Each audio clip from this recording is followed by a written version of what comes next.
Finish के spot को देके यूडॉग को पछाड़ कर जिस तरीके से वो यहाँ पे आ गया है, गॉब्लिन इसी बीच खत्म हो गया। पर दूसरी साइड पे आजू की बात को वो भी यहाँ पे डाउन किए जाएंगे। द ग्रेट वहाँ पे मौजूद रहेंगे, देखना कुछ कर सकते हैं फिर नहीं। बट यूडॉग उनके एक और प्लेयर डाउन हो चुका है, सुल्तान डाउन है, क्रेजी आगे पे जाने की कोशिश करेंगे। द ग्रेट को वहाँ पे डाउन किया गया। लास्ट प्लेयर नॉक फिनिश से यहाँ पे सर्वाइव करेंगे। डिवाइन के हाथों में पूरा कमान रहेगा, कुछ खास नहीं करेंगे। क्रेजी खत्म करते हुए नॉक फिनिश और इसी के साथ 14वें स्थान पे इस मैच से बाहर। बट यूडॉग को आप देखे तीनों प्लेयर के साथ बढ़ेंगे आगे और साथ में 4 फिनिश। वहाँ पे शूटर के ऊपर कनेक्शन आया जरूर से, बहुत ही ज्यादा लो ऑन एचपी हमें शूटर अभी के लिए देखने को मिल रहे हैं। और M249 आपके पास मौजूद हो, वो भी 150 बुलेट्स के साथ, मेरे ख्याल से कोई भी चीज इनको रोक नहीं सकती। बट अगेन अगर ये जो इनकी आवाज है यहाँ से अपनी पोजीशन चेंज करने की वो जाती है टीएच के पास, तो वो जरूर से चौकन्ने हो सकते हैं। अभी के लिए टीएच का पूरा जो ध्यान है वो आगे की तरफ मौजूद है, जहाँ पे टीम INR हमें देखने को मिलती हुई एक 1v2v3 का ये बैटल हमें देखने को मिलता हुआ। चिकन डिनर अगर आप निकालते हैं तो जो इंपॉर्टेंट पोजीशन पॉइंट्स हैं और साथ ही साथ वो जो फिनिशर है वो आप अपने पास से भी लेकर के जाएंगे। वहीं शूटर की बात करें, हील करेंगे। वही अगर हम बात करें आइस की, वो थोड़ा आगे की तरफ गए जरूर से हैं। अभी भी मिस्टर स्प्रे अपनी जो पोजीशन है वो चेंज नहीं करेंगे। चलिए फाइनली आइस जो ऊपर से आएंगे जरूर से, एक खिलाड़ी को नॉक उन्होंने किया स्प्रे के लिए, बिल्कुल ओपन वो रहने वाले, लेकिन फिनिश ऑफ किए जाएंगे। एक 1v2 का बैटल कन्वर्ट हो चुका है। मिस्टर स्प्रे उन्होंने पढ़ा जरूर होगा फिनिश फीड को, क्या वो आगे जाएंगे? ये मोलोटोव लेट्स सी कि वो कनेक्शन बना सकते हैं नहीं। M249 उनके पास रहने वाली है, धीरे धीरे हौले हौले आगे जा जरूर से स्पॉट करेंगे प्लेयर्स को। एक को डाउन किया, क्या वो दूसरे को डाउन करेंगे? जी दो को डाउन किया। 1v3, yes walk out mister spray, yes he did it, that's a 1v3 and that's a winner second dinner।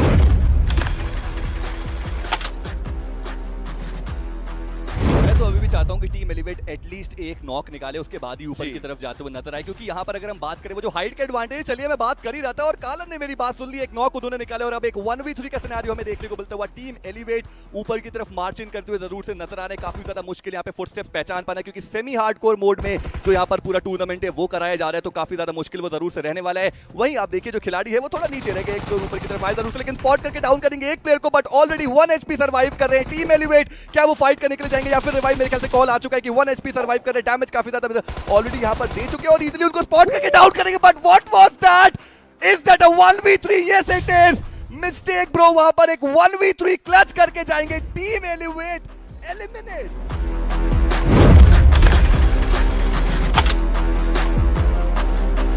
Battle है जोन के लिए, बैटल है उस एज के लिए जो इनको ब्लू जोन के डैमेज से बचाने वाली टीम। वॉकआउट पिछला मैच काफी ज्यादा बढ़िया गया था, कोशिश करेंगे एक बार फिर से कुछ वैसा ही प्रदर्शन दिखाने का। वहीं अगर हम बात करें इनके ओपोनेंट की, उनको नीड है इस पर्टिकुलर मैच में अच्छा परफॉर्म करने की, बट वो मोलोटोव काफी ज्यादा बढ़िया जाता हुआ। एक खिलाड़ी को डाउन किया, एक और प्लेयर को डाउन किया, अब एक 2v4 में कन्वर्ट हो चुकी है फाइट एंड टीम वॉकआउट पूरी तरीके से ड्राइविंग सीट पर। तीसरा लास्ट प्ले बचा हुआ है venom extreme. Let's see senior क्या आप कमाल कर पाएंगे, मौका तो नहीं मिलने वाला। बहुत ज्यादा एंकी कम एचपी पे थे, एक प्रॉपर रिजिस की 4v4 फाइट यहां पे जोन कंट्रोल लेने के लिए, मैं कहूंगा अपने गेम को आगे बढ़ाने के लिए वॉकआउट जीत के 8 फिनिशेस के साथ आगे जाने वाली है।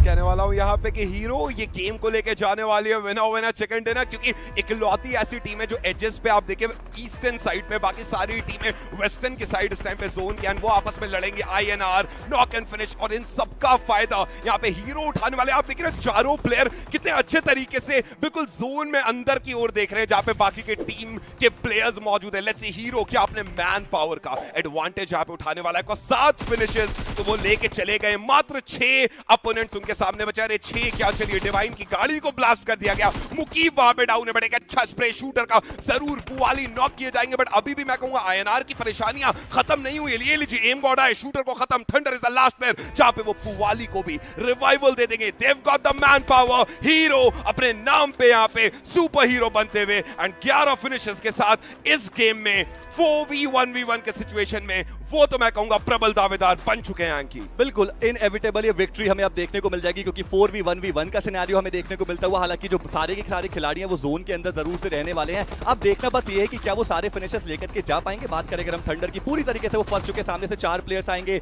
हल्का सा पीक देंगे, चलिए एक प्लेयर को आप डैमेज देंगे बट बाकियों को नहीं। लेकिन यहाँ पे अगर हम बात करें द ग्रेट की, वो जरूर से हमें गमला बन के यहाँ पर लेटे हुए नजर आ रहे हैं। पुवाली को उन्होंने स्पॉट करके डाउन किया एंड इसी के साथ आगे की तरफ बढ़ेंगे जरूर से। क्रीड को भी वो स्पॉट कर चुके, एक बढ़िया स्प्रे जाएगा, लेकिन गन चेंज करनी पड़ेगी उनको, कुछ खास वो कर पाएंगे नहीं एंड इजीली यहां पर जो एलिमिनेशन है वो हमें देखने को मिलेगा।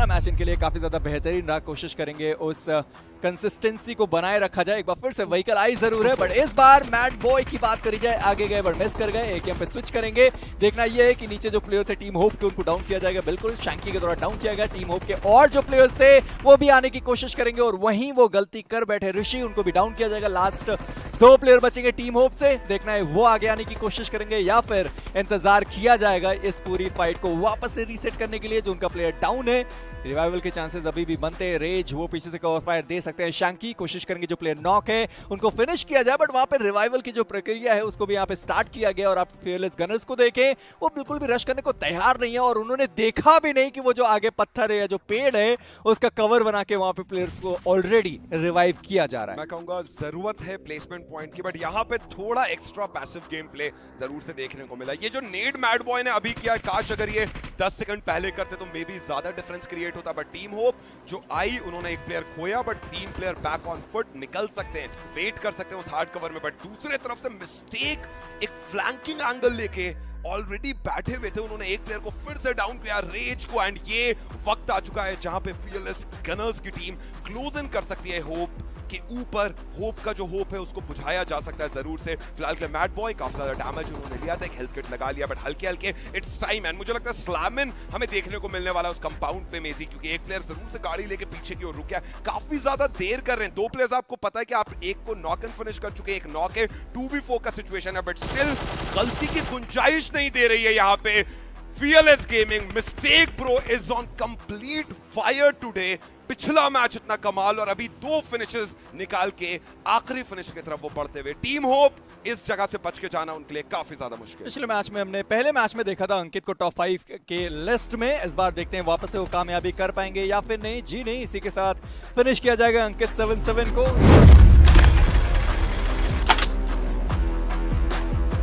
पर्टिकुलर मैच में प्रबल दावेदार अगर मैं बात करूं तो वो रहने वाले हैं टीम फियरलेस गनर्स। जिस तरीके से चारों प्लेयर्स जोन के अंदर देखने को मिलते हुए, हाइट का एडवांटेज जो हार्ड कवर्स है वो भी हमें उनके पास देखने को मिल जाएंगे। Knock finish, well they have the man advantage, but कितनी देर तक। बट मिस्टेक ब्रो की बात करें, नीचे की तरफ आएंगे जरूर से। अज उन्होंने स्पॉट जरूर से किया, हाइट का एडवांटेज आने वाले स्पॉट किया, एडीएस खोला, कुछ डैमेज दिया, बट क्या वो नॉक निकल पाए? जी नहीं, मिस्टेक ब्रो कर बैठे, मिस्टेक हो जाएंगे डाउन। और अब पूरी तरीके से जो फाइट है वो यहाँ पर फिसल सकती है फियरलेस गनर्स के हाथ से, क्योंकि एक प्लेयर नॉक हुआ है, बट पीछे से बढ़िया एडीएस फायर्स हमें देखने को मिल जाएंगे। 3 खिलाड़ी अभी भी सर्वाइव करेंगे। टीम केएफ की बात करें, वो अपने व्हीकल्स लेकर के आगे की तरफ आएंगे। मीनवाइल जो रिवाइवल है वो दोनों ही खेमों में अब दिया जा रहा है, और एक बार फिर से 4v4 का ये बैटल स्टार्ट होगा। आप वहां पे देखें वॉकआउट की स्क्वाड किस तरीके से शांत पूरी तरीके से बैठ चुके हैं। शुभ लास्ट प्लेयर बचे थे, एलिमिनेट किए जाएंगे। कालका जी का स्पोर्ट्स का जो स्क्वाड था वो यहाँ पे एलिमिनेट होता हुआ। 3 फिनिशेस वॉकआउट, एक बार फिर से फिनिशेस निकालने में कामयाबी हासिल करेगी। नोटरल फिनिशेस उनके पास रहेंगे। तीनों प्लेयर सर्वाइव करे बड़े आसानी से। सर्कल के अंदर आपको दिखा देंगे मैड बॉय गमला बने दिखाई देंगे, बिल्कुल भी अंदाजा नहीं रहेगा वॉकआउट के प्लेयर्स के पास। बियर्ड बाबा सामने मौजूद, एक नॉक किया शैंकी, यहाँ पे डाउन कीजिएगा। मैड बॉय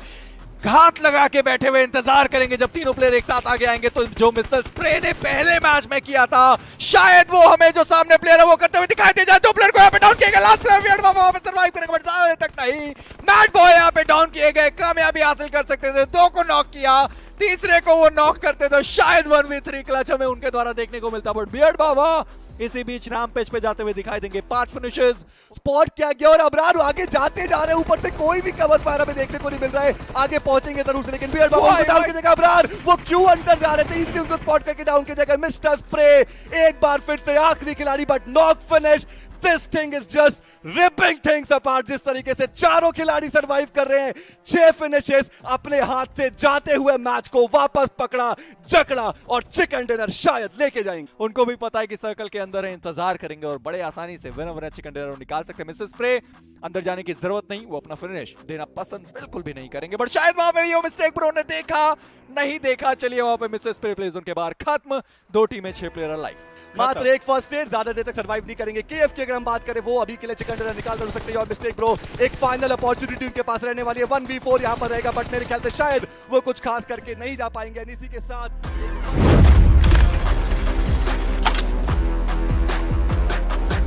एलिवेट की गुंडा से फाइट शुरू हो गई है मिल्टा की तरफ, जहां पे गुंडा के रिस्क को खत्म किया गया। एलिवेट यहाँ पे प्रॉब्लम स्टार्टिंग में डाल रही। लास्ट मैच ये वो टीम है जिन्होंने ओवरऑल पे ज्यादा पॉइंट्स नहीं निकाले, तो अब ये लोग ज्यादा से ज्यादा फिनिश और प्लेसमेंट पॉइंट पे फोकस कर रहे थे, जिसकी वजह से टीमों को बहुत प्रॉब्लम होगी। बिल्कुल, ये 4v4 का बैटल जरूर से था, लेकिन अभी के लिए एक खिलाड़ी इनका फिनिश जरूर से हो। सामने जो एक बढ़िया नॉक है वो भी हमें देखने को मिलता है। Now it's a 3v3 and let's सी कि अब यहाँ पर क्या होने वाला है, बिकॉज ये बैटल अभी के लिए ज्यादा मैं बोलूंगा अच्छे जो वेपन्स है उसके साथ जरूर से नहीं होने वाले। बट अगेन अगर हम बात करें टीम एलिवेट की, एक ही कंपाउंड में सिमट के रह गए तीनों खिलाड़ी। वही अगर हम बात करें टीम गुंडा की, 2-1 का स्प्लिट हमें जरूर से देखने को मिलता है। ऊपर की तरफ आएंगे, ऊती जो है वो इनके ओपोनेंट के पास मौजूद है, बहुत मुश्किल में अपने आप को पाएंगे। जी हाँ, एक यहाँ पर नॉक किया, बट सामने से भी नॉक आता। वही अगर हम बात करें गुंडा की सिट की, उन्होंने एक बढ़िया काउंटर दिखाया है, बट अब एक 1v2 की फाइट हमें देखने को मिलती हुई with in the fraction of seconds. यहाँ पर एलिमिनेशन हमें पहला देखने को मिल जाएगा।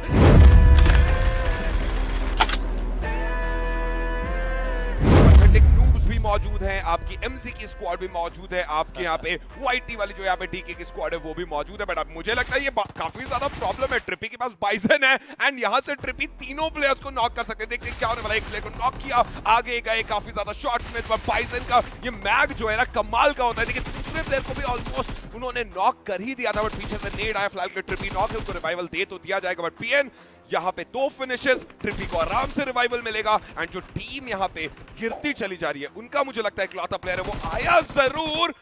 Oh my God, for demon killer dark I was like कि इनका सफर खत्म होने वाला। बट एक अच्छा गेम जहां पे अपने प्लेयर को वो रिवाइव अभी भी दे सकते हैं, बट इस चीज का फायदा एमसी उठाएगी आखिरी में। यहाँ पे जो बचे कुछ प्लेयर्स हैं उनके फिनिश को सिक्योर करने आई। एंड देखते ही देखते 2 टीमें पोचंकी में अपनी सांस, आखिरी दम और बीएमओसी का सफर तोड़ती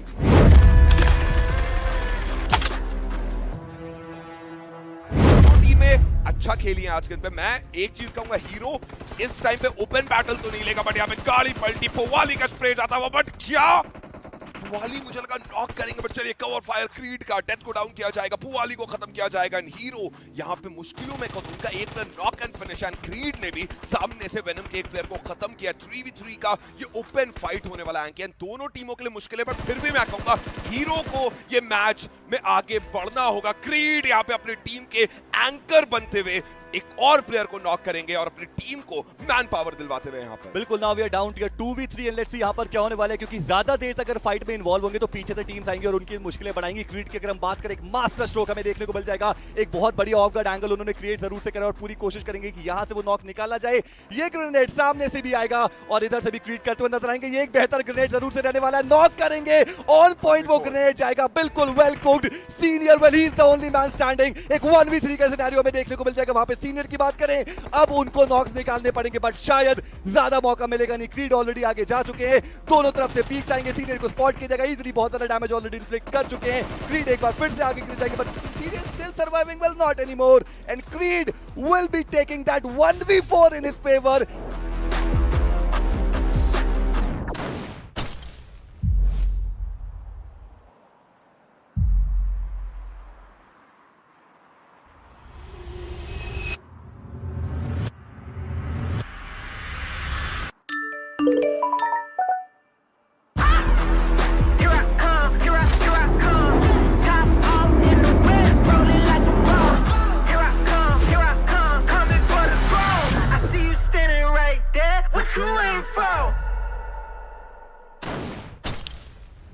It might be raining outside here in Hyderabad, but the temperatures inside the studio is hot and it's soaring high as the players are getting warmed up.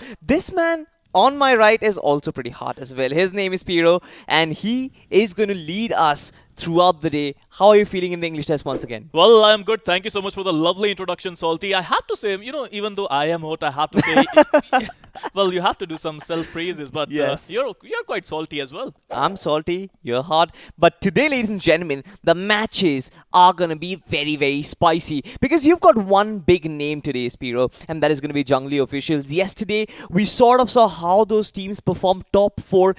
It's very heavy competition because in round 1, we saw that it was just a top 8 that qualifies. But in round 2, with only top 4 qualifying, it gets very, very hard for these teams. Look, the competition is tough, I won't lie, but Jungli officials, they played really well in round 1 and the way they played was quite aggressive. And you know what, I have to say this, out of these 16 teams, only the team who has that capability of being the, macho, you can go Yes. and attack their opponents. Exactly. Only those teams are going to get enough points to reach top 4. Exactly. Having that aggressive edge kind of gives you an edge over your competitors that are going to be playing today. But of course, today is the day where we find another group of teams to progress towards the round two. We'll have a look at the format very soon, ladies and gentlemen, where we'll kind of discuss everything about the rounds that are yet to come. Of course, there are a lot of big names that are going to join us in this edition of BMOC Battlegrounds Mobile India Open Challenge. Round 1 was 512 teams, but that's past now. What is present is round 2, 256 teams. And as we move forward, Spiro, in round 3, only 64 teams. But do you want to explain to the audience why round 4 also has 64 teams? Well, round 4 is the main round where 32 invited teams are going to join Yes. those 32 teams who are going to go through from round number 3. Yes. So this is going to be really interesting because out of those 64 teams in BMOC, only 24 are going to go through to BMPS.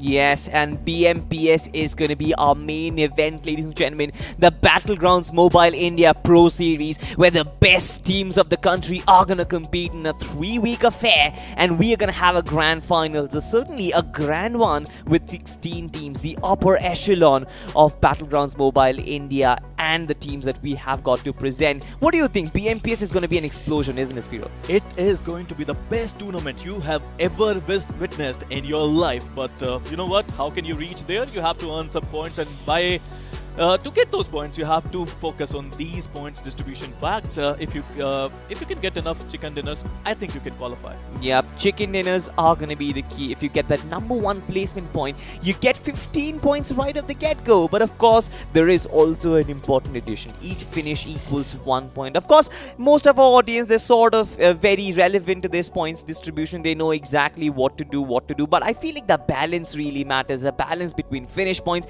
and placement points. Very, very usual. But ladies and gentlemen, let's move on to the next graphic where we have a look at the schedule that is up front. Of course, we know there's very usual as well. You've got 2 Miramars, 2 Erangels, and right in between you've got a Sanhok. What do you have to say about it, Spiro? It's the usual. It is the usual competitive schedule that we get to see. Anything special that stands out? Well, the round format is really special because, if you look at round number 1, you can qualify if you play well in 2 or 3 games. Even if you play well in 1 game, you're going to qualify. We have seen some teams who played only, good in 1 game and they qualified. Yes. But in round number 2, if you want to qualify, I think you have to be consistent. And, these are testing terms for the teams. In first round, you just need to handle the pressure. In round number 2, you have to handle the pressure and you have to be consistent.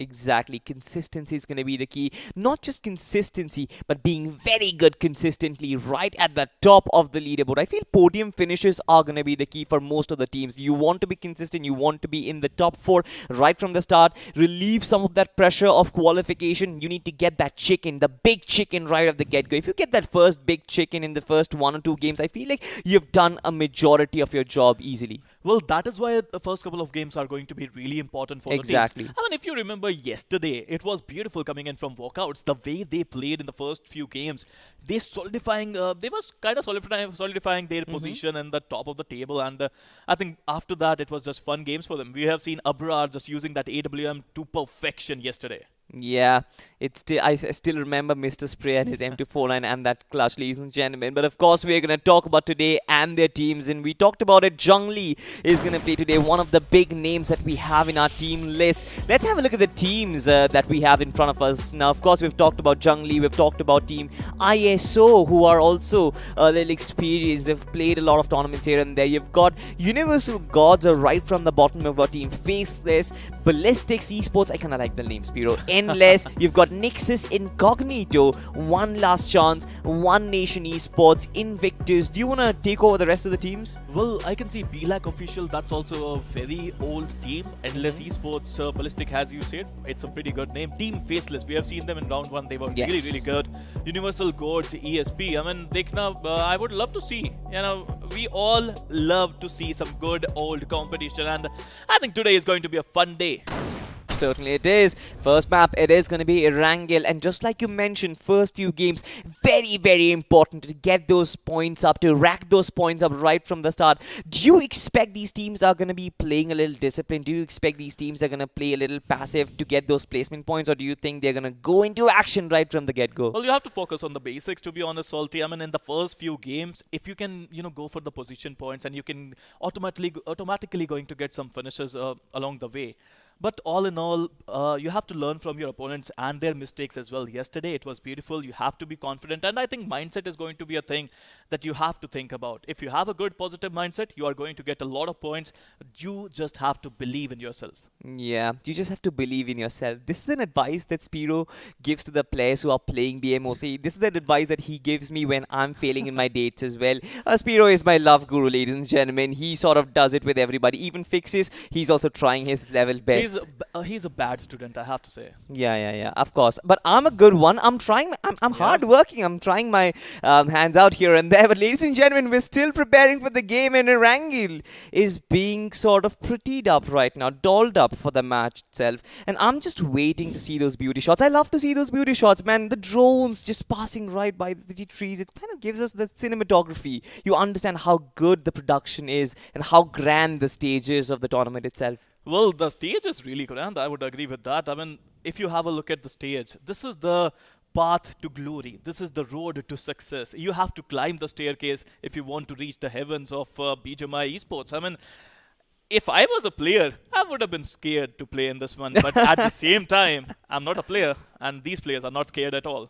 Absolutely. I feel like that is the most important thing. You cannot be scared if you're playing in a tournament like BMO. Say it's challenge. It's an open challenge to everyone. You think you're good enough, you just come and compete. That is exactly what we have in store for us, for you guys, ladies and gentlemen, as we move to the beauty shots of this beautiful map once again. I love to see them, and I believe you love to see them as well. The lush green fields. Of course, on that occasion, I've kind of dolled myself up in green as well, Spiro. I hope you've noticed I'm trying to, take your advices, but yes, this is Erangel. This is the good old tractor that does not run. I mean, you really look like Sanhok, to be honest, not Erangel. Yeah, like Sanhok. Wait, Well, that's a good compliment, did right? you mean like nature, or did you mean like reptile? I just meant by the color that you're feeling. It's green, rainforest Oh, okay. is green. Thank you. I'm not calling you a snake today, Salty. I was very, very sad had you called me a snake. But anyway, coming back to the point, ladies and gentlemen, of course, this is the school apartments and everything. You know every single one of these regions, especially the water city. I don't know what happened in this region. Why is it exactly underwater? Why are the buildings destroyed? Do you have any information? Why did that place get destroyed? Nature has its own ways. Maybe a flood just happened. Yeah. Right? But to be honest, it's not about the flood. It's about the flood of points that these teams are going to get in this one. To be honest, Salty, if you ask me, right now, this is the most important moment of these players and their career. I mean, if they play well today, they're going to find the glory. If they don't, they're going to learn from it. Exactly, and I feel like that is exactly what these players are looking forward for, because if you qualify, move to round 3, make it to round 4 as well, I feel like they are going to come under the spotlight of a lot of organizations as well, and that is what a lot of these underdog players are looking forward to, probably get themselves in order to kind of support their esports career. But ladies and gentlemen, the big bird has already taken it to the skies as we are flying right on top of Erangel, starting our journey from military base. We end right on the left hand side of hospital. My co-pilot is going to be Spiro, and he's going to give us the weather report. Well, the weather is nice and you can expect a lot of explosions today. Meanwhile, if you talk about the plane path, it is starting from Military Base Island going towards the hospital area. It's a kind of southern western plane path. If you want to reach the eastern areas, the northern eastern areas, you have to travel a lot. Exactly. A lot of teams do like to go towards the Stauber and the Kameshki regions. Now, if they do want to go to those regions, probably loot without any discomfort, they would have to do a lot of gliding as well as a lot of driving as well. Might have to drop down to resort, get that vehicle, and start driving towards Stauber. But so far, so forth, we've seen some teams already land towards the southern island. Some are still flying, probably going towards Farm and Milta. So far, I feel it is Ballistics, if I'm not mistaken, BTX, who have actually taken the drops towards Novo. Well, absolutely. I think, they are going to have a easy few early stages. They are going to get really decent loot up there in Nova Repnoi. Meanwhile, I'm looking forward to some drop clashes. It's a one-sided plane path, and you can expect a lot of drop clashes. You can expect a lot of car clashes as well, Salty. Exactly, and I love those car clashes that you're talking about, especially when you've got those drive-bys happening. With two players in one car, one of you driving, another one trying to taking shots against the opposition. But ladies and gentlemen, we've got the first circle, a sort of a basic circle, a sort of a default circle, slightly towards the left-hand side of the map itself, covering Georgia Pole, covering a little bit, a teeny tiny bit of the shooting range as well. You've got Primox and you've got a chunk of military base. Now, I believe this circle is going to end up somewhere around the Gatka region, and therefore most of the teams would have to try and take the rotations early. But one good thing, most of the teams are inside the circle right at the get-go. Well, I love the name, to be honest. One last chance. This is their last opportunity. Today, they have 5 matches, and if they play well, they're going to go through to the round number 3. Meanwhile, if you have a look at their players, they are struggling to find loot at this point of time. Yeah. There was some team in the closer areas, but for now, I think they're looking to move on. They're looking to get some decent loot. They find the bike, and they're looking to go to a safer place today. Exactly. Now, most of the teams have taken the drops. They've found some sort of regions to loot about, I guess. But there are a very few teams, a handful of teams who are actually outside the circle. Of course, that is courtesy to the map feed that we have. Again, this is the team that you were talking about, Team BLAC officials. Now, they are completely in that ruins area, getting some weaponry for themselves. Not really a lot. But yes, they will find something to work around, at least in the initial stages of the game itself. Absolutely. I mean, I know these players. They are really, really good players. They're looking to make a markup for themselves. Meanwhile, if you have a look at their situation, Ruins is a really good area. It is in the zone. They just need to get decent amount of loot. But what do you think about this team, Salty? I mean, they are struggling to find loot. They're struggling to find shelter at this point of time. Dude, I can see one name, ISO Shredder. Now, Shredder was one guy who was really standing out in the first round itself. Now, he is in the midst of this entire Team Nexus Incognito.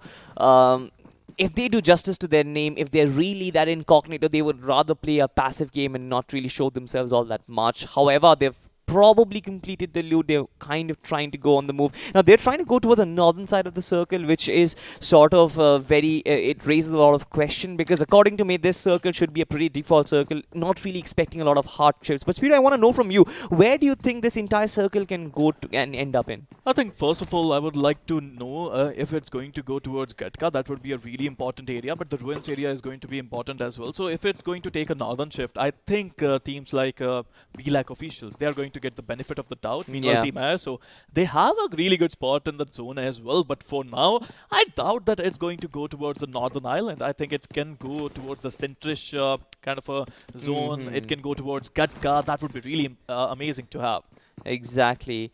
Of course, when you are looting the entirety of Georgia Pole, you get, I would rather love to describe it as an entire continent, but it's very difficult to loot all those buildings, especially when you're looting the apartments. You know, when you try and climb up all those stairs, search every single room for the weaponry and the groceries, I feel it does a lot of cardio for the players as well, which is healthy, ladies and gentlemen. Do your cardio as well. Fixes doesn't. He doesn't like to wake up in the morning. Every time I try and call him, he's like, bro, I'm sleeping.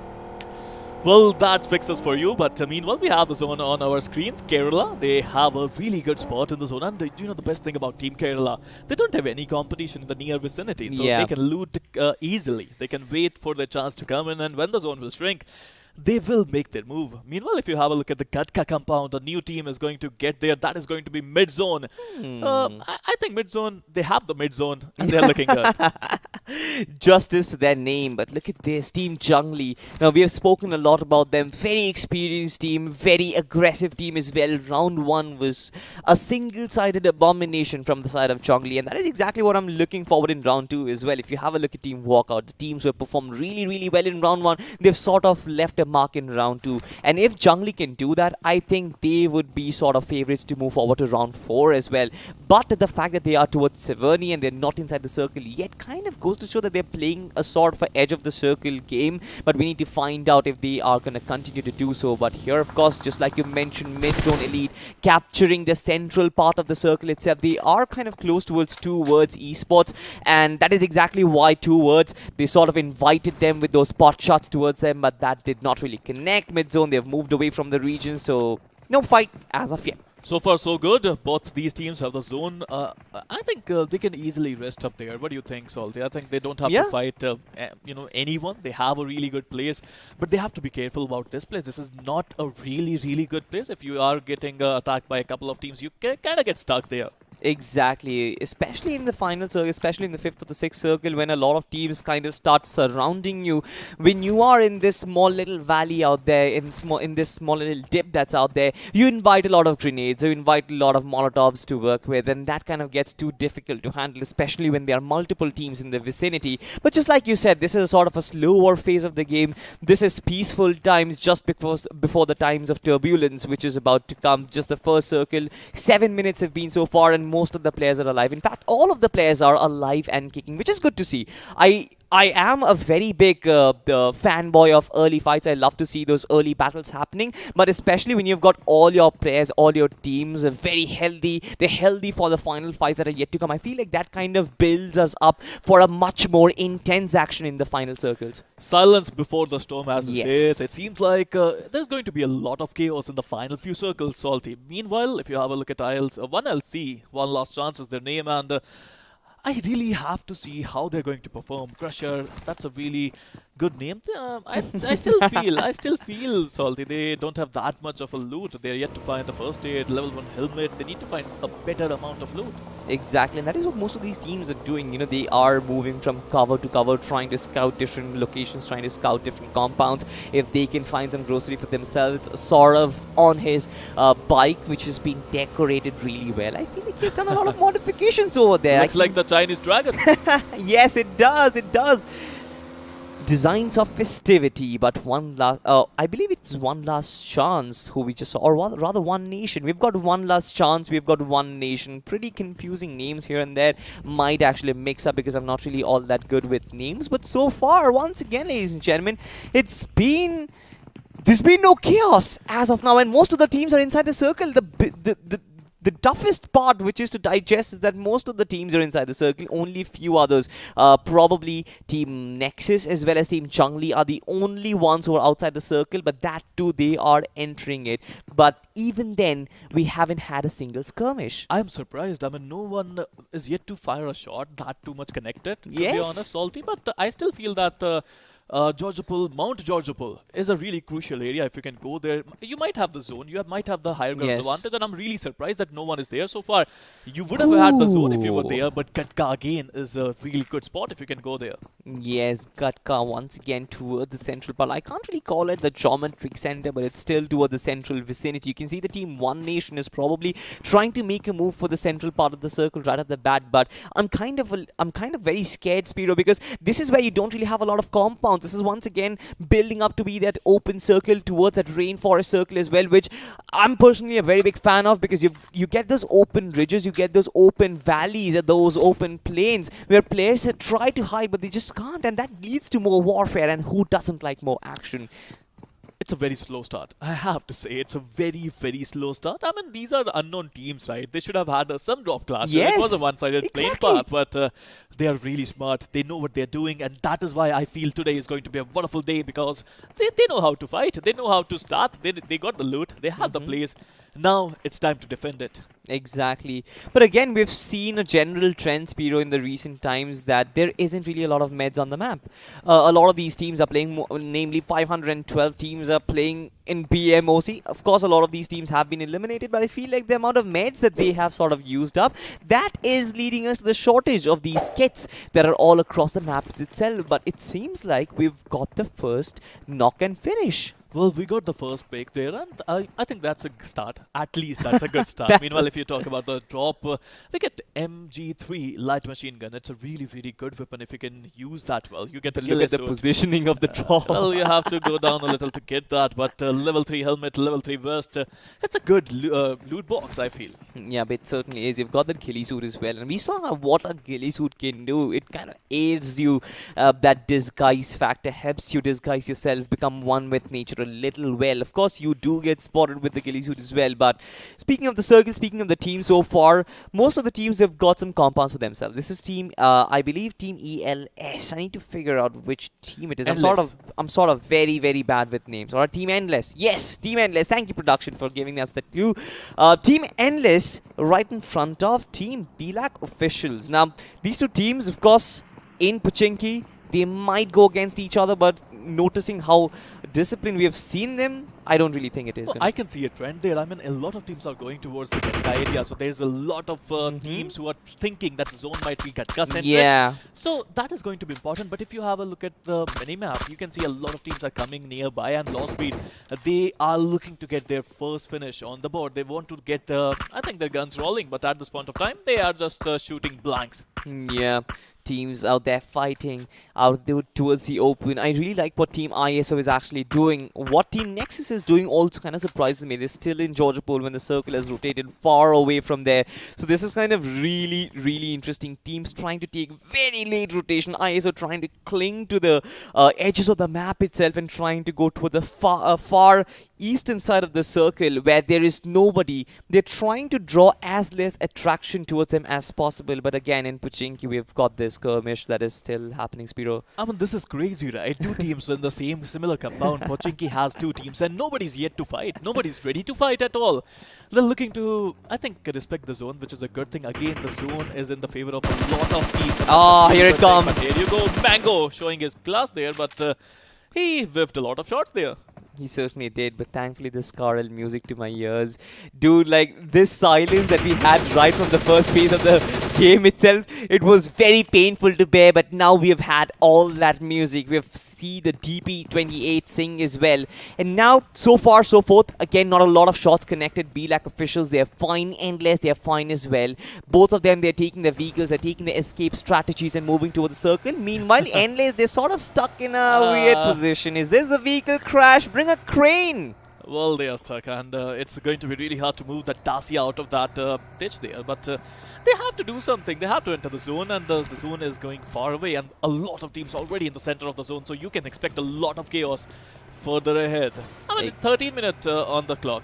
We're yet to see some really good fights. Exactly, 13 minutes on the clock. This is the third circle, but ladies and gentlemen, we have got Ballistics right out here. They've kind of got a knock for themselves, I believe. I'm not sure. Yes, it is. Pehchan Khan has been taken down. He is on his knees. Team TW, 2 words. They are kind of leaving their fallen brother back. They can't really save him. Of course, he was knocked out from a moving vehicle, and you can't really do anything about it. Ballistics might just get their first finish, but they need to confirm it.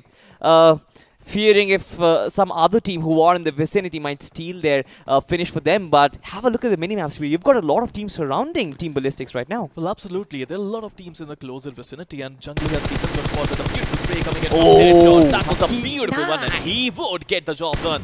But the question is he going to confirm the finish? Yes, he might. But meanwhile, TW Pehchan Khan still bleeding out there, and his teammates just left him to dry there.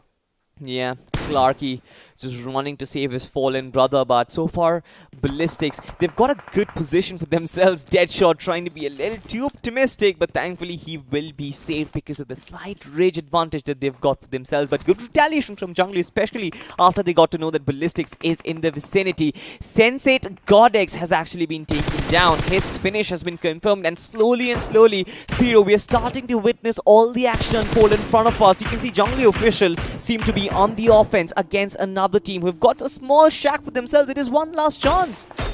Oh, that was a good shot by Mini. You can't stand up. You can't stand up in that shack. I mean, they got a higher ground advantage, Team Jungle, and they are going to use that to their utmost best advantage. But at this point of time, I still feel teams are playing so careful. They're playing passive. They're looking to hold on to their positions, and with the zone will shift, I think we can see a lot of chaos. Yeah, absolutely. Now, one last chance. They are in a 2-2 split. 2 of them in that, caught in that little shack itself, which is completely out in the open. There's no cover here and there.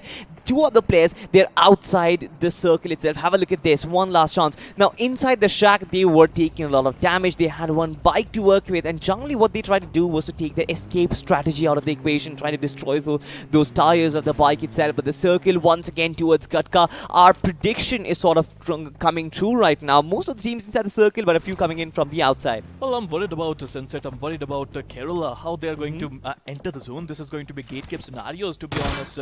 But, you know, that is your test, right? That is your exam. You have to get the good numbers. You have to get great value out of it if you want to qualify through to round number 3. Exactly. The rotation is going to be the key for them, because if they directly try and enter the circle, it is going to be a lot of problems. The southern end of the circle has been occupied by Ballistics and Mid-Zone and quite a lot of other teams. And have a look at this. Kerala trying to do exactly that, inviting a lot of these shots coming in from one last chance. None of them connecting, really. But here it is. Jungli might actually feast upon these players. Oh my god, Nevin, you've got to look right behind you. Your backlines are not safe. And here he comes. Gabru on the offense, and Nevin, pardon me for that, deploys a smoke right in front of him to try and save him from utmost brutality. Atom trying to go in for the offense, trying to retaliate, but this is exactly what he gets, Piro. This is a lot of action unfolding right in front of us. But I'm really impressed by Team Kerala, the way they are still managing to survive in that situation where they were sandwiched. They had no idea about Jungli, and they had no idea about one last chance as well, but they still managed to survive. We still have 16 teams, 61 players. Team Kerala, like Spain, just got knocked by a vehicle. So I think the caster's curse is real. Pain just got finished as well. Yeah, Jungli trying to go for those vehicle explosions, trying to go against every single player that is in their vicinity. Anybody who is edged in them, they will try and destroy it. Look at this Team Kerala completely huddled up in this small little shack. One grenade, one well-cooked grenade comes in. They're gonna get barbecued in no time. They had no idea about one last chance as well, but they still managed to survive. We still have 16 teams, 61 players. Team Kerala, like Spain, just got knocked by a vehicle. So I think the caster's curse is real. Pain just got finished as well. Yeah, Jungli trying to go for those vehicle explosions, trying to go against every single player that is in their vicinity.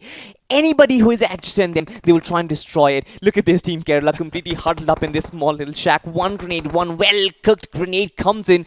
They're gonna get barbecued in no time. They need to smoke, and they need to smoke really quickly. If they don't do that, they are going to be vulnerable in that little shack. Meanwhile, I am still surprised. 17 minutes on the clock. We still have 16 teams, Salty. Yes. Nobody wants to quit. Yes, but look at this. Sensei Skolu is down on his knees. Nice nades coming in. It's an artillery warfare so far. I can see Team Nexus in the backdrop as well. For Team Sensei, what is more important is to try and push forward. I can see a 1v1 brewing up. StarLive is trying to go on the offensive Molotov to try and push him back. But so far, I guess it has been successful because StarLive takes a little time off the trigger so far. Tries to deploy another Molotov. Grenades exchanged. But so far, so forth, both of them are safe and sound. But they need to move forward. Look at the circle on the minimap, 100 meters approximately that they need to cover, and Sensei, they've already lost a player in Godex. I think both these teams are going to suffer a lot if they want to enter the zone. They have to do something right now, and I think they are going to do just that. Team ISO, they are retreating. Meanwhile, let's have a look at instant replay. Let's see what happened. Team Kerala, I think, that was quite great. Towards esports, they just got annihilated, and you know, I mean, that was a casualty that Kerala was like, okay, we will give you that. Exactly, but look at this 1TL again, spotting the reptiles on the land itself and completely finishing them. Sense it. They're sort of stuck in a puddle, to be honest, Piro. I don't see them finding any hard cover. They're still trying to make it to the circle, which is a completely open valley right in front of them. They might get some trees. They might get some vegetation to take cover behind. Might have some vehicles as well, but there's nothing really so far. You've got ISO Shredder. StarLive has been knocked out. Team ISO in some deep trouble. Well, absolutely, Team ISO. But you know what? They have the zone advantage. If they can survive in this open area, they're going to get a lot of position points. But again, the zone goes towards Gatka. Now is the time. If you want to get some points, you have to enter the zone. But you know, a lot of teams already in Gatka. The compounds are full. There are two options for the teams. Now they have to either slam in those houses or they have to make cover for them. They have to use their vehicles and find a decent cover in an open area. And here it comes. The big daddies make it inside the circle. Jungli official. They make their grand entry. elsewhere, we've got a 4v2 fight right now. Golu gets one knock for himself, but instantly gets taken down. Here is Slug, and he makes a nice move over there, trying to drive by his opposition, but tries to take a cover. It is a 1v1 or 1v2 scenario right in front of us. Another knock for himself as the UMP goes, brah! And this man is doing a lot of heavy lifting for the team. Oh, that was amazing. I mean, it's still a great opportunity for him. It could be a 1v4, but he... Free fire! There, Oh my he god! would be able to take another one, but that was a great free fire. That was a great drop shot. I think it's a 1v1 now. It is going to be a beautiful clutch if you can do that. A pure 1v4. Again, a drop shot coming in. Again, a free fire. But it was not enough this time around. Oh no, he needs to find himself some sort of healings to work with. He has got 8 bandages. This man is still waiting for that opportunity. The timing is right. His opposition is taking chips from the place on itself as well. Oh! Nice pre-fire, and this man finishes off the other team. Wonderful, wonderful stuff, but himself gets knocked out and finished off. Didn't really get much time to celebrate that victory, but ladies and gentlemen, we've got another fight right in hand as Team Nexus Incognito is going up against Ballistics. They've got Masquerade taken down already. Nixcash, Deadshot, and others, they're still trying to push forward. Now, this is something very interesting because BDX, they are very, very aggressive right now, trying to deploy the smokes, trying to block all those lines of sight, and trying to push forward is going to be the key. They're really good in terms of taking their close range battles, and that is exactly what they would want to do here. Now they have the high ground advantage, they have the zone advantage as well, but the problem for them is that they are getting sandwiched at this point of time. The nades are coming in, they have to be careful. One Nation Esports just got eliminated at 11th position, but they managed to get 8 finishes to them. That was actually good. But meanwhile, Ballistic Surya would get the better of it. I have no clue why Chester tried to make that move to try and go from the vehicle to the tree without any sort of smokes, without any sort of cover. Why would you do that, especially when you know Ballistics is just waiting for you with open arms? But anyway, ladies and gentlemen, I feel like Ballistics, they've sort of moved away from that particular fight, and now they're focusing on entering the circle. Of course, the big daddies, Junglies, are still towards the edge of the circle. They have been playing the edge of the circle gameplay from right at the start of the map itself, but we get to see a very basic circle, a very basic shift. Most of the teams will be favored by it, but so far, mid zone, oh my god. Do you remember the first circle? Midzone was the first Yes. team to enter Gatka, and they're still there. They're still there. They have the zone advantage, and I think my prediction was right somehow. It's okay. Yeah. Everyday stuff. I think both you and Fixes, you're offering some sort of biryani to the BGMI gods, but we'll talk about that later on. I need those tips as well. Mid-zone elite, Rishi. Now, these guys, they've got the favoritism of the circle itself. They are right at the dead center. Not only they're going to invite a lot of shots coming towards them, for them, the responsibility is very hard to try and defend it.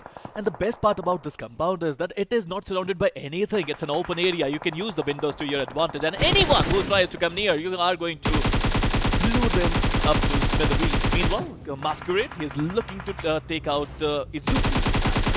The smoke comes in, and Izuku would survive so far. Yeah, completely out in the open. Just one compound, just like you said, completely occupied by mid-zone. But the rest of the teams, they will still try and make their move. You've got one sort of invitation so far. You've got Team INV, if I'm not mistaken. They are quite close. You've got Team BLAC as well. Now, mid-zone, they've got multiple teams to take care of. Bunny, wonderful stuff to get the first player down, but Mango 17 retaliates as this man finds a knock for himself. Knocks exchanges. Jack OP trying to go in for the counter. He's the one who's actually facing a lot of shots in mid-zone. Beautiful teamwork as they double up to take down these players from BLAC official. Now only one player survives, and that is going to be Mango, as these Mangoes are going to be tossed in, and that's it! Mango takes down a Mango. A grenade, I meant. A mid-zone elite. Beautiful defending. I have to say, multiple teams are coming to take this compound from them, but the way they defended, especially with that Uzi, Uzi straights in close range, and that Uzi went brrr. Yes, absolutely. Completely made him turn him into a mango pie. I'm not really sure if that's a tasty dish, but mid-zone. We'll try someday. We'll try someday, absolutely. Disaster gets taken in the background as Nightcash gets one for himself. Now, Jungli are the one who is facing the heat. In fact, I really can't see where exactly they are. Are they even surviving? No, they aren't. They've been taking none. 4 finishes to their name. We only have 2 teams who have 4 players left. But I have to say, mid-zone elites, they are looking good, but their fight is not over yet. The nade is going to come, and they have to be careful about it. Sohail with that beautiful nade, but it won't enter the window. That could have been a really crucial nade, but right now another nade is going to get cooked. Fury Love, he gotta be careful. Meanwhile, on the other right corner of the zone, I think it is going to be a crucial battle between 2 good teams. Team Ballistic Deadshot looking sharply towards his opponent. The nade is going to come, and that nade is going to be important. That nade is going to be perfect. Is it or not? Now it explodes. Takes a huge chunk of damage as the other player gets knocked out to his feet. This is the lost breed so far, and they are... I shouldn't really say they, because it's just one player, Beast OP, just taking his meds timely so that he can survive a little more, playing the edge of the circle game. But Ballistics, they've got a lot of finishers to work with, but they need to resurrect their players to actually get a chicken in this game. But they're in the open area. I mean, there's no cover whatsoever. This vehicle is outside the zone. They have to enter the zone after this. And you know what? It is going to be so difficult. But the better thing for them, that they got 13 finishes to their name, Ballistics. They're going ballistic with 4 of their players still surviving. And meanwhile, Mid-Zone Elites, they're still taking out Invictus. And I would love to see if they're going to defend again. But right now, Invictus looking really good. Absolutely. Mafia winning his 1v1 fight, bringing in Sohail into the picture. This man starts off with a Molotov, and so far, I feel like Team Victors, they've got the advantage for themselves. This is a 3v2 fight. How Mid-Zone are gonna defend those entrances of the compound is gonna be very, very crucial. Look at this. They're trying to double up on Fury Love, where there is no support from Rishi whatsoever. These two players, in fact, it is Team Ballistics who actually made use of this advantage, and they're the ones who are coming into the compound right now. Great timing by this team as they can hunt upon both the team, that is Invictus as well as Mid-Zone. All 4 players rush in, but Nikash, he's knocked out, and I believe it's Masquerade. He's quite low on HP, but Masquerade is still winning those fights. What's happening? What is this time that has been given to your opposition? Surya goes pro with the Uzi as the other team is taking down. Team Ballistic with 17 finishes to their name. They are just ripping things apart today. But Team Kerala with 3 finishes to their name, the last man standing. This is going to be a really, really inspirational performance coming in from Team Kerala. Cowboy, the last man, he is looking to get more value out of this. But Mid-Zone Elites, they are still there in the form of Rishi. Yeah. Now, it is very interesting to know what Mid-Zone did over there. Trying to keep Rishi in the background, not really involving him in the fight that was happening. Ballistics, they've still got 2 players up and running. 18 finishes.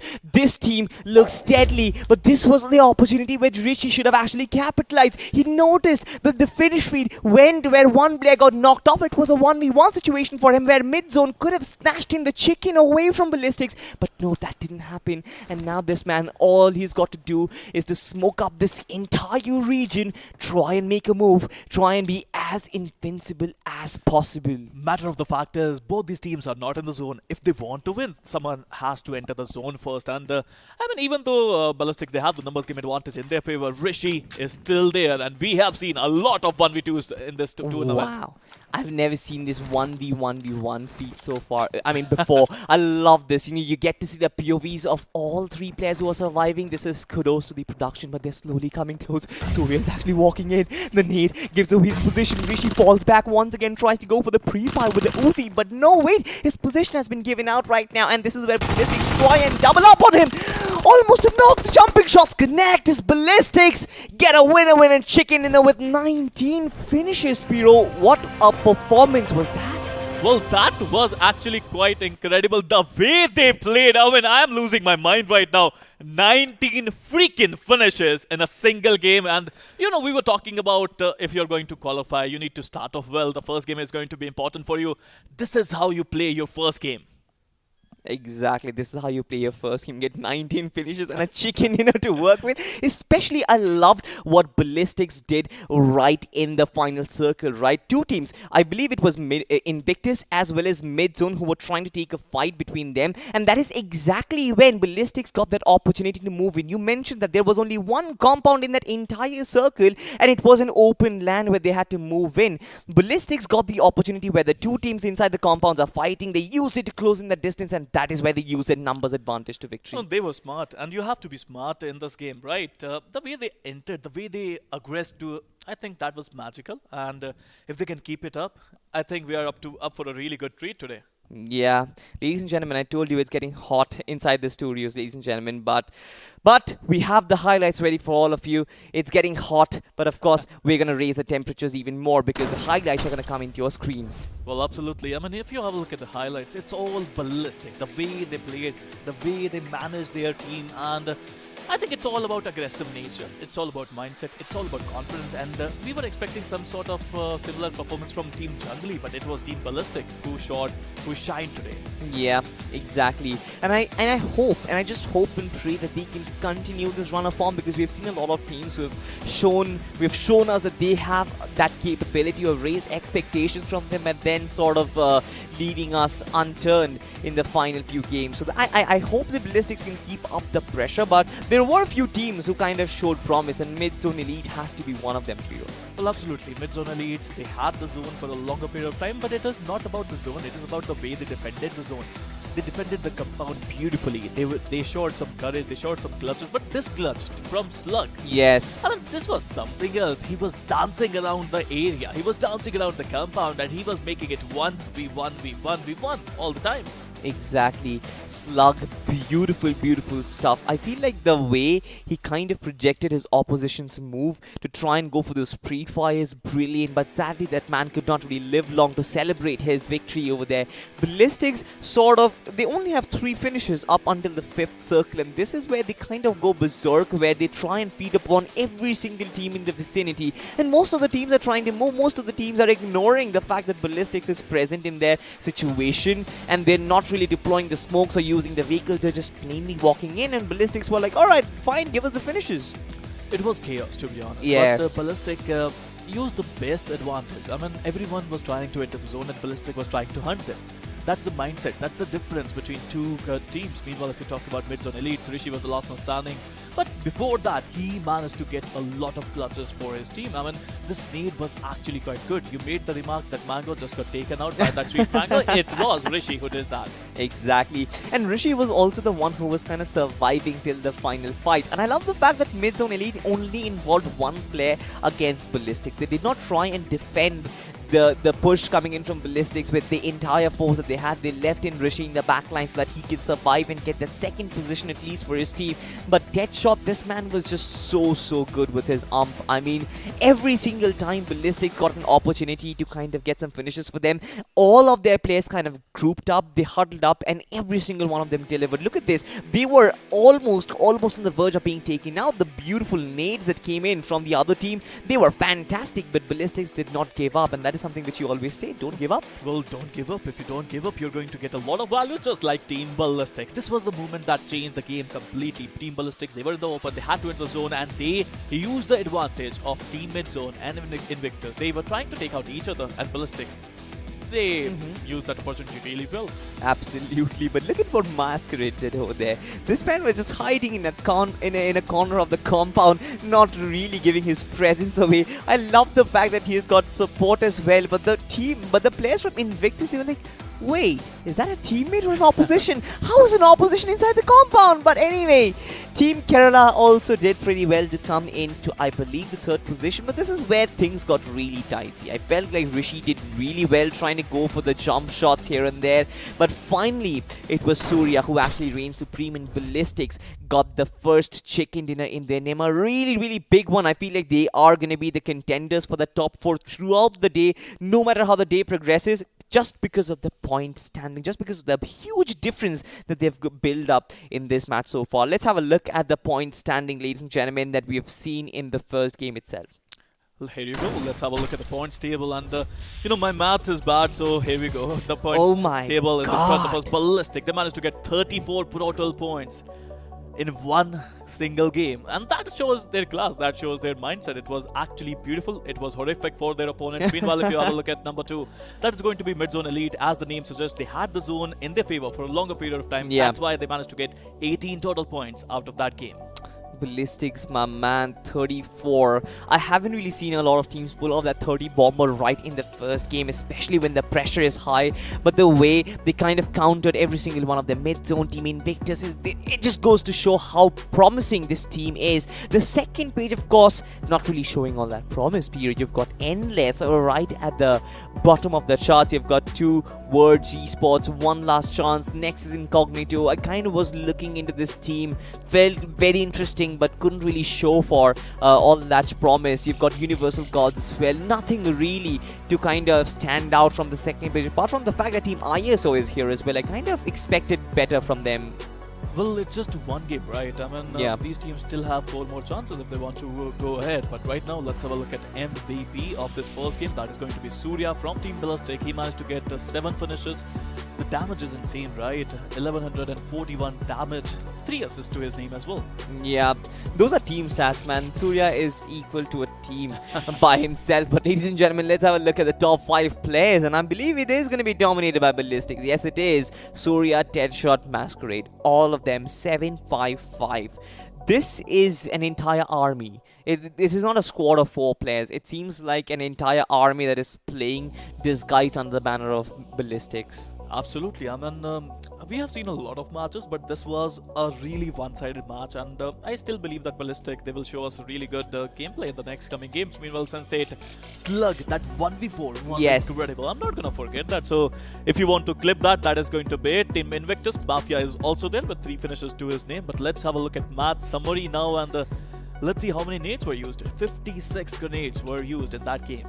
Yeah, let's have a look at the conversion as well. 3 grenade finishes, which is fine. We generally get to see around the region of 3 to 4. We had a total of 55 finishes and a 59 knocks. The longest finish distance has been 280, with healings approximately around 5,500. Now, I kind of like the fact that less healings were used, but it's also because of the fact that meds aren't really available all that much on the map itself, with 0 vehicle finishes, of course, which is sort of a bummer. Well, absolutely. But right now, I would love to see some more stats. But at this point of time, Salty, I still feel that we were not able to see the best of a lot of teams. Team Jungly, they had the edges covered, but they were not able to enter the zone, to be honest. It was a really open area. Yeah. As we were talking about the Gatka compounds, they are isolated from the rest of compounds. There are a lot of open areas. So if you want to enter there, either you have to slam in, or either you have to use the edges first. You have to be like Ballistic, clear out the edges, clear out your competition, and then try to find a place in the zone. Exactly. And I kind of felt like Jungly, the kind of lineup they are, the kind of promise that they have shown in round 1, I felt like they were the kind of team who would slam into the compound and try and invade them right from the start, take the attack to the opposition. Now, not really speaking highly of any of teams in the lobby, because I'm someone who is supposed to sit on the fence, but this is just from the statistics, this is just from the strats that we have seen from round 1, and we are sort of making predictions on the basis of it, still hoping that Jungly would come back. But I would rather hope that Ballistics keep up this run of form, because we were entertained throughout the map of Erangel, I must say. Well, to be honest, I have to say, first 20 minutes were meh. It was slow. It was slow. But after that, it was a chaos that we will never forget. It was beautiful. I mean, first you need to clear the corners. If you are on the corners, you have to clear them, right? And Ballistic, they just did that so beautifully.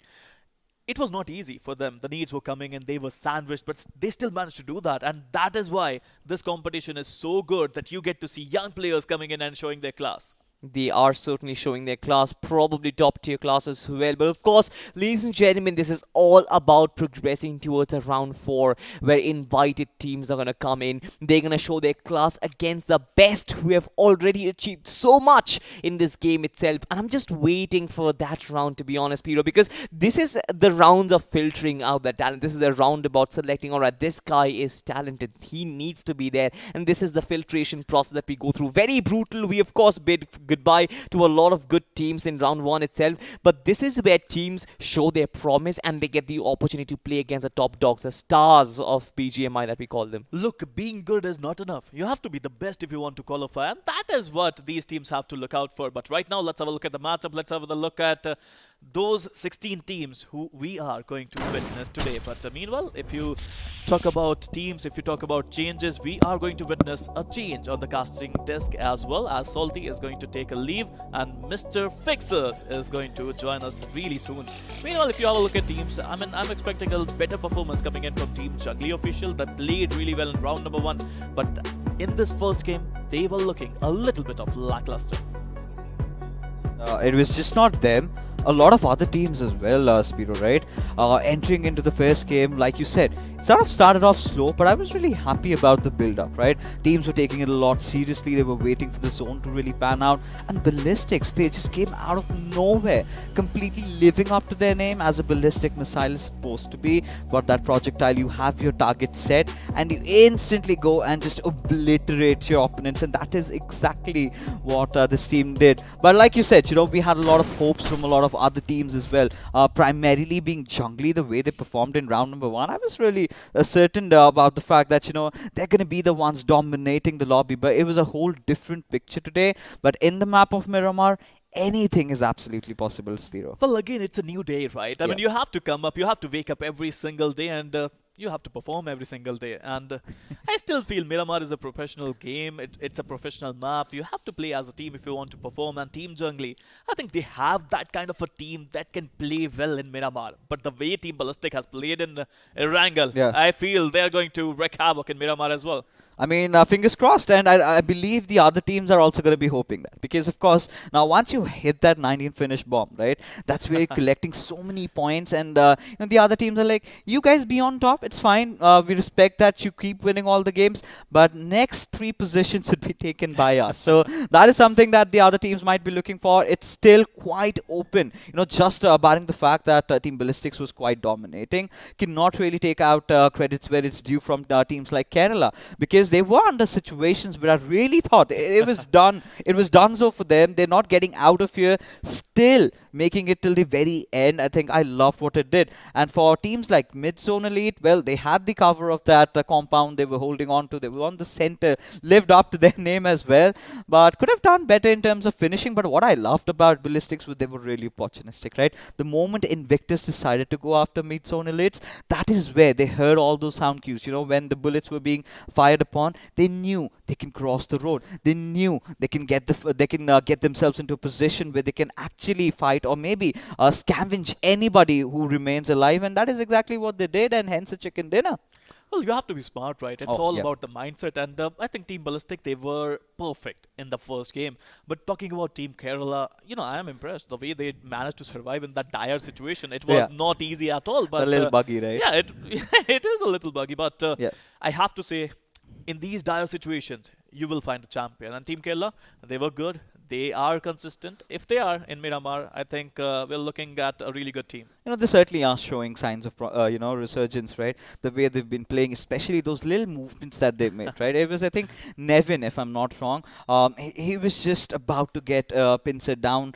There were the players of Jungly just pushing at his direction. And at the same time, what he did was simple brilliance, right? He lobbed a low toss smoke right in front of him. He made sure that he readjusted his position there and tend to survive. So those little plays show how good of a player you are, how much depth is there in your character, how well adept you are to handle these high pressure situations. Now, I'm not going to be really complaining about that slow start, because come on, let's be honest, it's about their lives, right? We've got teams like One Last Chance, and this is indeed a one last chance, at least for the next couple of months, right? Because if your journey ends over here, you've got to wait till out to the next tournament, and that's going to be next 2-3 months, I believe. Well, absolutely. I mean, look, I don't have patience. If there's an opportunity in front of me, I want to grab that right now. I don't have to wait 2 months for that. So right now, this is your last chance, and if you're going to play well, you're going to go ahead in round number 3. Yeah. But if you're not going to play well, we have to say tata bye-bye to you. Thankfully, Sparrow did not try his hands in competitive, considering how impatient he is, because we have so many teams, man. We have so many teams that have been grinding it for the past few years in different titles, now entering into BGMI, and still there have been so many teams that have missed out. One of the biggest examples, I must say, is Fearless Gunners, right? Just by mere 6 or 7 points they could not make it into. Such a heartbreak. Now, they've got to wait it out for the next event to happen. There's not going to be any invited slot for them. They've got to again play through the qualifiers, and who knows that they would be as good as they were yesterday, or maybe they could be even better, or they could just lose it all around. So you've got to have that little patience, and that's a good reason that we're at the desk, and I'm happy about that. But again, heading into the map of Miramar, considering one really odd thing I found out was there was no drop contestation in Erangel. Now I'm going to be a little sad, Spiro, if that is the same case even in Miramar. Well, I don't think these teams are going to make you sad in Miramar. I think they're going to fight it out early on, especially Ballistics, the way they started off. Yeah. I think they can just go all out. It's still too early, but they have the buffer. They have the buffer in their favor. You know, this is what really concerns me, right? There was another team yesterday that performed very well yesterday in the first game. It was Team Hope. Now, they started off really well, got that top 2 finish to their name, and yeah, they had Spiro in their name, but towards the end, they sort of fizzled out, right? They were nowhere visible. That is where the other teams, let's say like Knock and Finish, they managed to get to the top 4, who were not anywhere close to getting there till that 4th game came in, right? Getting that chicken dinner and then moving ahead, and that is how they qualified. So it's still pretty early to make any assumptions or any conclusions right now. We're not going to step on the gun, but what we're going to do, ladies and gentlemen, is directly head in and take a look at this beautiful map of Miramar, and we've seen some really weird circles, especially yesterday, right? The circle going way west towards the Ladrilera area, and today also, I'm gonna hope we have a rather slower start, get a basic default circle, but eventually in the next game, I would love to see something really something out of the world, and I believe there's some issues with punctuality, with players not being able to join the lobby. What's your take on that, Spiro? Well, I think there are still a lot of players like me who don't have patience, so they must have done something, and they must have lost their hope, and they must have lost their chances as well. But we'll talk about that. We'll see about that. But for now, we were talking about the zones, and I still feel, Fixers, that I would love to see a basic zone again. You know why? I'm not a boring person, but the first game, it started off a little slow, but in the end, it was beautiful. It was a perfect game for a neutral fan, and if you're a neutral fan, you would enjoy something like this. Oh, I certainly would, but during the early phase, the build-up, considering how the circle was in Erangel, was getting pretty interesting, right? Like you said, there are a few compounds around Gatka, but there was that little hilly area that really mattered, but we're going to talk about that a little later, as we do have Ballistics in front of us. Surya, the MVP of the last game, all riled up, readied to enter inside the battlegrounds, as the flight path trajectory, ladies and gentlemen, this time from Trailer Park all the way towards Chumasera, and like the first game also, the flight path trajectory was a little bit towards the edges, and that is where teams were having a lot of trouble getting to their desired drop locations, but somehow they did manage to do so, and also did not take a lot of casualties. We did not have any early fights breaking out, but hoping for some early action this time again, as I'm really eager to see where is the circle going to be formed. What are your predictions, Sire? Well, I would love to see Lost Linus once again. Please don't laugh at me, Fixers. I really love that zone, but at this point of time, I have to mention, I think these teams are really smart. The way they played in the first game, there were some drop clashes. I mean, I saw a couple of teams in Pochinki, but they were not able to fight. They were not ready to fight. They were not committed enough, and they don't want to start off really quickly. Team Ballistic played well, but meanwhile, if you had a look at La Cabrera, I can see 3 teams there. But I think a couple of those teams are going to go further ahead. They might fight it out for a vehicle or two. Meanwhile, if you have a look at El Pozo, these buildings are great. And if you talk about the Tier 1 circuit, we already see 2 teams going there, Scarlet's Gaming and Team Insane. They fight it out every single day of their life. Meanwhile, Team BLAC Official, with only 2 players there.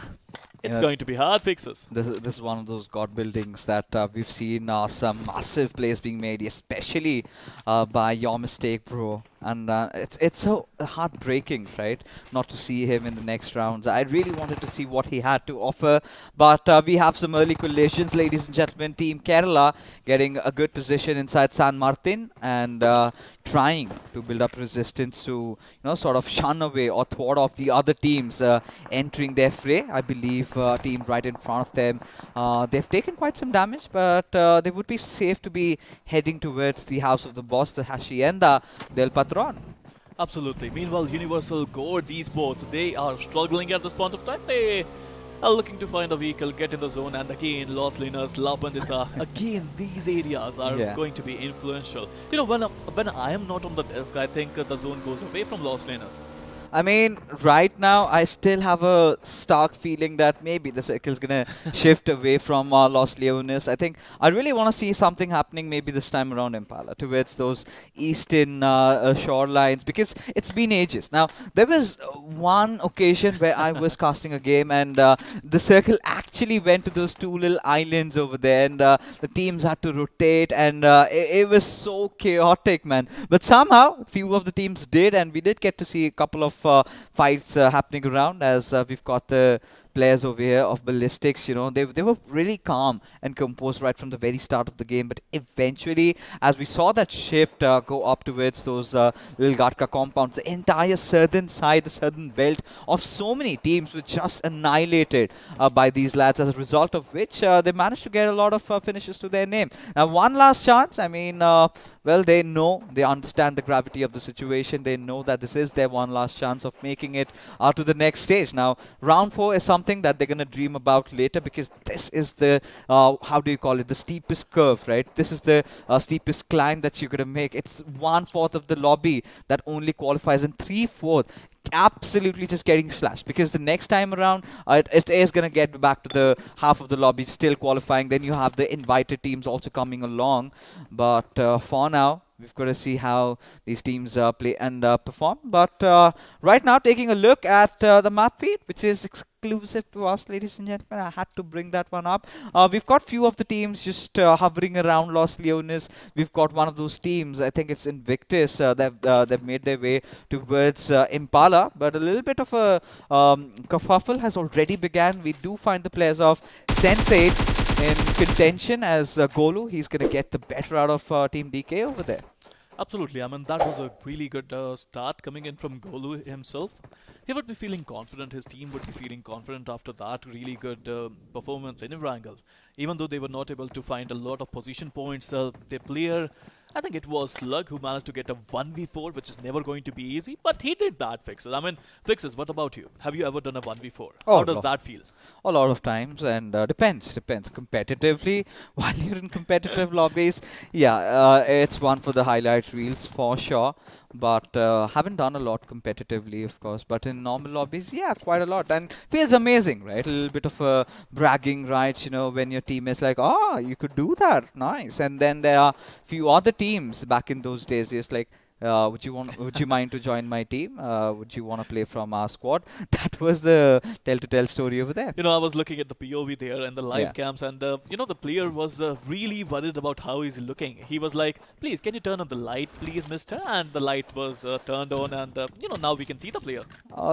You know, you love to have the cameras, you love to have the attention, and I'm certain he's you know, walking the same path as Salty, and who's apparently not anywhere nearby. But I'm sure whenever he's around camera, definitely loves to go shirtless.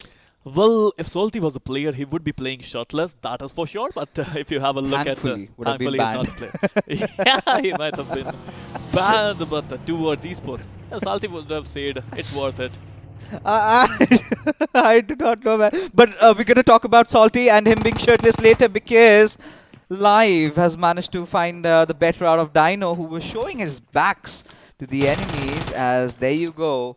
FL suffering some early casualties as ISO. Now, this is one of the other teams, right? We did see in round number 1 during the broadcast phases. Well, they were not the best of the lot, but these guys certainly knew how to survive. Now, the round number 1 to round number 2, the transition hasn't been quite comfortable, especially their first start in Erangel did not go as Team ISO had planned out, and for Faceless, they've got to make a run inside the zone. Team Faceless, I've seen them in BGS. They played well. They managed to get a really decent value out of those matches that they played. But now they are playing with only 3 players, and out of those 3 players, they lost 1 already.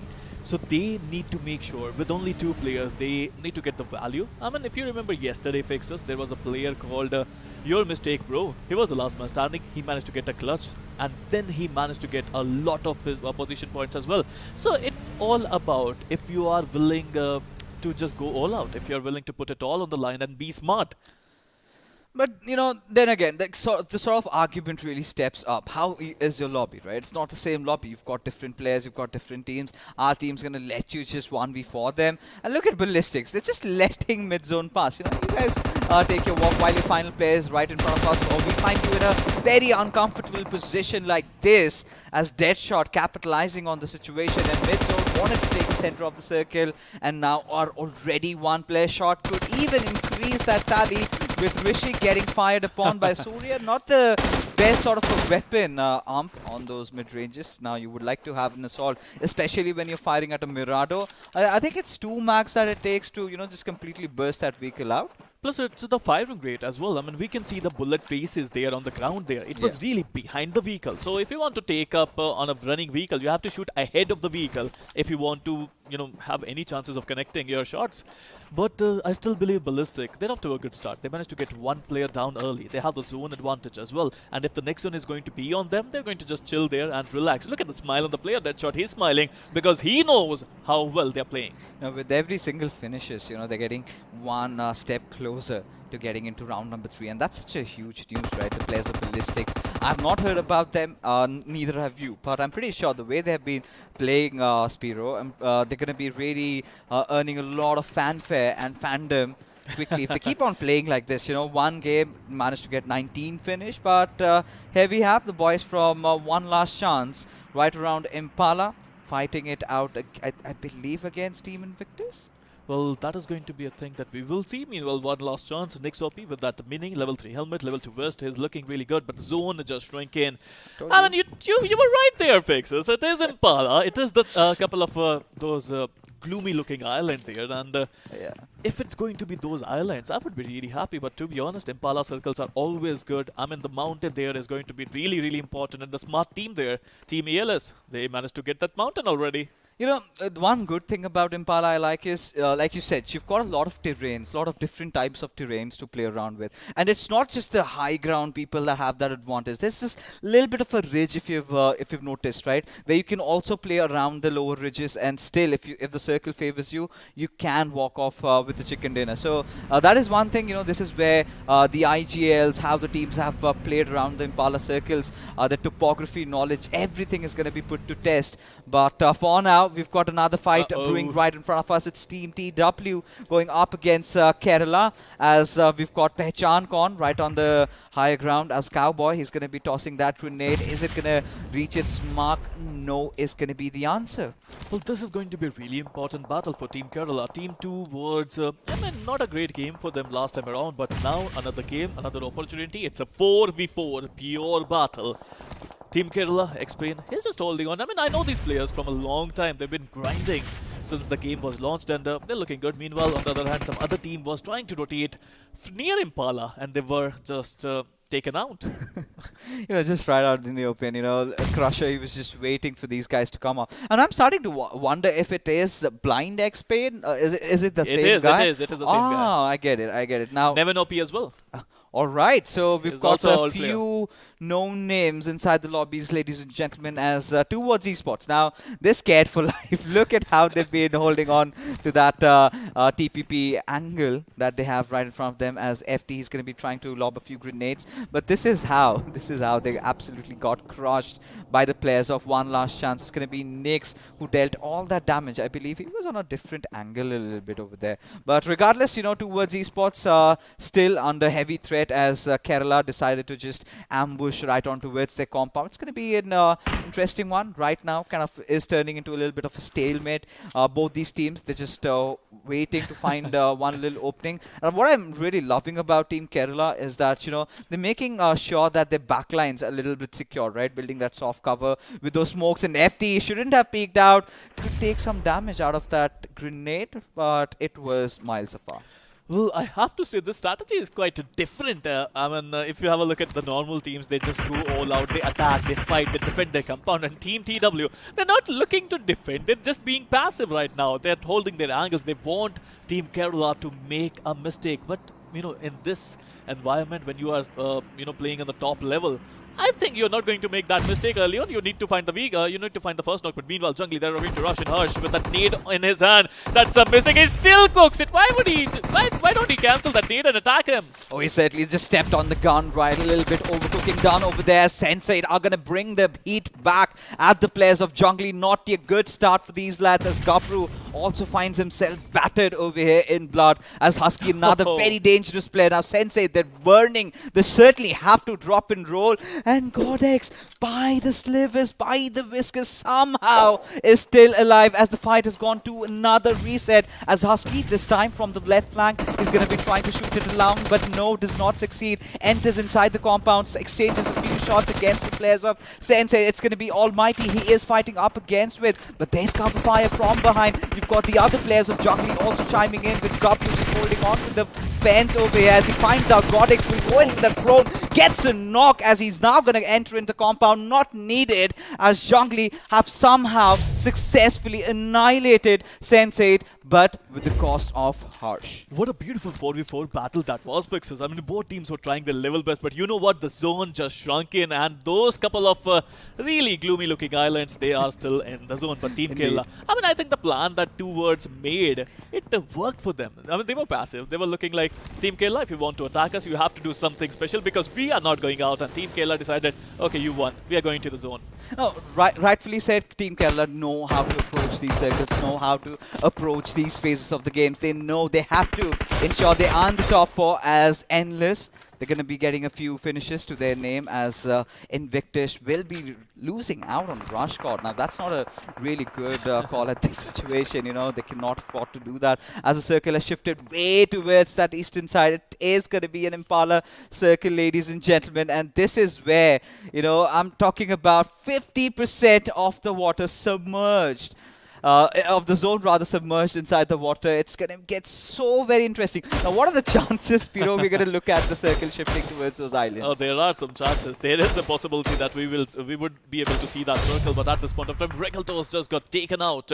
And Team TLB, they are looking good. They're trying to rotate and you know, enter and solidify their position in the center of the zone. But I still feel, Fixes, I would love to see the zone going towards that eastern area, those couple of islands.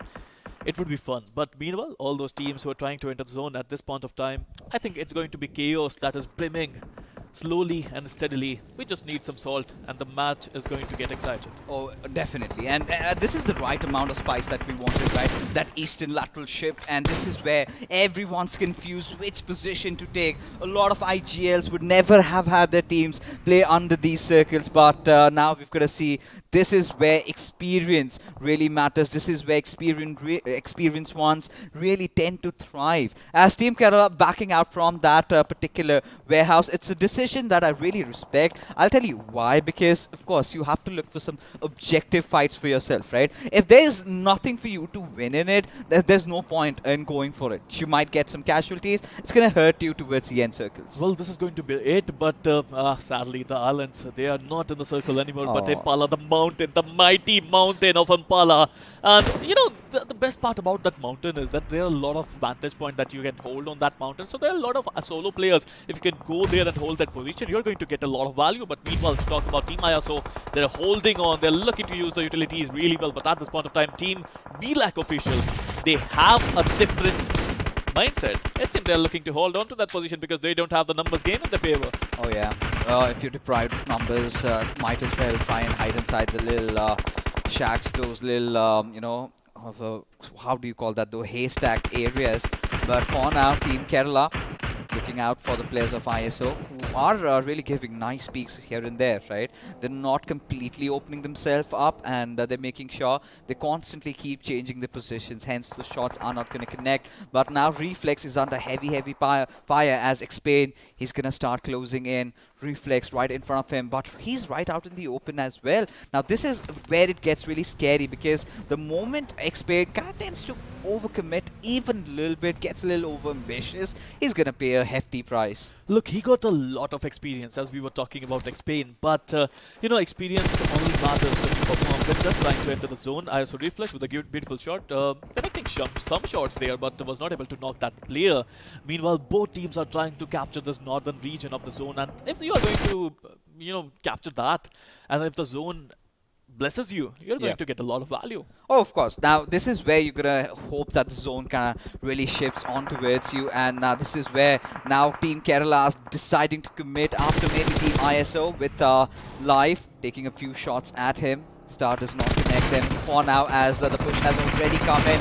chips on towards his M249, has taken some hefty amount of damage as Shredder will get knocked down. It is going to be some vehicular manslaughter going on over here, ladies and gentlemen, as Starlive is not at the best of his HPs, is still proning around, but Winter is getting fired from the backlines, and Team Kerala, they are not looking to stop at anything at all as they keep heading on, getting those knocks, getting those finishes secure to their name. But now the biggest objective would be trying to get their two fallen comrades back up. There's going to be one more problem. ISO Disaster is still there. They don't have any idea about that position. But meanwhile, Team ET, Shanopi trying to enter the... This is a very, vague area. You have to make sure that you survive in this one.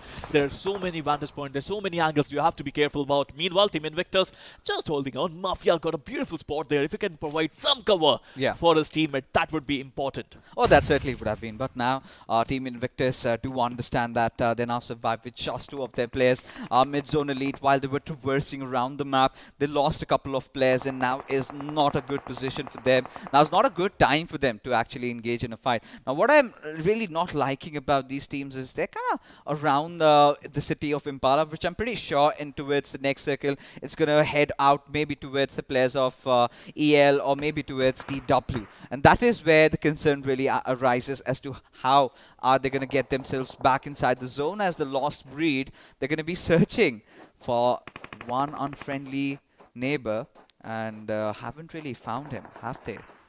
Has no idea, Beast. Does not hear the sound cues of someone swimming around. Maybe does now, but for now, Titan, he's he's losing out on that important oxygen as his position has been compromised, as Daddy is right knocked out, as Ballistics, they've decided to go after the players of TLB, with Hunter being the lonesome survivor over there. How long can he hold it? Well, Hunter is the last man standing in this compound. Beast is somewhere else. Meanwhile, Hunter, he is looking to just be patient at this point of time. I mean, they don't have the zone. I mean, at this point of time, they must be wondering, are you going to leave me and enter the zone? Please leave me. I'm not even here, but you are there. Hunter gets caught out there in the corner, and the team Ballistic with 5 finishes to their name. They lost the last match MVP Surya, but they still have the firepower. They still have the courage to enter the zone. Meanwhile, ISO just got taken out by the water because I mean, Disaster got in a bad situation. Yeah, it all keeps coming down for them now. They're starting to feel a little scared, a little worried, because it's 2 bad games and then somehow need to recover. In the meanwhile, ladies and gentlemen, you can take a look at the players of Jongli, right? Husky fighting it out against the zone with Bunny now knocked out. It's not looking even good for the players of mid zone, as Team Invictus wanted to get back towards their teammate, but it's going to be Rishi who gets revenge in broad daylight, as Bunny is going to be trying to crawl towards his teammate, as now Rishi is going to be providing that quintessential cover fire. He's going to ensure that somehow he can get that rest back up, but the biggest question is, can he, Spiro? Well, this is going to be important. I mean, this circle is everything for these players. But Bunny, he managed to get into the zone, and Rishi might be able to revive him at this point of time. But it was a risky move. That was a very risky move, and in the end, it didn't work out for them. What do you think, Fixes? Was that a necessary move? I mean, he could have survived alone. Yeah, he certainly could have, right? You need not overcome it, but we're going to talk about that a little bit later, as the final player of TLB also gets annihilated, as the players of Ballistics, they're going to be increasing their finish tally with every single finish that they have been accruing for themselves as one last chance. They are indeed playing it like it's their one last chance, just hiding in those nooks and crannies of the Impala Hills, and this is really sneaky. This is ninja stuff.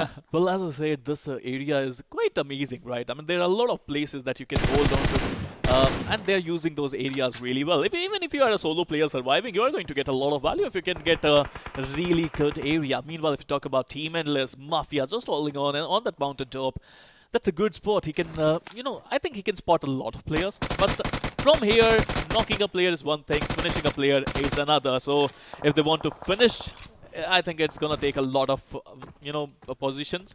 Yeah, it certainly will. Now, considering this is the fact that I was really worried about, now the circle entirely shifting towards the players of Kerala. Now, this is certainly their game to lose. All they've got to do is hold on to the high grounds, but towards we're waiting for the players of Ballistics as they get this sweet revenge, but a little over ambitious over there with those knocks going in. Deadshot fighting it out against the other teammates as the two Cowards are going to be having that last laugh as Ballistics Esports, the ones that they got the chicken dinner in the first game, this time out of the picture at the 10th position. But one good news, Piro, is they're out with 8 finishes to their name. Well, they have the finishes to their name, but in this match, they were not able to get position points. Meanwhile, if you have a look at 2 wards, I still feel that their strategy is a little passive.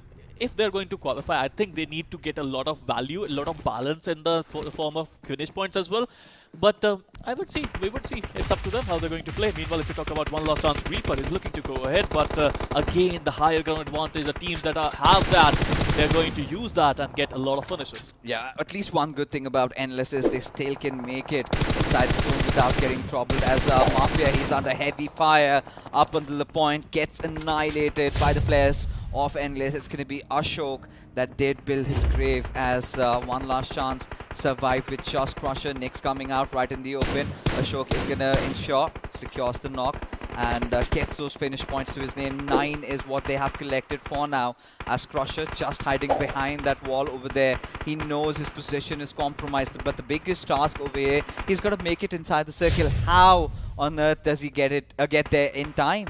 Well, that's a really important question, but I don't think he would be able to do that. If he can do that, that would be interesting. But here you go, K11 getting the better of Crusher in that situation. And Team Kerala, as you said, it fixes. Yeah. It's their game to lose. It's their game to win as well. Let's see what they are going to do. Oh, I'm really getting stoked up as we have the players of FL Aryan just surviving till the very end. Nexus Incognito also being taken down by the players of Faceless, who do not really have enough numbers on them. Again, Kerala being very, very vigilant, being very aware of the surroundings. They know Team Endless is right up top, but this is where the questions can arrive. There's a certain chance where they can really get sandwiched. Endless having 4 players, it's Kerala having 4 players. They are the strongest 4v4 contenders that we have for the top 3 right now. As a Ashok spotting out Aryan, maybe not hiding himself in that little bit of a smoke, but once it dissipates, he has to come out right in the open. And I'm pretty sure that the players of Endless have a slight idea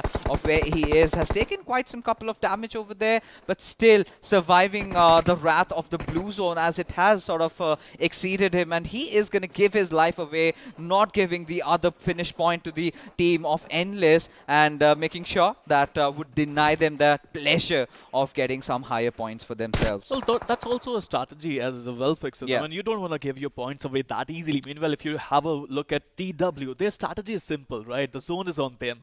They have the advantage, but they don't have the numbers game in their favor to win the chicken dinner. Team Kerala, I still feel that they have that sort of a positioning that, they can use that really well, especially Cowboy 26. His position is really good. If Ashok is trying to peek from that situation, he's going to take Ashok down quite easily, to be honest. Meanwhile, Team Kerala, Team TW, I don't know about their attacking prowess, but they know how to defend and surprise their opponents. Oh, certainly. He was just hiding in plain broad daylight, and still the players over there could not figure out what to do, how to deal against him. But this gave enough room and space for Cowboy to form that flank. As Ashok, he's been spotted out. This is where Kerala needs to show some patience, because now the players of Endless, they're going to be starting to close in. And this is where Kerala have to wait it out, let the players come in outside in the open, like Ashok is right now, not at the best of HPs. It's going to be a perfect time for Nevin to really go in and get some finishes to his name. As Kochni, here's the last player surviving. He's going to get wiped out as Team Kerala get themselves beautiful chicken dinner. Well, that was a beautiful game coming in from Team Kerala. From Yeah. the moment they started off really well, the rotations was perfect.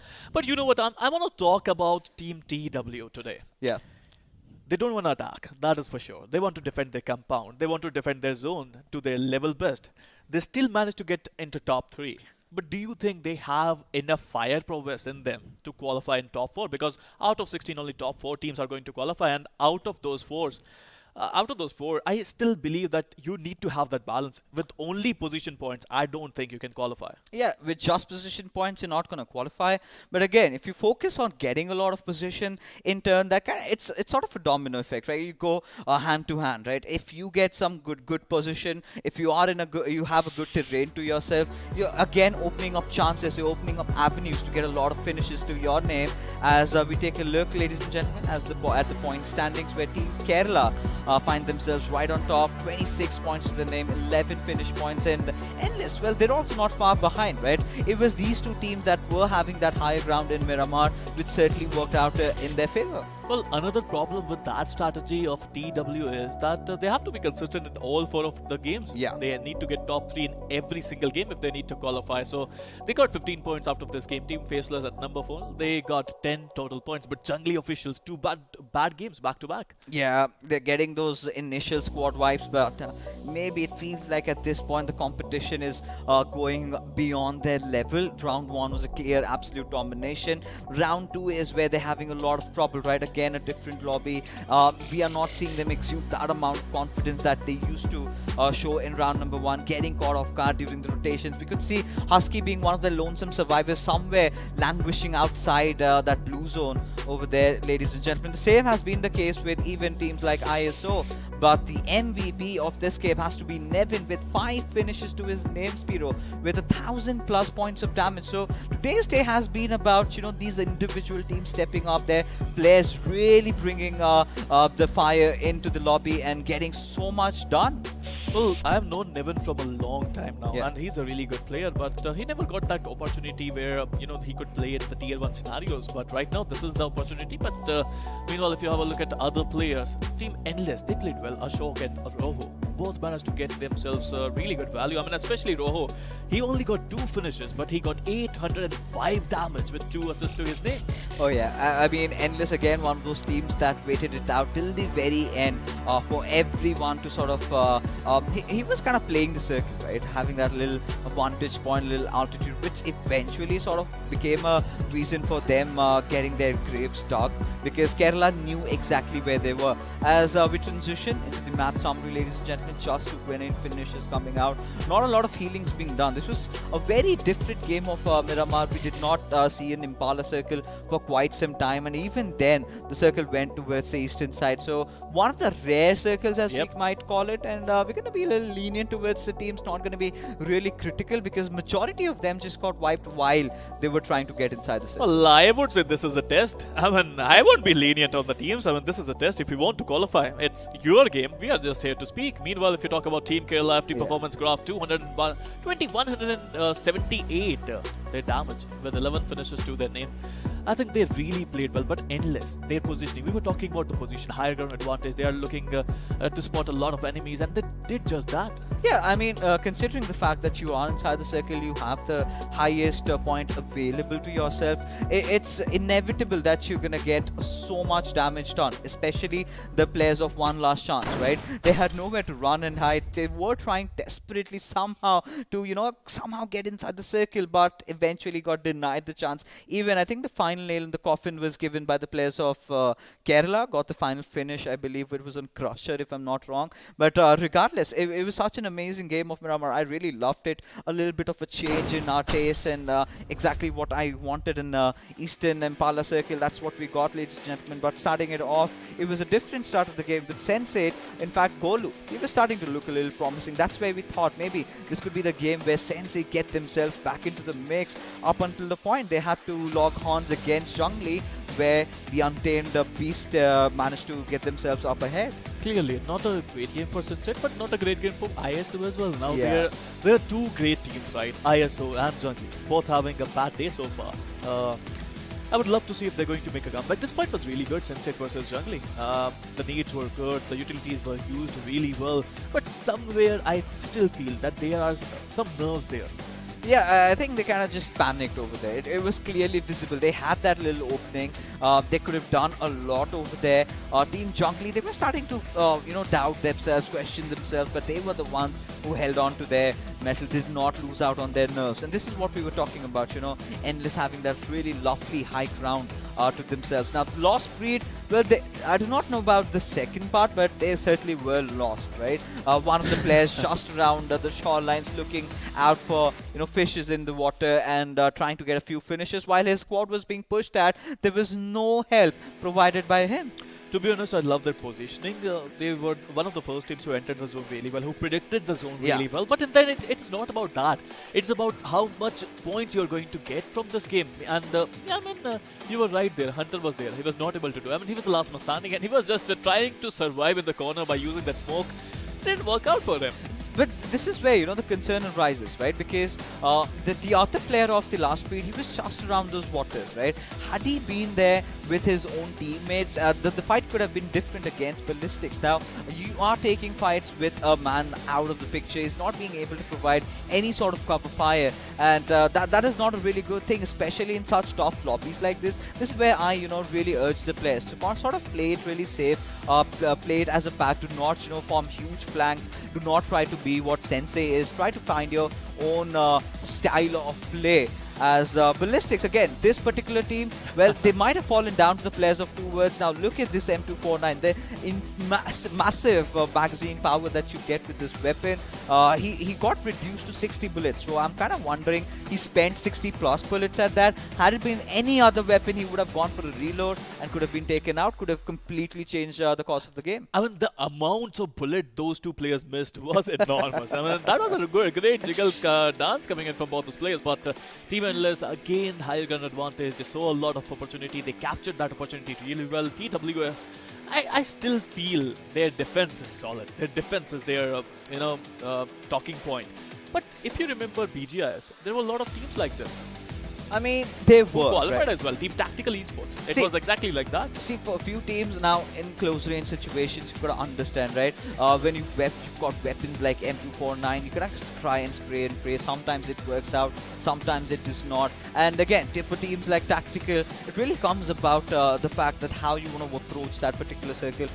The decision making, I must say, has to be of utmost importance. Now, again, going back to the very basics of how you need to approach this game, I really believe in terms of skill standards, everyone is at almost, it's a 19-20, even Steven, you can consider them to be. What really sets them apart is how they position themselves inside the circle. That is the macro aspect of it. Now, coming to the micro aspects, you've got to talk about how they are positioning inside the fights. One of the beautiful examples has to be when we saw the players over there, of Jungli fight it around Sense8, right? Both of these teams had equal opportunities to go after each other. It was all about the timings. It was all about making the right moves, because Jungli, they also had a few of their players down, which Sense8 kind of refused to, capitalize upon it, and instead just got hammered out.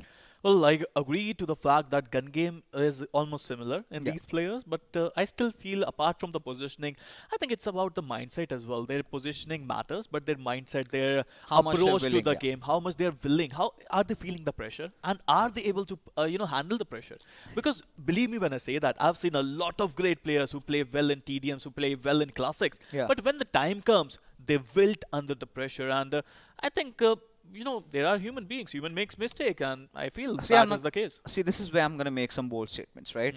You've got to consider that these are the qualifiers you're kind of going in. Now, they do not have the luxury of the invited teams, right? Now, if we had a few invited teams inside the lobby, I mean, they would definitely feel the heat, man, because now you've got to understand, out of 16 teams, only 4 make the cut. That is pressure already right on them. Now, we're talking about comebacks. We talk about, tomorrow we're going to have this team making a comeback, the day after this team is going to make a comeback. But hey, when you know your life is hell depending on just 5 games where you have to make that top 4, or you have to wait it out for the next 3 or 4 months, I'm already going to wet my pants. Well, look, Fixes, I'm going to put you on the spot right now.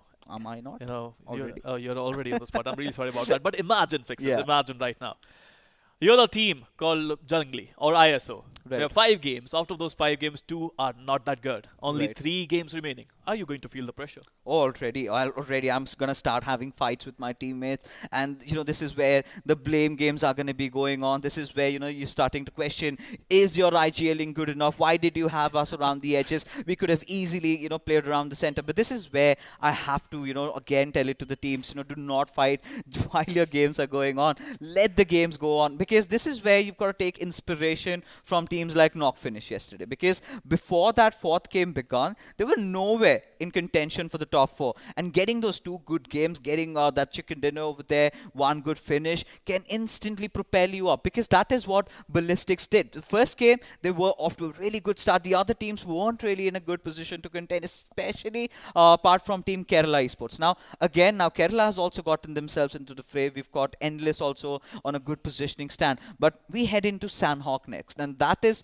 where it kind of changes everything, right? There's a lot of changes that keeps on happening in Sanhok. We tend to have so many unexpected teams coming up top, but we've been talking so much about Kerala. I think it's time to take a look at their statistics and how they've been playing, so far. But a little bit of a squad face-off is, I think, it's better to give us some clarity about Team Kerala and both endless. So 11 and 14 finishes. What can you get out of this, Piro? Well, I mean, both teams have played really well in these two matches. Team Kerala, they played really well with 14 finishes to the game in 2 games. That clearly shows that, they have that kind of a balance in their game where they were getting good position points as well. Look at the AST there. I think I'm a guy who always looks at the AST and finishes together. Right. If both are good, then you're going to qualify. AST is 21 minutes and 43 seconds. So clearly, Team Kerala, they have the benefit of the doubt against Team Endless. Oh, Team Kerala have been the better team for now, especially that Erangel game also helping them getting those average survival times up as ballistics. Well, they were off to a really crazy start. Even in the second game of Miramar, they were getting a lot of finishes done. I think 8 was the number, but getting eliminated at the 10th spot, not the best position point, just 1 to your name. I do not know how can they live with that. I'm pretty sure the way they've been playing, they still are in the contention for the top 4 at the very least. They have nothing to worry about, at least for now. I really do not want them to kind of head in to have that little bit of a what happened to Team Hope yesterday. But as we can take a look at Ballistics' difference of performance, the match 1 and match 2 speaks in volumes of how different it was for them.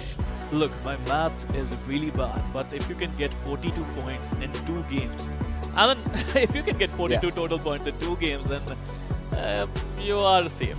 Oh, you're safe for now. You are definitely safe for now. But next 3 games, you still have to be on the line. If you kind of mess it up, then because for teams like Ballistics, they've been taking a lot of risky decisions, right?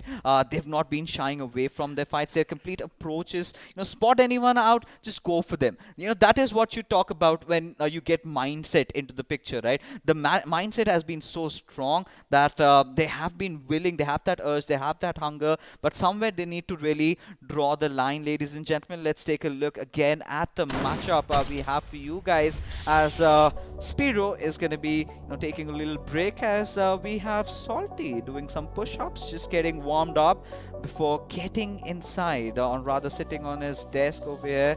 But Salty, hey, you did you were watching the match from the sidelines. How did you feel about that really absurd Impala circle? Dude, we needed some sort of variety. Yeah. And Miramar and Erangel both have been sort of giving us the same good old circle. So this was, I feel, it was a healthy change. Yeah, I mean, sort of was a healthy change, but especially when you have just 5 games on the line, and then you're like, why us? Why us? Why today? Why this very game? It had to mess it all up. And now, we're going to make things even worse for you. We're going to head in to Sanhok, the rainforest. And did you prepare my drink? Oh, yeah, absolutely. The nice coconut water that you were looking forward to. I mean, I've just climbed a tree and I got it for you. It's ready right there. I was, thank you. I mean, it feels good that there's someone risking his life, getting up top, cutting those coconut trees. Says, hey, ladies and gentlemen, we in Hyderabad, and I'm certainly not going to miss out on all those lovely beverages. I'm going to stay away from those aerated sodas. I'm really not a big fan of them. But this is it, Paradise Resort. Now, every single time you get into a vacation, you want to chill, you want to enjoy that little heat coming up onto your face, apply that sunscreen lotion, just read the tan. But the next moment, imagine what happened. Someone comes and captures it, fires bullets at you, it's blood all over, it's turning red. Not the ideal vacation that you really imagined, is it? Not the ideal vacation, certainly, but certainly a warfare that most of these teams are looking forward to, because what we've seen so far is there are few teams that are sort of making the cut. They are being consistent, namely Team Kerala and Ballistics, who are, I believe, at the top. The rest of the teams, they would be willing to go that extra route. They would be willing to go into that vacation where they get some finishes to their name and they can probably climb the ranks as well. Because this is about climbing the ranks. This is your choice. It was an open challenge and you participated in the challenge and you are dropping down from the big bird in trying to get those manhunting sessions done. It's a little bit of opium for these teams. No? Yeah. You signed off with. We didn't Yeah. ask you to do We so. didn't ask you to do it. You landed in the rainforest. Now deal with it. Yeah. Now the biggest issue, however, with Sanhok has been those two really varying circles that we have witnessed so far. One of them being that western circle. Now another one of them we've witnessed is the southern one. Right? Yeah. What do you think is going to be for us today? I believe it is going to be something different. Let's have a look at the circle which is forming towards the mainland, probably towards Camp Bravo, probably towards Lakavi. But ladies and gentlemen, speaking of that, we have the big bird that has taken it to the skies and we are flying straight towards Kampong. Looks like a good flight path. Of course, we don't really talk about the flight path when it comes to the map of Sanhok, but this flight path sort of reminds me of a circle which might form over the mainland. Oh, it certainly can. It certainly can. And, yesterday we had a little bit of a circle which we were starting to speculate was going to go a little western, and then it certainly transitioned towards the boot camp area. That's where all the trouble arose for so many of these teams. And I believe it was Heroes officials that sort of came out up top. But from what we can witness, we can witness a little bit of a kerfuffle really early on in Kampong. Oh, wow. But it's the same old love story. It's sort of getting a little boring for me at least. But hey, not boring for the viewers as we have a fight already breaking out in the boot camp itself. It's going to be BLAC going up against Zhongli. Now, two of the oldest teams of the community fighting it out together, as we already do have blood being spilled, as One Nation Esports have managed to get a knock and finish really early into the game. First blood being drawn in just approximately 1 minute in the game. This is not usual for sure, but One Nation, they are certainly pressing in on the trigger, looking in for those finishes. 2 finishes to their name, but instant retaliation as Saurav goes down on his knees. Oh, he certainly does. As Sensei, having lost out on 2 of their players, not a really good story for them. As Codex is going to be trying to spot out Leo, really whiffing the stray when he was not supposed to. As now he's going to start looking at the countermeasures that he needs to take at this point. Not at the great spot to take a fight, right? Does not really have any armor to play around with, and has nobody to really get that rest back up. As his teammates have already fallen down, as he's going to go after the players over there of 1TL. One of them already finished off, as Leo is trying to get that revive up, as completely oblivious about the other players. This is bad stuff. Godex had no idea that a resurrection session was going on. And as long as he was looking forward for more players, he was just taking down from the sides. A very, very disappointing start to the game for Sensei. But look at this, that mid zone with only 1 player surviving. This has been a very bloody start to the game so far, Fixes. Indeed, indeed. Not the kind of a start for mid zone, especially considering they had a really good first game. The second one was not how they anticipated. The third one, definitely a huge disaster. Now, this is what I was talking about. Just 5 games, you ought to make sure that you somehow keep yourself in the mix, as now One Nation Esports, they've been pretty much invisible, right? They have not made any noise even in Erangel and Miramar. But this is the map of Sanhok. This is where a lot of teams that were not performing better earlier suddenly start boarding the hype trade, suddenly start getting the momentum to their favor, have their morals lifted off his chest. He's just going to get the best out of Nyx. How do you miss that? How do you miss that? Nyx, OP, this man How do you survive this? You better call yourself an exorcist if you make the bullets fly away from your bodies in that situation. He was caught off guard. He was caught with his hands down, but this man pulled it up really quick. Really did. Really did. And I was absolutely baffled. How did he survive? It was just with HP, did not have a lot.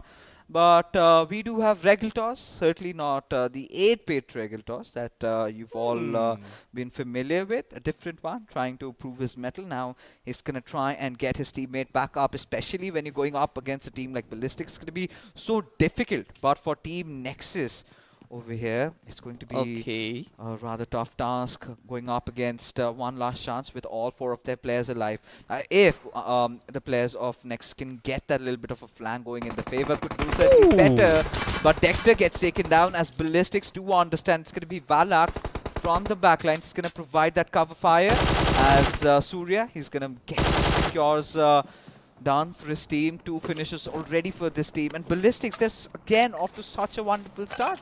Ballistics, their gun power has been prime supreme in this entire lobby so far, and now they're looking for more. And I love the fact that Team Nexus, in spite of that initial battle, they're still pressing forward. They're not really kind of going behind. Instead, they're taking the fight to Team One Last Chance. They've gotten a finish for themselves as well, a second one to kind of add to it, and there's only 1 player left in the vicinity at least. I'm not really sure if there's another one in the background. It's Fuse coming in to try and wrap him. A boa constrictor completely abominates the existence in Team Nexus Incognito. In spite of losing a play, this is a good recovery, especially after that whiff, getting three finishes to your name in spite of losing Wolf early on. I feel like they've done enough.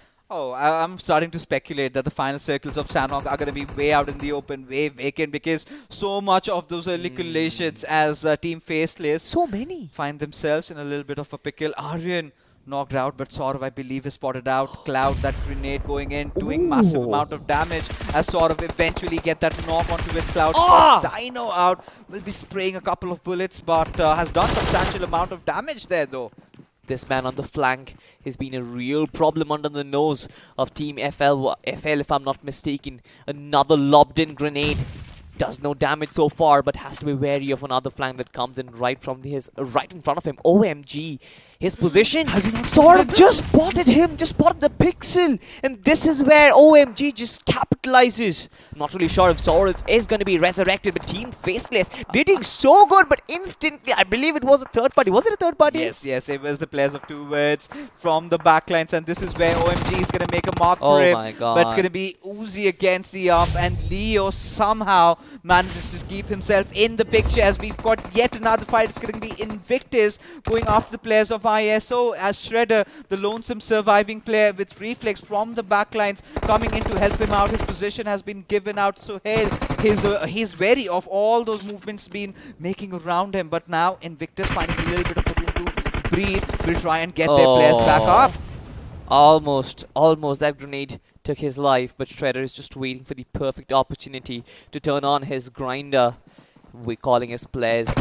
Tries to go in for a drive-by, agile movements to couple it up. Gets one knock, but instant gets knocked up as well. No support for him. Might actually get completely finished. Team Invictus, what are they waiting for? Mafia going in for the offense. Is another team, I believe it was Team Universal Gods? Or rather, sorry, pardon me for that. Team ISO, who get completely wiped off the floor. But guys, give me a breather. I can't even understand the names of so many teams fighting. I mean, just have a look, right? Erangel, 13 minutes on the board. We still have 60 players surviving in this game. Is like, I understand all these teams have to qualify, but this is just on another level.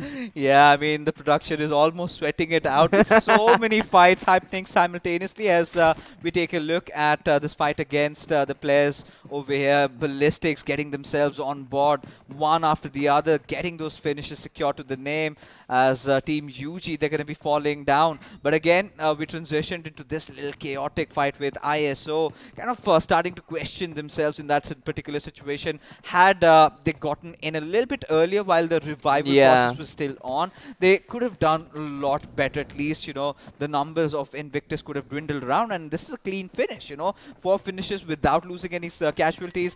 This is the right kind of a start that Team Invictus wanted for themselves. Exactly, and Team Invictus also one of those consistent ones that are there in the lobby. But of course, I've got to give it to you, Fixes. It's like, it's not just the production who's sweating, I'm sweating as well, because look at this. Team Juggle is on the offense, and this man Golu still trying to survive right inside the shack. Husky waiting for his opportunity. Phoenix, one small entrance where all these shots are being fired at.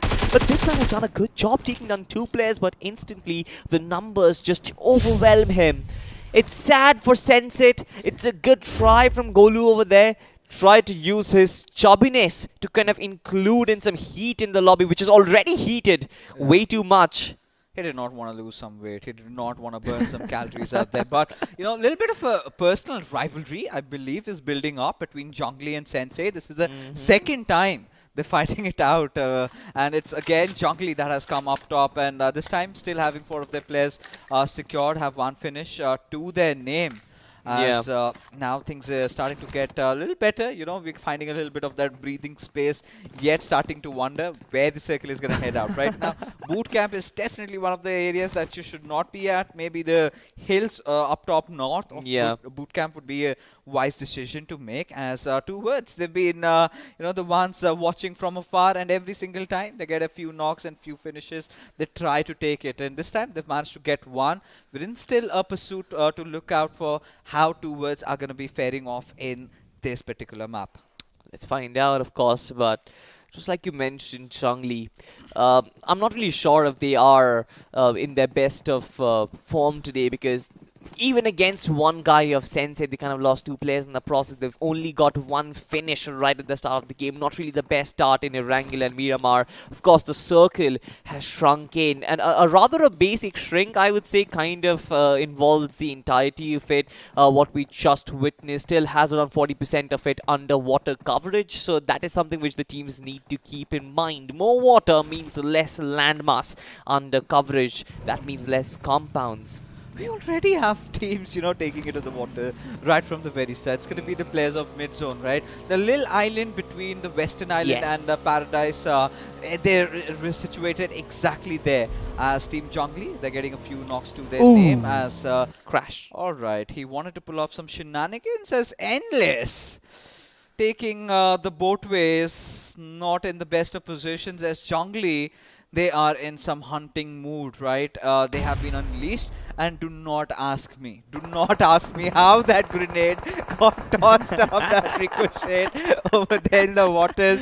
It's the physics we do not question in the battlegrounds. Yeah, and the Navy has been wiped off as well. Zhongli being really good at trying to defend the coastline. Endless for them. Poor guys, their submarine, or rather the boat, I must say, has been destroyed, and the team as well. Yeah, you know, you tend to take chances like this. I really felt it was quite unnecessary, considering how much of a chaotic lobby we did get to witness early on, right? They could have easily made their way inside the zone without really opting for the butation. Yeah. Quite infamous words, I must say, as well, for Team Nexus, in a little bit of a pickle over there. One of their players knocked out. Jester needs to get Zeus back up, and it's going to be against Team Invictus. So it's going to be really interesting how this particular fight really pans out with Invictus. Already feeling a little high on the morals, considering that wipeout against ISO, as Jester did come out in the open, but at the same time, Rushcott is revealing a lot of his position, just prone down, sort of limiting his mobility. Will take some bashing there, but has made it into safe covers. Oh! Marth is already in the front lines, quite close to Team Nexus. Now this Molotov might actually encourage Jester to come out of his cover, maybe take the fight against Roshgod, and that is the opening that they might be willing to open up. Steel, though, in the backlines will be providing some sort of cover fire, but this duel that is building up so far in a 2v1 situation, I like this already, because Team Invictus, they know that numbers game is important, even if they get one player knocked out. But this grenade, Sohail reacts to it instantly. Molotovs being launched, and here it comes, the retaliation. But so far, no movement from Steel as of yet. Oh, look at Jester fighting with fire, quite literally, but it's going to be the shrapnels from the grenade that are going to blow himself up, just gets deafened out, and will now be on his knees, succumbing to his injuries as Team Invictus.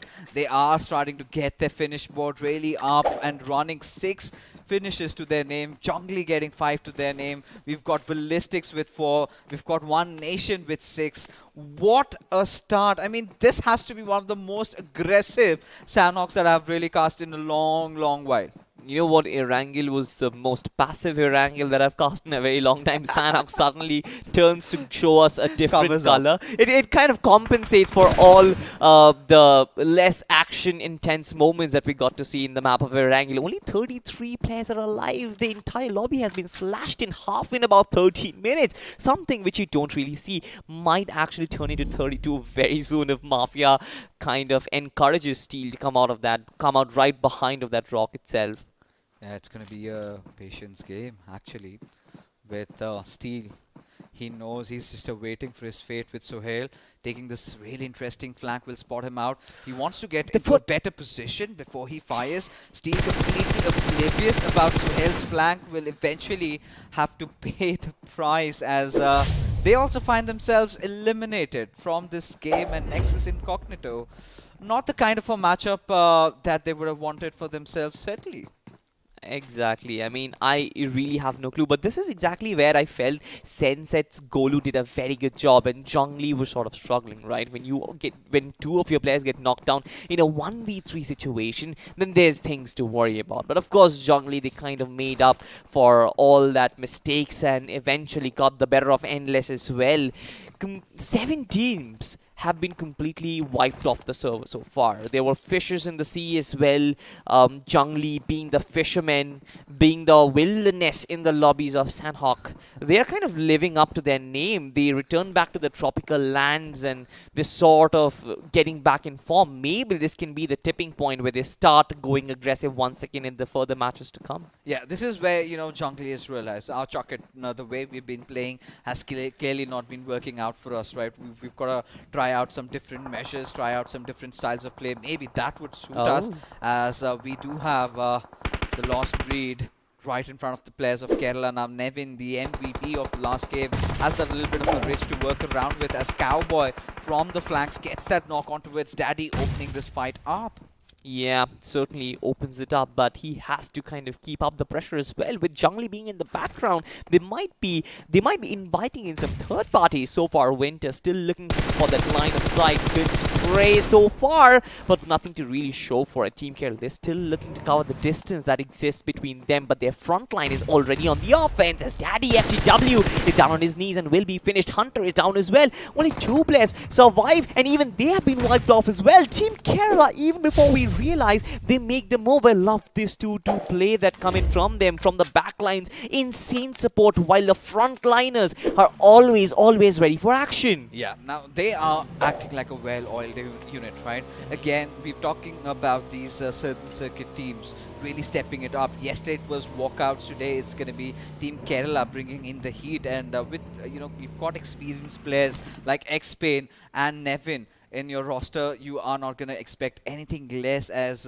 Rishi, just a lonesome survivor. It's the right time to take a dip in the waters, and as long as he's alive, as long as he's standing for his team, I do not question his ethics, right? I do not, Yeah. I would not mind if he's in the water, if he stays there for the whole while, but he's losing out on a lot of oxygen, has got to come out to breathe. But this is where Leo, he's trying to scour the land and the waters at Yeah. the same time. If he can hear that little tiny water's being splashed right his sides, he's gonna check out for some uninvited guests, and that is where, well, the players of mid zone, the last surviving one, could meet his maker. I'm not really a good professional when it comes to swimming, but I've heard that butterfly strokes make less amount of sound, so I guess he might be opting for that. Some butterfly, some backstrokes as well, whatever you call it. I'm not a swimmer, but I'm kind of getting jealous. But elsewhere, Aryan kind of feels jealous because he's not up in the finish boards as well. But now he might be. Kind of takes it. Oh my God! What a spray was that! Prones down, instantly goes in the offense. 2 players of Team Invictus are down already, and this is a really good move as BLAC official. They cover the distance, and Aryan is very close to finding his first finish. Oh yeah, and the best part is he's not overextending in this particular fight, right? He knows that the revival has already come alive, and this is where he had to ensure a few finishes to their name. Now, if you take a look at the players of BLAC, they do not have a lot of options either, right? They've already lost out on 2 of the players. They have to take every single movement with adequate amount of calculations being done. How long can they survive? Right now, in Sanhok, if they can accrue a few position points to their name, eventually they're going to land a few finishes, right? But at this point, overextending, going in for the pushes, especially against a 4-man squad, that's the last thing you want to do. Absolutely.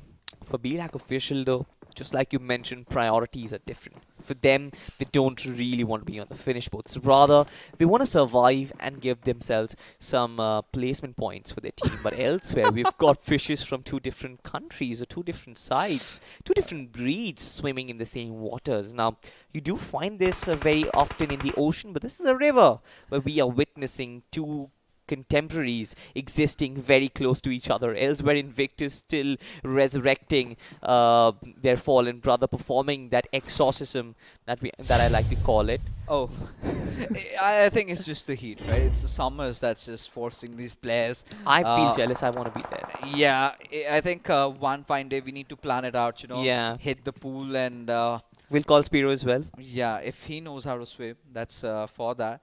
But Ballistics, right? They've been off to a really good start. 5 finishes to their name, have a good commanding position inside the circle.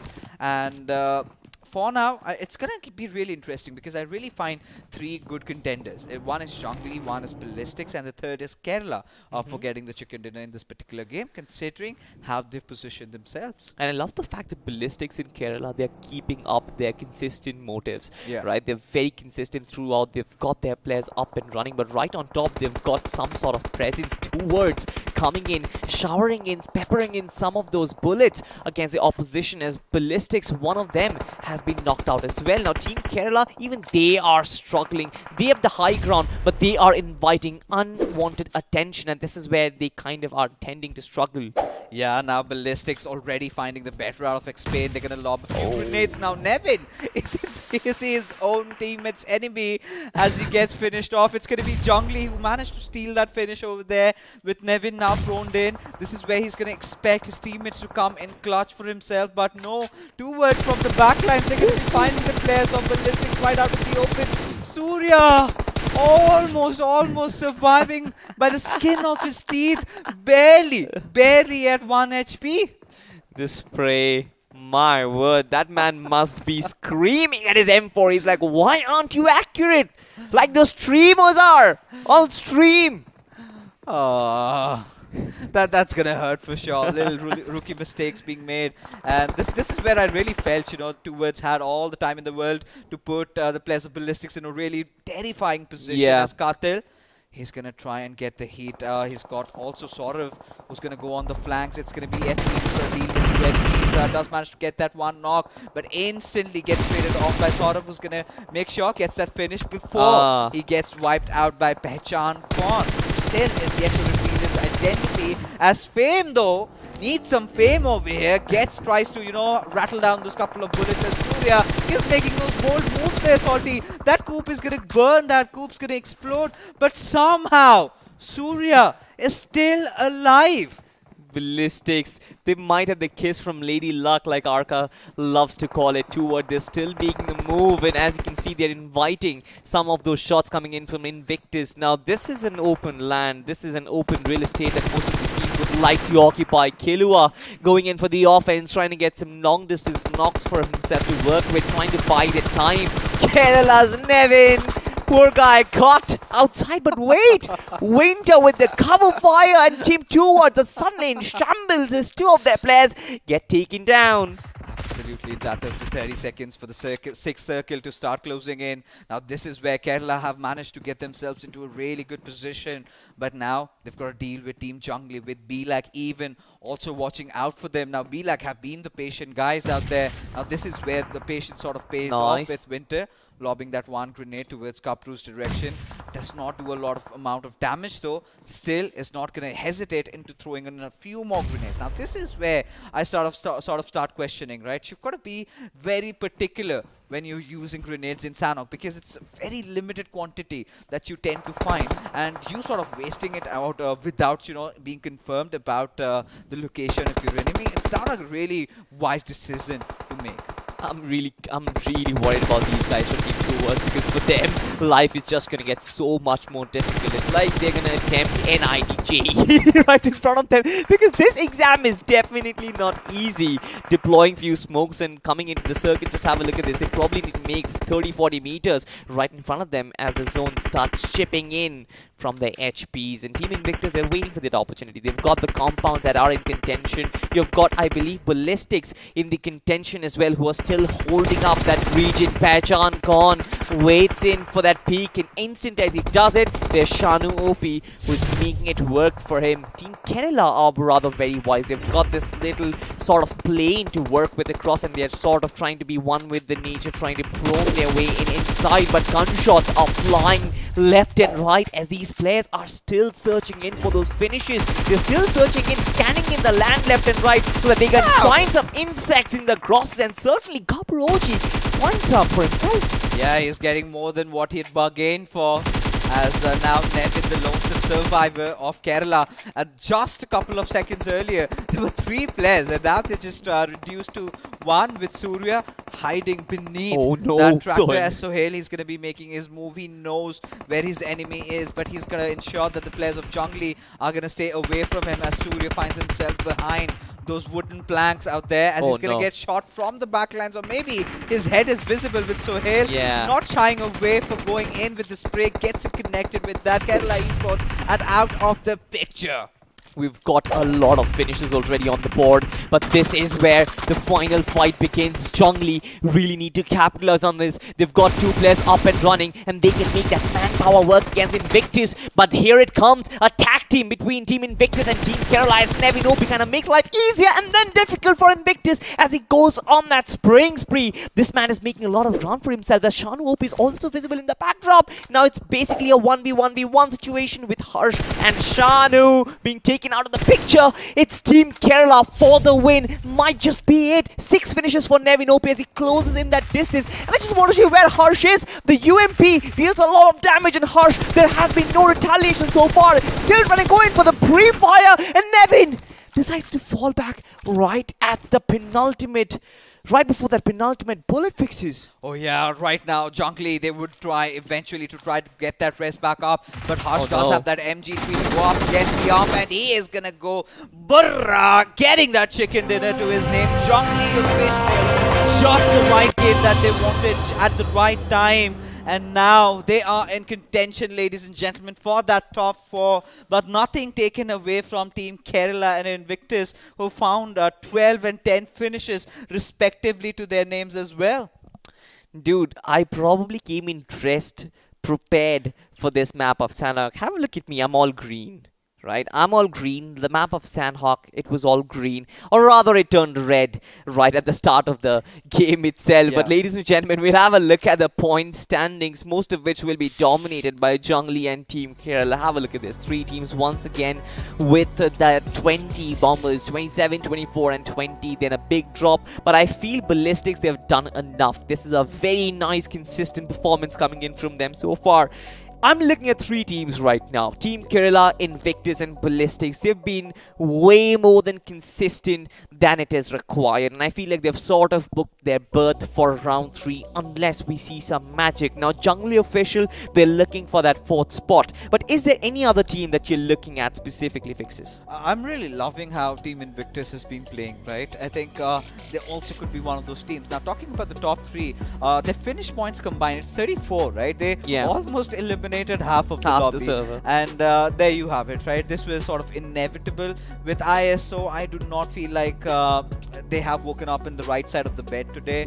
And certainly not the best of the days, as one last chance again, one of these other teams that is starting to falter down. Endless really had a good game in Miramar, but could not transition it into Sanhok, as Nevin OP, no doubt again getting that MVP, 6 finishes, 939 points of damage. Now this is where I'm starting to love this kid, the way he's been playing, the kind of resilience he's been showing, especially in the final few circles, the way he's been handling his controllers over there, really sticking onto his nerves, not really melting down, and that is paying off for him as we head on to top 5 players. Any particular player you can pick from over here, Salty? I feel all of these lads have been just brilliant. They've been out and out fraggers, numbers. 6-6, 4-5-4. It's tremendous numbers, the upper echelon of the servers.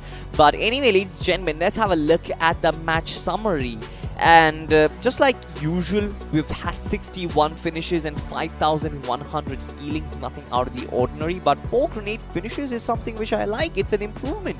Oh yeah, it indeed is, right? Especially in a map like Sanhok. Yeah. We've had this discussion, right? You do not get a lot of grenades, not a lot of first aids to work around Yeah. with, and despite that fact, if you are connecting 4 grenades over here, that's a good thing to do, and it's understandable why, right? You find someone right out in the open, you lob that grenade, you know where he is, and you get those finishes up. And majority of the fights that we had did happen earlier on into the game, where we had a lot of those compound control takeovers over there between the teams. As we head into an empty overview, it kind of feels like it's Miramar that's in front of us. So much damage has been done, and then you have those little teams just kind of languishing in the bottom. Yeah, you have a couple of high rises with Jungli and Kerala kind of dividing in.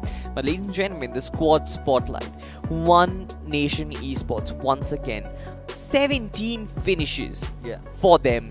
2,734 damage points. This is the overall squad spotlight, by the way. So 17 finish point in total. We'll still have to look forward to how much placement points they have, if we have to consider that they are somewhere in the top 4. But speaking of the squad face-off, you've got to have Jungli versus Kerala. Now it's a healthy competition, I believe, because Jungli official, they've got 20 to their name, and Team Kerala being 26, there is still a healthy difference of 4,800 damage points to 3,600. But what do you reckon, Fixes? What is your observation? Yeah, of course, Kerala Esports having a little bit of an edge, right? If you take a look at the average survival time, right, it's 2 minutes, and it's those important 2 minutes, because 20 to 22, you're talking about a lot of teams just getting wiped out, right? This is where majority of the wipes tend to happen, and Kerala have been consistent throughout, right? The first 3 games we've had, I'm pretty shocked. I'm not going to be surprised if even in the overall standings,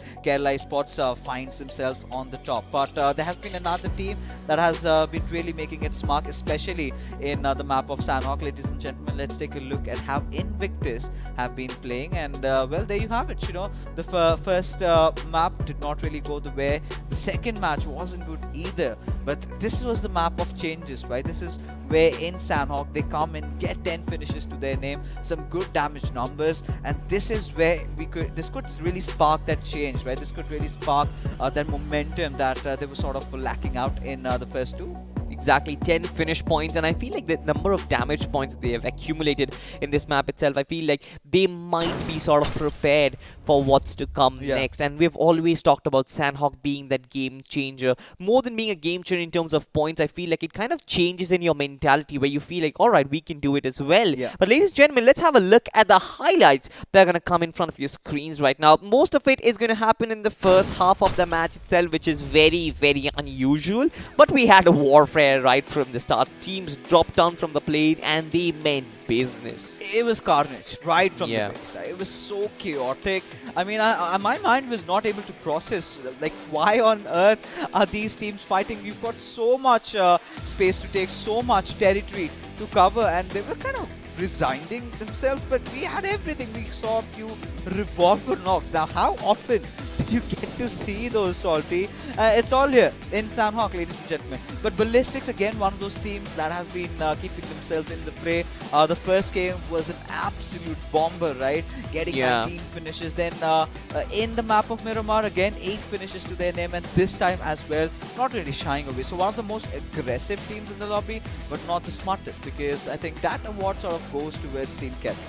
Might be, but this team is also very capable of taking those 4v4 fights, and I feel like having that capability is really important moving forward. You do need that consistency, but you should also have the capability to go face to face against any of the top tier teams that are yet to come, that are yet to be invited. Now this is where we start to kind of bring in the invited teams into the picture, because that is the final destination where we consider BMOC is going to end and we are going to transition to BMPS. Most of these teams are looking forward to play with the invited teams, looking forward to play with their idols, and I just hope that the better ones do make the cut, because the ones who are deserving should be able to kind of go through the filtering process. Oh yeah, of course. I mean, at this particular point now, this is where my concerns arise for Ballistics, right? They're not really shying away from the fights. They're sort of banking upon that first chicken dinner that they had accumulated for themselves, getting decent amount of finishes. They're still in the very top 2 or the top 3, if I'm not wrong.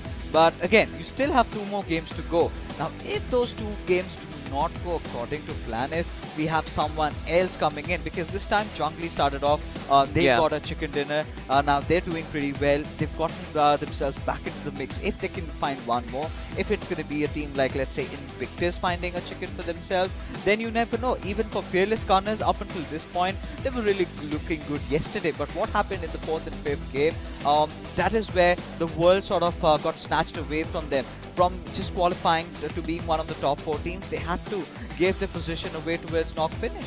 Yeah, absolutely. And again, little decisions do matter, just like this one. The nade dropping right next to Jester, properly cooked like a well-cooked barbecue, just like I like it. I thought you were heading towards steak, but yeah, I mean, barbecue serves fine. That being said, I'm starting to feel a lot hungry now. Yeah, you have your snacks ready though. Yeah, I mean, of course, I'm gonna munch on them though. But of course, this particular game over here, Salty, was all about those early kerfuffles that we had. So many fights, so many skirmishes between those 2 teams. Not a lot of third partying was done. A few teams tried to do that, but it was not the ideal Sanhok that you sort of expect it to be, where you sort of find a very clustered off final circle. But this time it was way out in the open. We had just 4 teams surviving in the 6th circle, right? So this is this was quite unusual. This was not the kind of a Sanhok that we are sort of privy to, but a Sanhok that is good for a change of pace. Exactly, it certainly is. Especially when you've got teams dropping in similar locations now. When I saw the map of Erangel, I thought that these teams are really disciplined. They've deep dived into every single one of the team and their rotation policies, and they've dropped in accordingly. And that is one of the reasons why you saw the very slow Erangel. And I felt like that is going to be the theme for the day. But no, wait, Sanhok had different plans, and that is exactly what we got to see. Now, Jungli, they started off well on the map of Sanhok, just like we mentioned. You've got Miramar, you've got Erangel in the fray as well, and those are the maps where they have to be very dominant. Considering the slack which they had right from the start itself, I feel like they don't really have the luxury of going in just for placement point. They need a lot of finishes to couple up those chicken as well. Oh yeah, for teams like Jungli, if you remember the first round matches that we did cast them, it was Husky and Phoenix really stepping it up. Yeah. But today, Husky has been sort of missing that fire punch that was needed, right? And it was Harsh who had to clutch it out. And one of the other good things about Jungli this particular game was they made some really quick rotations, right? Yeah. For them to be anticipating the circle to go up north, and then going towards the shorelines and then finding a few finishes over there, just like a fish in a barrel. They got those to themselves. They kept themselves away from the pack, and once the circle kept on shifting towards them, they got the better out of a lot of the other teams as well. Did also engage into a few third parties, got a lot of finishes. Eventually, also towards that final fight, it was Kerala Esports. Even Nevin tried whatever he possibly could, but it was Jungli who had the last laugh. It certainly is.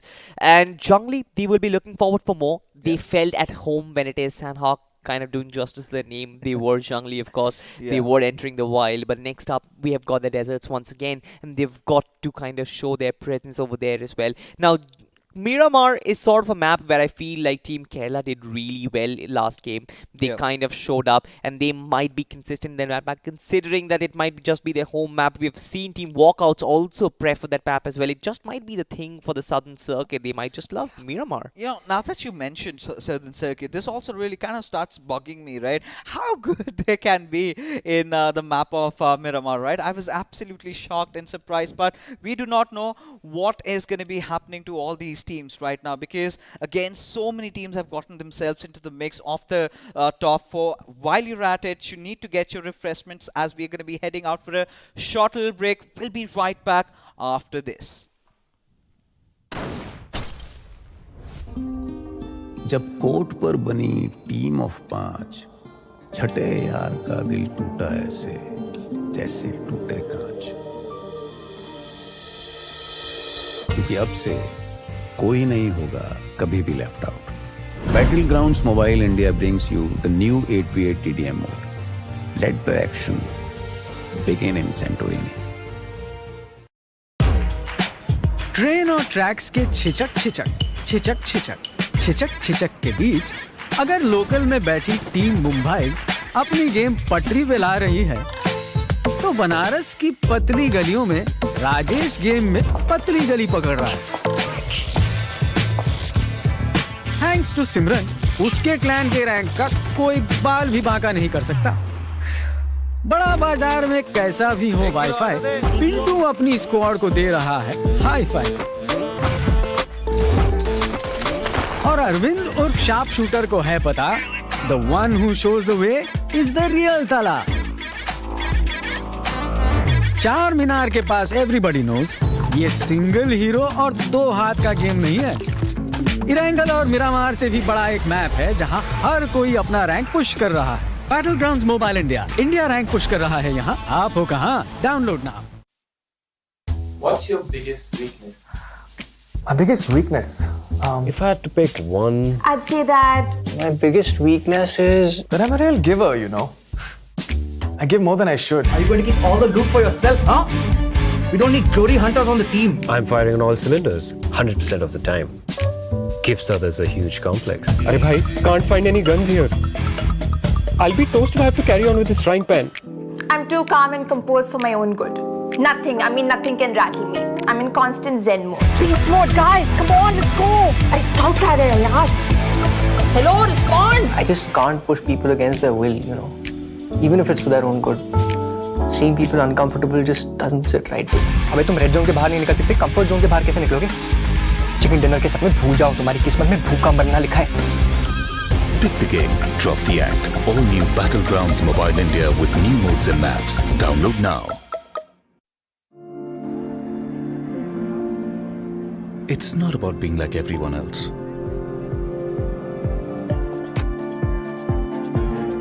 It's about having your own destination.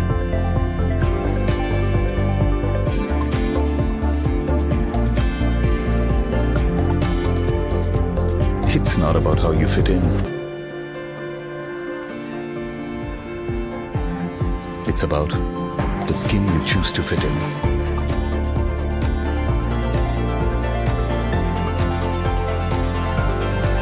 It's not about you belonging somewhere. It's about you belonging with your squad. Because everyone can be a player in Battlegrounds Mobile India. All new Battlegrounds Mobile India with new modes and maps. Let the battle begin. Download now. This car won't drive itself, right? Where to go, when to stop, read the map. अब ये सब तो इन game reader ही कर सकता है. And danger rarely announces itself. इसलिए आगे बढ़ने के लिए एक स्काउट भी जरूरी है.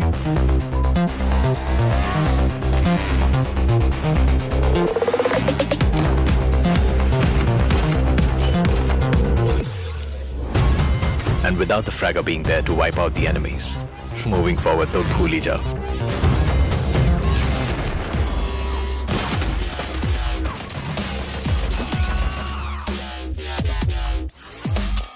और फाइनली गाड़ी आगे बढ़ाने के लिए सिर्फ पहिए नहीं, जैक भी जरूरी है. कोई भी मैप हो और कोई भी रास्ता, जैक ऑफ ऑल ट्रेड्स के बिना टीम नहीं बनती. Without you as the support ये गेम नहीं चलती. Your friends are waiting for you on the Battlegrounds. फिर से अपने यारों के साथ चिकन डिनर करोगे, साथ मिलके रैंक पुश करोगे. Battlegrounds mobile India, download now.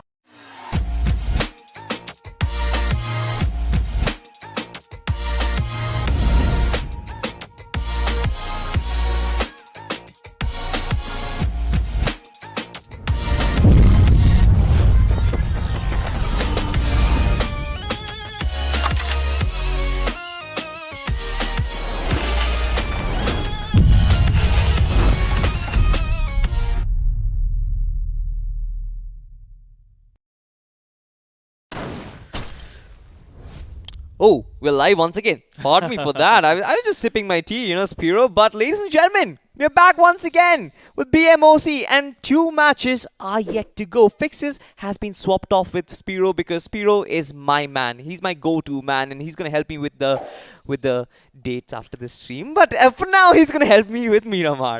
Well, absolutely. Let's have a look at those 16 teams that are going to battle it out in this Miramar. You know, the heat zone, even though it's raining in Hyderabad, this Miramar is going to be feisty because these 16 teams, they only have 2 more matches to go. Absolutely. Speaking of feisty, Jungly official, they started off Sanhok really well. Team Kerala is looking good. Ballistics look to carry on that momentum. There are some teams who have sort of, made up to the upper ranks of the overall standings, and they would really want to make it to the top 4, and that is what it is all about. When you're giving exams, passing marks is just 40%. When you're playing BMOC, passing marks is 80% to qualify for round 3. I've done the math when I was sitting right behind the screens. But ladies and gentlemen, we're moving to Miramar, where we're going to witness a lot of those desert storms. Just like he mentioned, it's going to get feisty. It is going to get feisty, so let's have a look at the beautiful Miramar, and the sceneries are just surreal, to be honest. But, Nice statue. Well, who is that? I don't know. I think this is Hacienda del Petron, and the owner is standing there. Ooh. Suddenly, an angel just looking over me all the time. That is for sure. Certainly. Certainly. But this mansion looks really good. I would love to own one in probably Dubai, where there is Exactly my point. When last time I was doing a Miramar, I was thinking, oh boy, I wish I could have that. You will have that. My man is rich. My man is doing a lot of grind, because of which he's earning a lot of those pennies. Well, I just did grind before this. Good one. But this is exactly where the bodies of the players are going to lie. We just saw those graves. Now we are here looking at where the power, the electricity originates. All those conductors and semiconductors. I kind of forgot the physical term for it as well. Haven't studied in a long time, ladies and gentlemen. My exams are also right in front of us. But yes, the maps and the players are getting warmed up. The players are doing their regular the drills, the push-ups, sit-ups. They're going to do some chin-ups as well, most of which are skipped by Spiro and Fixers because they don't tend to wake up. I tell them quite a lot, but they just don't listen to me. Don't worry, Salty. Your day will come when we will wake up and we will go with you in the gym, and we're going to do a lot of exercises there. But for now, you were talking about exams. I mean, good luck for your exams, by the way. But these players, they have their exams right here, right now. Yes. And a lot of them are going to fail, sadly. A lot of them, and that is exactly what I wanted to say. Like, this is not easy. This is tougher than your regular exams. Trying to make the cut, trying to make into top 4 of the 16 teams that are playing in the competition. It's not just consistency that's going to take you there. You need that one big chicken, one big game where you can rack up all the points, and this might be your opportunity. The plane takes it to the skies as the announcer announces it into the airport. All these players will start off from the side of La Cabrera towards Impala. Are we looking at an Impala circle once again, Spiro? Give me that. Well, I don't want to see that. So, to be honest, when I say something, it happens. And I don't want to see Impala circle. So good one. Maybe the BGMI gods, they're going to listen to me. Meanwhile, if you talk about drop clashes, now that is something I would love to see. But at this point of time, these teams, they are struggling. Seriously struggling. Apart from few teams, other teams are struggling. They need to get some points, and this is going to be a really tough battle. You remember the map of Erangel, right, where we sort of witnessed no action up until the 13th or the 14th or probably even the 20th minute. There was literally nothing happening, and Sanhok was the map of drop clashes. We got to see so many, but look at what La Cabrera is up for right now, because I can see 2 teams huddling in one small dot. We've got a lot of blue dots right in the center, completely surrounded by orange dots. Now the orange dots are they going to attack? That is the question. Well, that's one way to sum it up. But, as I said, Impala is not going to be in the circle. And here you go. It's Chumosera Montenegro, Landry Lera. Yeah. Fixes, and you were talking about it. My pronunciation. I was listening to it. And that is why I butchered it. Meanwhile, be like officials if you talk about them. The mango season is here. But, I still feel he needs to get some finishes. Yep, he certainly needs to get some finishes to reap those mangoes, but right in front Maybe is... to increase the price. Yeah, maybe to increase the price, maybe to increase the quality of them, maybe increase some sweetness so that we can feast upon them. I'm still waiting to feast on some nice juicy mangoes here in Hyderabad, but right up front, he might actually witness some because players of One Nation are right in front of him. Maybe 4 juicy mangoes for this man of BLAC official. Well, that is a thing that he would love to have, but for now, One Nation Esports, I mean, of course, India OP is a thing that I would love to see in the chat, but to be honest, Zorav is just holding on with the Tommy gun in his hand, and a shotgun, like a pump action shotgun, is not bad at all, Salty. Yeah, pump action shotgun definitely for close range battle, but considering the position that he's holding, I'm not really sure if we can put it to good use, but Karthil is holding this nice angle behind the fence. Now for BLAC official, I guess they've sort of understood that there is some sort of feisty neighbor who is right next to them. Jag OP though is completely oblivious of Karthil's position, and this is exactly why he's running out in the open, might get caught with his pants down. He better not. Well, I mean, Karthil has to do something. He was thinking about taking a shot there, but he was not able to. Meanwhile, he managed to get away from there. Mango, the man of the moment right now, is looking to attack Team One Nation Esports. I think they need to figure out a way to combine their powers together, because right now they are, you know, in a split position, and Mango is going to punish you if we're going to go in the open and do nothing. Exactly. Now, Karthil, he knew that players of BLAC official are going to attack, but he could do nothing. Just like you said, they were very, very split. There was no trade potential in between players of Team One Nation, and that is exactly why Karthil gets knocked and finished. But elsewhere, oh my god, Team Endless, we've completely ended Team 2 Words, and we had no information about it. Sadly, we don't witness the abomination that happened here.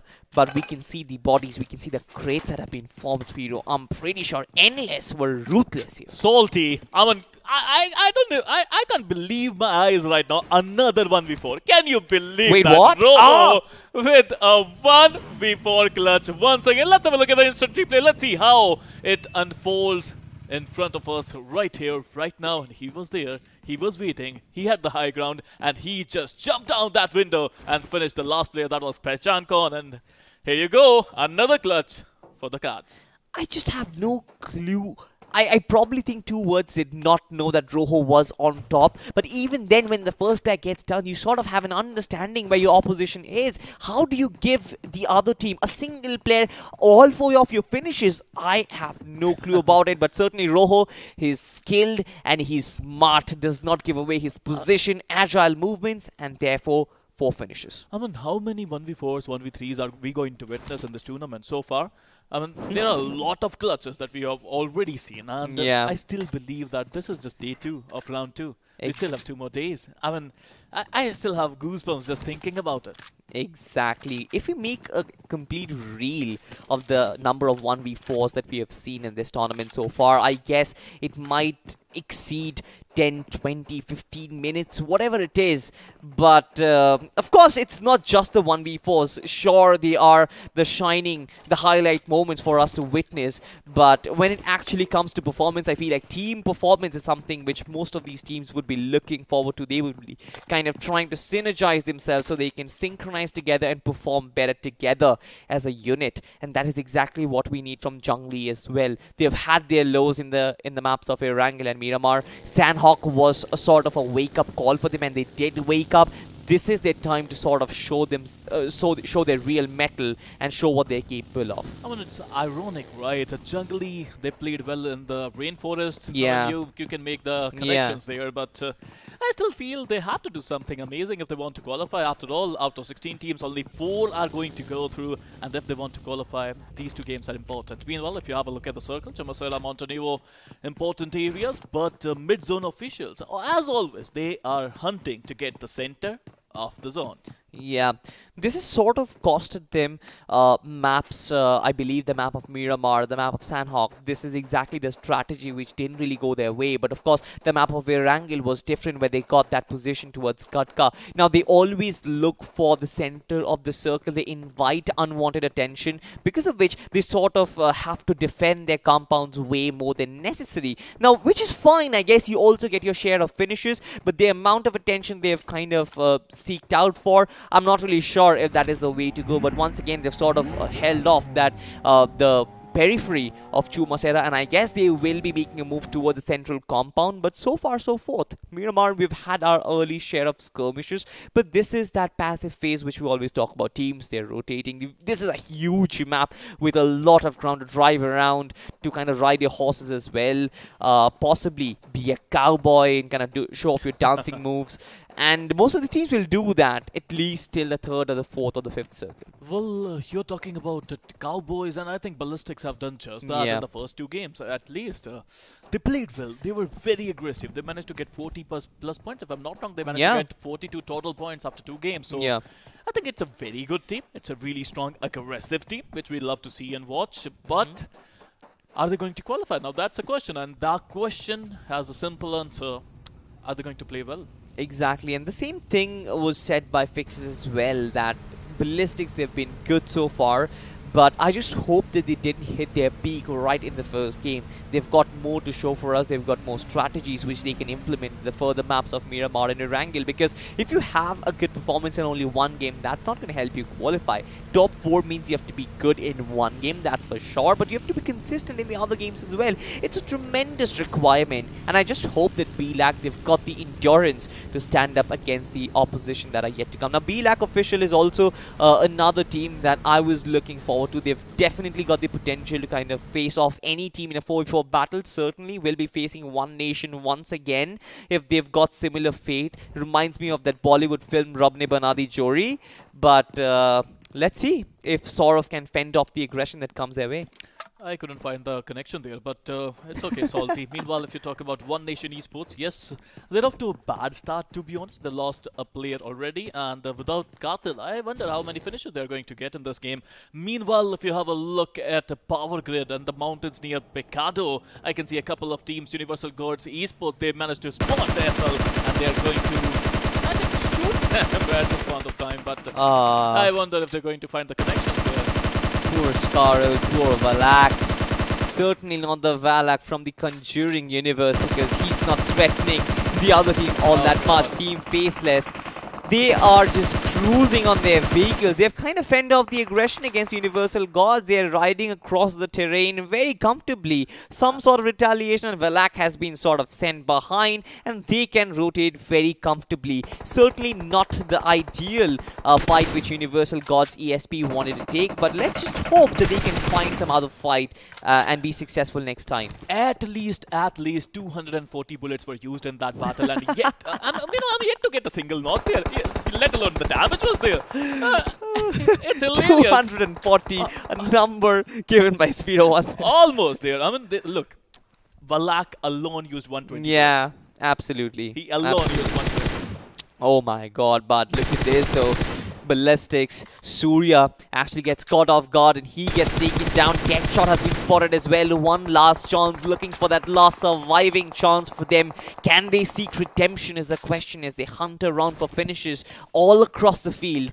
They've got the complete terrain for themselves. They've turned a few bodies to crates and they're destroying vehicles and exit strategies. But there's nobody around. They can loot these crates comfortably. And so far, good start. 2 finishes, all 4 players alive. A healthy trade-off to feed up on. I like the composure there. They use the smoke to loot that crate. But meanwhile, if you have a look at Nyx, he's just laying down. He's just having fun. I mean, look at him in the POV. Just laying down, playing. It's really hard to use gyro if you are laying down like that. Yeah. But I wonder if he does that. Yeah, might be. But I wouldn't really lay upon the hot deserts of Miramar, to be honest, because I sort of read in physics where sand, it kind of retains in all that heat coming in from the sun. It gets pretty hot in towards the day itself. So yeah, it's very ballsy from him to actually sit over there, but look at the spray coming in from Nyx. OP destroying 2 players off of ballistics. They were riding across the road pretty comfortably, and suddenly this man comes up and he's like, oh, you probably missed a traffic signal over there, guys. Well, Hunter is ready, and he's ready to hunt Sora up there, but he's able to take the shot. Too late. Yeah, I mean, he revealed his position. Team Kerala, they are in the shadows as well. They can come up quickly if they hear those, gunshots there. But Hunter just holding on. He got a really decent spot there. But there are a lot of ridges in this area. Yeah. The topography is not that great for the 4v4 battle. You're going to witness a lot of flanks there. So you have to be careful. Meanwhile, Regaltos is closing in as well. These players, they have to be careful. This is Macho Dexter. Needs to show off his macho and his masculinity against this fight or against Team Faceless. Now he's taking in peppered being bullets from all over. I'm not really sure if there's a third party involved, because if not, this man should really be able to get away from this position if he deploys those smokes. I mean, it's a really, really bad position. You have to be careful. It's open. I mean, Yeah. he needs to call a cab if he wants to survive. To be honest, I mean, his teammates has to come here.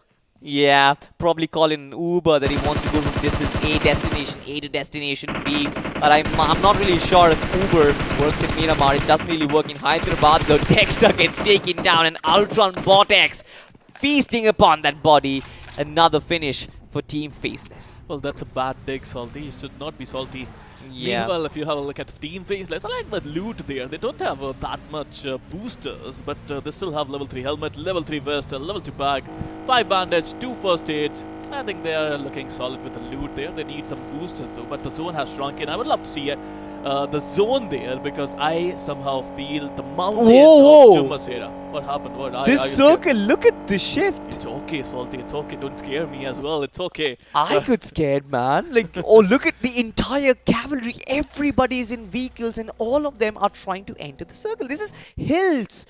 We witnessed hill fights towards Impala. This is another one. They must be singing, I'm on the highway to hell, but meanwhile, IMP Invictus, they're just holding on. Mafia with a beautiful spray. They want him, not able to get the first knockdown, but instead he would get taken down by a beautiful spray by Cowboy. You were talking about Cowboy. Here he is. Yeah, here he is. But of course, X-Pin probably completely oblivious of the fact that the grenade is being cooked in.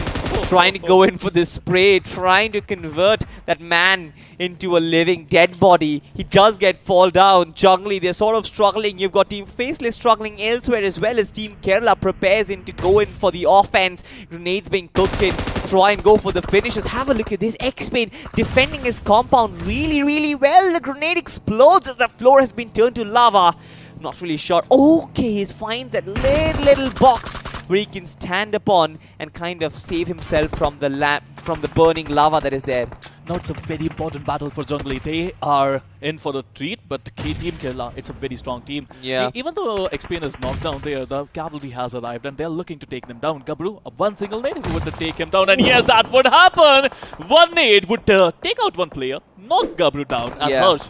Suddenly he finds himself as the last man standing. Cowboy coming in hot. It's not looking good for Jungly at all, with only one game that they play decently. Now they are struggling to find composure. Yeah. Even Harsh goes down. Here it is, Winter, just cleaning up the mess that has been created in this fight, looting those crates completely. There's one guy, Phoenix, who has kind of fended off the aggression. He's went off the other direction. Good for him as Jungly kind of still keep alive. They still survive to fight another day. But Team Kerala, they're doing pretty good. They've sort of been very aggressive so far. 3 finishes and 4 players still alive. Well, they can afford to do that. I mean, they had some really good games. They can afford to be aggressive. They can afford to be reckless. But Jungly, they were not able to do that. Out of 3 games, they played 1 good game. 2 games were not that great. This game was important for them. And I still feel that the one player can do a lot of things. But it certainly makes their job difficult. It certainly does. Ultron Pot. What happened? Look at that man. I mean, he's the only player who survives from Team Faceless. And he knows that he's been completely surrounded by mid-zone elite. Tries to hide his presence by a smoke. It's like, guys, I'm not here. Maybe he should call Tony Stark right now. What do you think? Yeah, he should call Tony Stark, who would come in from the skies, probably save him and lift him up. might even call a helicopter, kind of take him up from that situation, but those aren't really available in the map of Miramar. Well, jokes apart, he's just holding on. Bunny has a really good eye on him.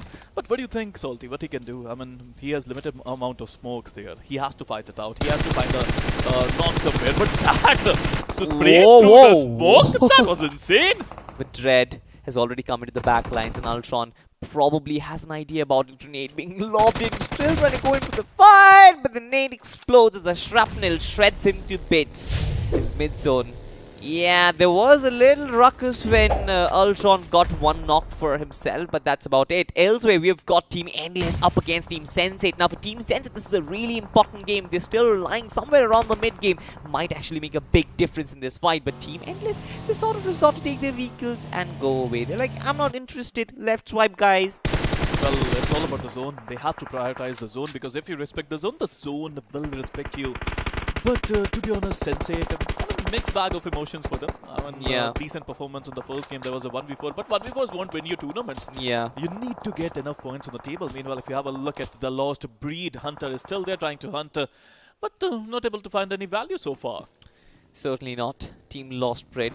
They need to find themselves up against Team MZ right now. Spirit cooking in that nade, waiting in to drop in right in front of Dead.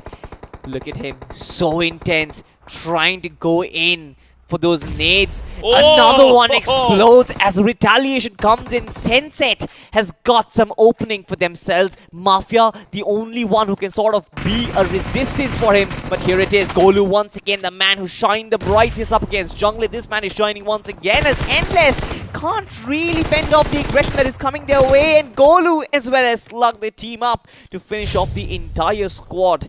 Endless have been ended. Absolutely, but meanwhile, Kerala, as we said earlier, they are looking to be aggressive. Neven coming in strong there. It is going to be a beautiful clutch down for Neven and Team Kerala. They managed to get 7 finishes on the board. You know, Salty, I still believe Team Kerala, it's too easy for them. Yeah. It might just be too easy, and we discussed it, me and Fixes, we were discussing how teams coming in from the Southern Circuit, they just really love the map of Miramar. Well, that's a really interesting fact that you have pulled up there, because I agree with you. They have been playing Miramar really, really strongly. Meanwhile, if you talk about other teams, BLAC officials on the edges of the zone, mid-zone esports, just ahead of them, I think it's a great scenario where you have to clear the corners. The whole edge is... I mean, it turned out to be lava for Team MZ. Certainly it did, but now once again it's not over yet, because BLAC official versus, I believe there's another one, the Lost Breed. These two teams are gonna go head to head. They're gonna lock horns. Down below into the valley you can see Team Sensate as well.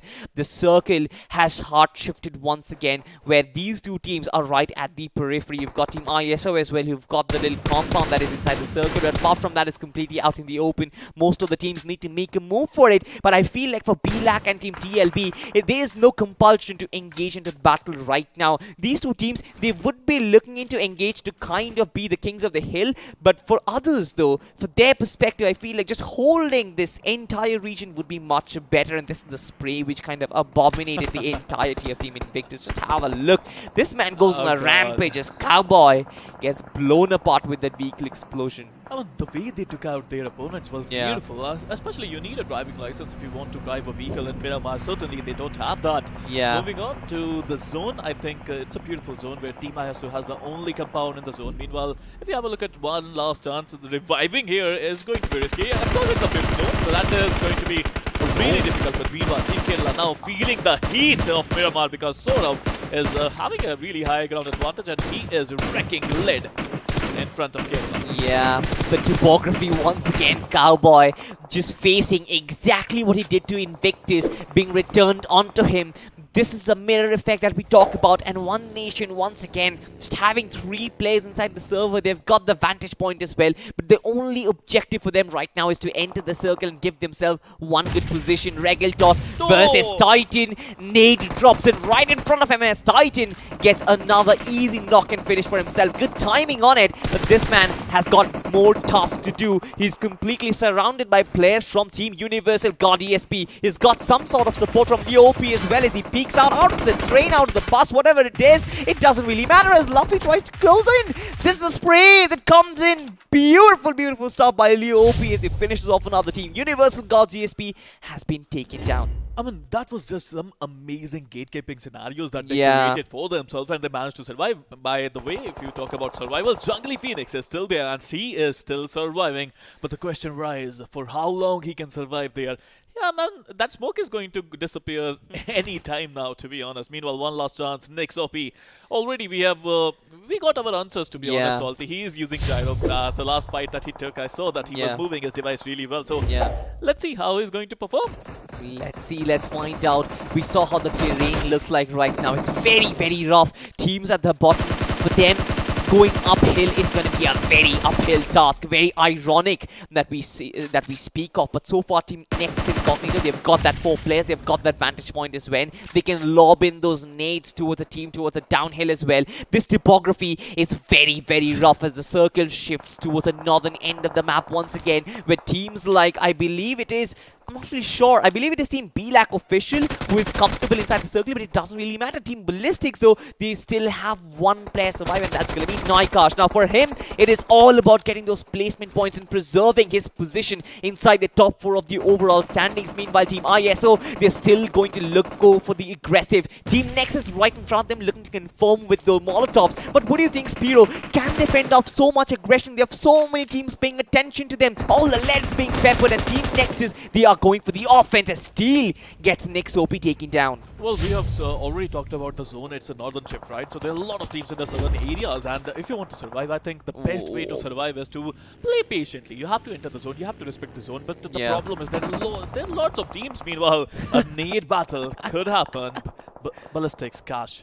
Naikash actually was a beautiful nade. That was actually quite good. Found his target, but he's not able to get the knock now. Leo OP still holding on. Another nade coming in, and that nade could find the target. That was perfect. This kind of reminds me of a old arcade game, 2D game, where both the players were at the center of the screen, both in a very, very difficult terrain. But good job done by Naikash over there to try and understand the trajectory. He probably did the math in the background, but One Nation still looking for a good position inside the circle. Titan, though, will be looking to hold on to the periphery, whereas Spirit is still trying to go up against Team Nexus right now. Have a look at the map feed, ladies and gentlemen, where Team Kerala's Cowboy, we can have the liberty where Cowboy is actually going for a heal battle quite outside the circle. Well, finally, in Miramar, we witnessed a heal battle that lasted for some time. Meanwhile, if you talk about Nexus and Incognito, they're just holding on. They're looking to take down Team TLB. Let's see if they can do that. BLAC Mango getting the better of a player. I think BLAC, they have the best position in the zone. And if they can use that position to their advantage, they're going to get the chicken dinner quite easily. Very rough terrain, Spiro. Very rough terrain. Every single one of these players, they're looking to get their zone, looking to get into their position where they can take those shots. The Reflex gets taken down as BLAC Official. They kind of scout more land for themselves, looking to dig in those graves, looking to dig in those players. Once again, Nexus have done wonderfully well in this game so far with 5 finishes, 2 players still up on their feet, but it's not going to be easy for them, especially with TLB right on top. Wolf has a very, very big responsibility on his shoulder, especially with BLAC coming in from the left-hand side. It's not easy for them. Spirit is burning. His dead body is burning. Uzuku being prepared, and now it's just Beast OP. He's the last man standing, and he has to do something amazing. We have already witnessed a lot of clutches, but BLAC Officials, they are going to rush in. And Beast, he has to do something, but he won't be able to do anything. 3 teams, 8 players, with BLAC Officials having the numbers game in their favor. I think Nexus Incognito, they have 3 players as well. But if you talk about One Nation, they got only 1 single player. Let's see if BLAC Officials, they can get the chicken or not. Meanwhile, Nexus Incognito, they're looking to take out BLAC Officials and their numbers game advantage. Yeah, it's just starting to heat up. The circle towards the downhill. Have a look at this. The artillery warfare is starting to take up. Sure as Steel is still looking for that first knock. They need that first knock to kind of get the advantage. Nexus don't really have the numbers advantage, and BLAC Official, pardon me for that, when they go on the offense, they're gonna wipe the floor with Nexus if there's no added grenade. Is it? I thought that it's gonna blow him to pieces. I just paused. There was that awkward silence, and I thought that he's gonna rip apart. But Titan comes in from One Nation. He blows him up. Well, that was a good one, but Titan, I think he's looking to get the second spot for his team. Zeus is in front of him, and BLAC officials looking to get their first winner chicken dinner of the day. Meanwhile, Juggopi with 3 finishes to his name, looking solid today, I have to say. Certainly. It's a 4v1 competition, and I wonder who's going to get the second spot there. I think it could be Zeus who could get second spot for his team. Yeah. He's just holding on, but he's just waiting there. He waited too much, it seems, and One Nation Titan managing to get the second spot for his team. Yeah. At one point, the man was just jumping around. I was like, wait, what is he looking forward for? But BLAC official with 10 finishes, a really, really good game. We've had One Nation, we've had Team Nexus. All 3 of them had a sort of a say in the final circle, especially Nexus with the 3 players being alive. But they couldn't really fend off the aggression coming in from BLAC, especially with those early Molotovs and grenades that came in. They got reduced to pieces and a one-man army right at the end. And of course, One Nation was a one-man unit once again. But have a look at the points table, ladies and gentlemen. And we're going to find out it is sort of dominated by BLAC official, isn't it? Well, absolutely. They managed to get 25 total points out of this single game. They managed to get 10 finishes and, of course, 15 position points for the winner chicken dinner. Number 2, we have One Nation Esports with who got 18 total points. Number 3, we got Team Nexus Incognito who got 15 total points as well. But you know what, Salty? I still feel that this is a game-changing scenario because all the top teams, they were not able to get the double digits in this one. Yeah, I mean, Team Kerala and Ballistics, the ones who have been very consistent, sort of had a performance 9.7 points. You would consider it to be a decent mid-table performance. On the other side, of course, Jungly Official, a team that we were looking forward to, just 1 point show for. Team Invictus, once again, a 0-pointer. So the teams who kind of performed in Sanhok, we thought that it might be the start of a spark. It might be the start of an ignition from their side. Couldn't really live up to the expectation. Ladies and gentlemen, we'll have a look at the most valuable player from the map of Miramar. Who do you think it should be, Spiro? Well, it should be BLAC Mango. Man. Yes, Salty, you could be happy. Mango getting the MVP with 4 finishes and the damage of 930 to his name. But let's have a look at his friends or enemies. It is going to be his enemies because One Nation Esports Titan, who got the last finish as well, he managed to get 3 finishes to his name with a massive damage of 826. Yes, you've got the Lost Breeds Beast OP with 2 finishes and 700 points of damage. Cowboy once again up there with 3 finishes. Not really a finish-hungry game from most of these players. I felt like they were sort of still playing in for placement points, which is contrary to the fact that we thought that being the last 2 maps of the day, all these teams would go guns blazing. But ladies and gentlemen, to kind of sum it all up, we'll have the map summary all in front of us, waiting for those number of grenades used and the number of them converted. 51 grenades used and 5 grenades converted. Healings, have a look at that, Spiro. 9,905 healing, just a little shy of 10,000 mark. I mean, I now wonder if this is a Sanhok game because it was not. It was a Miramar, and the healing scenarios was really happening. I mean, Team Kerala, they were doing a heal battle in Miramar. Can you imagine that? They probably pulled off 1,000 out of the 9,000 heals. For sure, for sure. But talking about the longest finish distance, it was 318 meters going in the favor of Saurav from One Nation Esports. But let's have a look at the Manhattan, if there is one. It is not. Not really. None of those high rises that we see from the US, but certainly some from the lands of Mumbai, I guess. Yeah. Agreed. Your hometown. Is it your hometown? Now it is. Now it is. Now it is. But ladies and gentlemen, going back to it once again, you've got Kerala sort of having a high rise for themselves. BLAC official, the tallest of them all, with 1960 points of damage and 10 finishes to their name. We'll have a look at the squad that has performed the best in this map of Miramar, and that has to be One Nation, especially with the last player who survived with a lot of finishes to his name. 6 finishes overall for the team with 1,469 points of damage. Spiro, what do you think? Well, I think their name is really good. I mean, it's a wonderful name. You can spell it with one single letter there. But let's have a look at squad face-off. We are going to pit up 2 teams against each other. One is going to be Kerala. The other one is going to be the Lost Breed. both teams managed to get similar kind of performance there, but the Low Spirit, they got a lot of position points out of this game. Exactly. Now, Team Kerala Esports, they were very aggressive right from the start. And I feel like, just like you said, they had performed very well already. They've got those placement points to go along with it. And the fact that they had the liberty to do it kind of went all guns blazing to get those 7 finishes right off the get-go. Didn't really get so many placement points out of this game, but I felt like it was a decent one, getting those 9 points up and running, especially when what they have achieved in the first few games so far. But we still have one more game to go. Things might change. Another miracle might happen. But before that, ladies and gentlemen, we're going to remind you exactly what went through the map of Miramar. The highlights are going to be on your screen right about now. Well, let's revisit the beautiful Miramar we witnessed. I mean, it was a great start for B like Mango, and he ended up with the MVP title. So I think there's a saying, right? If you start well, you're going to end well, and that's what happened there. But Roho, after doing that 1v4, we expected more from their team. But maybe that is the layout of this tournament so far. Whoever is doing 1v4, they're going to end up with not a lot of points.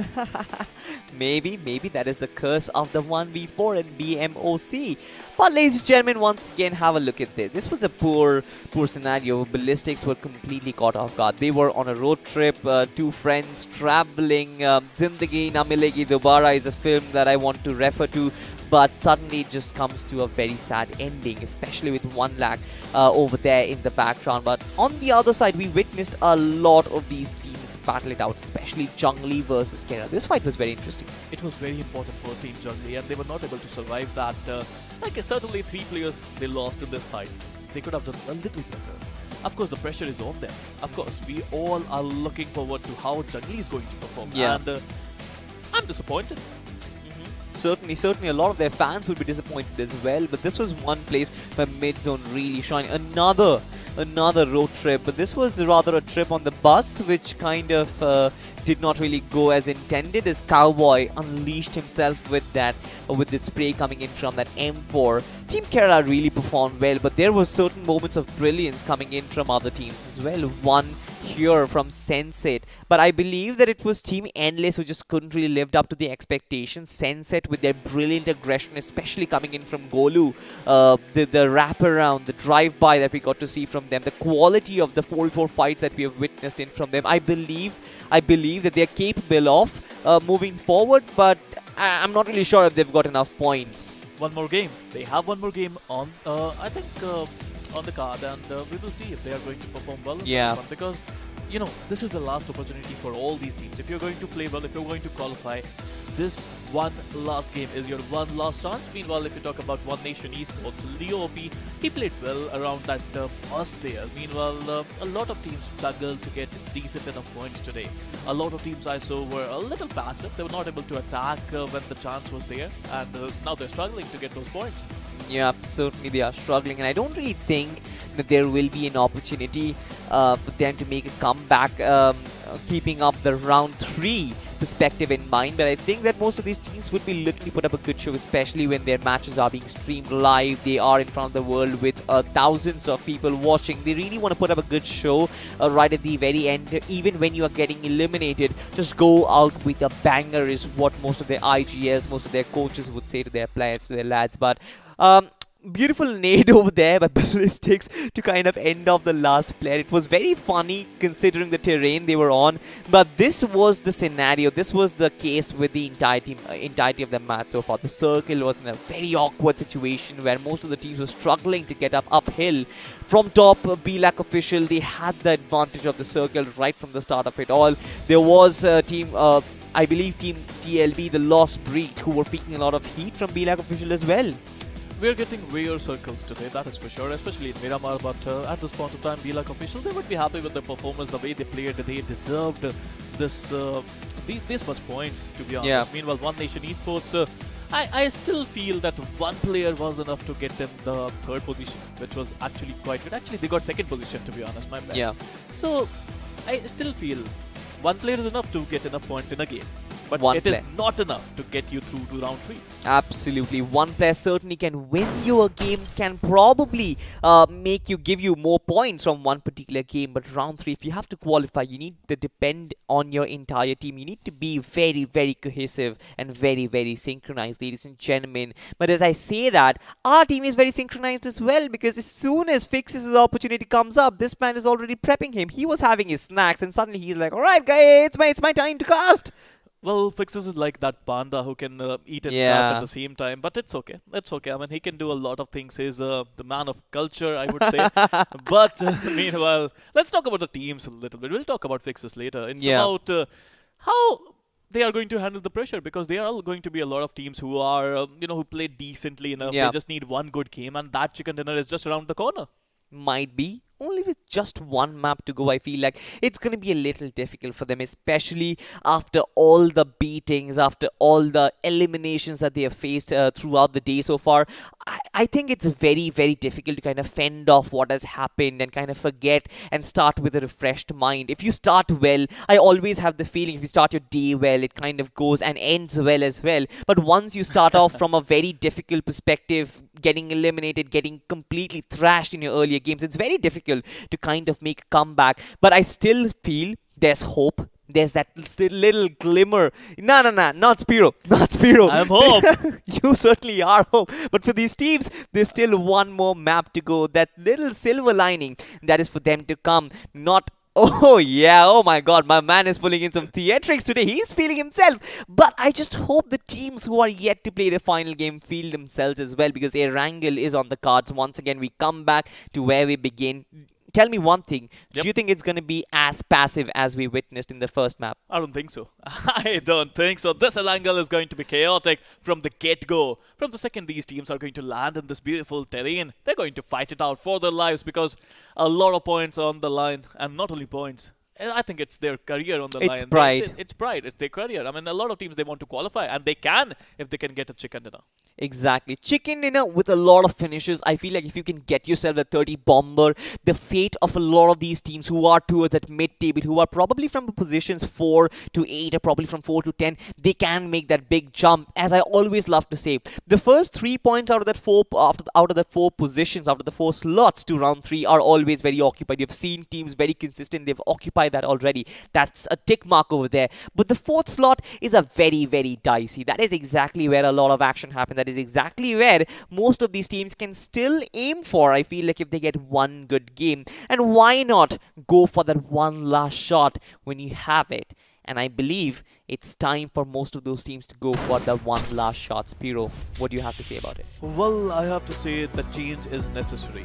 Even in the caster's desk, if you talk about change, Salty is going to leave us with a pinch of salt, and the Fixes is going to join us right here, right now for the last game. But talking about the teams, Jungly Officials, out of 5 games, 1 remaining. Out of 4 games, they played well in only 1 game. Fixes. What do you think? Well, I think it's going to be really interesting, the final game, right? Because even in Miramar, we have teams like BLAC, one of the other OG roasters that have really come into the fray. And for Jungly, I'm starting to ponder, was it enough? Was it enough for them to get that chicken dinner in Sanhok? Have they done? But it's for one last time, the final hurrah for quite a lot of teams who somehow do know what fate awaits them, right? And this is one of those maps where you can see a few teams, trying to go YOLO, because we've seen that happen, right? We've seen that happen, especially in Sanhok, everyone just dropping over everyone. But the first Erangel, rather, in the evening was quite slow. And that is where I'm starting to wonder if it's going to be the same tell-to-tell storyline even in this one. Well, talking about fate, I believe fate is what you make, and you have to make it in the last game. This is Erangel. This is going to be one last chance for a lot of teams. To be honest, we have a team named One Last Chance as well. So they might come and they might just go bonkers. You're talking about YOLO. You only live once. I believe that. And if you want to do something, even if you are playing for pride, this is your last opportunity on the grandest stage of them all. Yeah, this is how far they've gotten themselves to, even for teams like One Last Chance, considering they knew what they were in for. Maybe they will have to wait for another chance, maybe in the next future tournaments that are yet to come, or maybe in some third-party tournaments is where we get to see them. But for now, I think it's going to be their final game, because I particularly do not think they've made the cut, right? Because we've had so many teams coming into the mix, right? Especially this one particular game, we had BLAC getting that chicken dinner, and this is one of those teams that was completely invisible, right?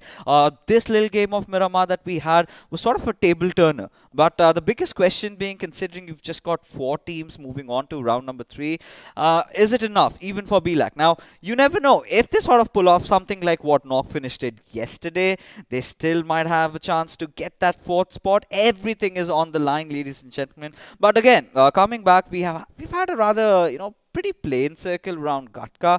But this time, Spiro, where do you want the zone to be? Well, I would love to see some action. Yesterday, if you remember, the zone was on the northern side. That island was really, really important. But Right. I still want to see a military-based zone, especially near Novorepnoy. That would be just amazing. It's rare. It's very rare. But that lighthouse on top of the mountain, I want that circle near the dip. The of that radio mountain. tower just beside Novorep. Yeah. All right. Novorepnoy radio tower is where Spiro has been searching for the circle. I mean, it's been actually a while since we last casted a southern circle, right? And I'm going to be interested if we get to see that. It's going to completely change the mix of things. Gatka circle, maybe a Lumberjack Hills. I'm ready to take that, because, with the way things started off in Erangel, we thought we are going to witness a few early collisions, something like what happened in Sanhok. But that was completely not the case, right? As we head on to the final game, this is where I'm starting to get a little worried about even the boys of Ballistics, because, again, let's be honest, right? This started off with a banger, right? That is where we started to feel, I mean, this is the team to watch out for. And they were getting so aggressive. They were getting on the gun every single time they wanted to take those fights. They went for it. But somewhere down the line, this could also, prove to be their demise, because there are other teams also in the lobby that are catching up. They're getting those position points. They're getting a couple of finish points. I'm starting to wonder if they have made the cut. Well, I would love to see some aggression again from Ballistic. I mean, if you remember the last Erangel, they managed to get 19 finishes in a single game.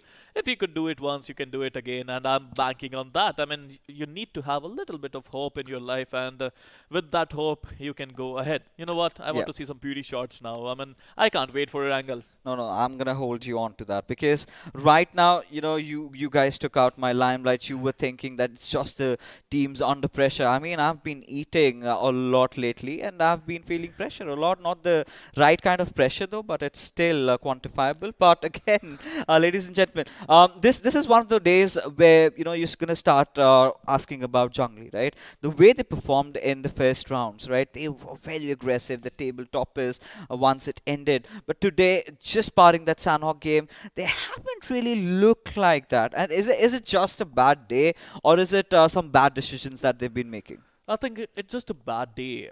But the other thing is that a lot of teams are looking to enter the center of the circle. And Team Jungli, they were not able to do that. They always try to enter, and they always try, lose their players one by one. They're not able to win those 4v4 battles that they should win, that they should have won that there. But if you remember round 1, they played so well. They were aggressive. They were not thinking about things. Right now, they have to think about their strategies and everything. Sometimes when you think too much, you lose. Yeah, I think that was the case even this time, right? Now, Jungli, for them, maybe just playing around the peripheries, around the edges could have worked out. But this time in round 2, when you have a completely different lobby, when you really weren't prepared for what you were entering into, sometimes I think they might have taken quite a lot on their plate, ladies and gentlemen. But this is again, this question comes around Jungli once again. They picked up a fight with the wrong teams, right? Especially in this previous game, I saw that one fight against Team Kerala. Now, they were in a really interesting position that we really thought that maybe they could turn the tables around, but that was not the case. Just Kerala absolutely stomping them over and getting those finishes, which sort of gets us into Kerala again. Now, what is that one thing that you've really loved about this team? I mean, they are showing a ruthlessness. That is a really, really good thing. But it is not a blind attack that is coming from them. No puns intended, by the way. So they played really, really well.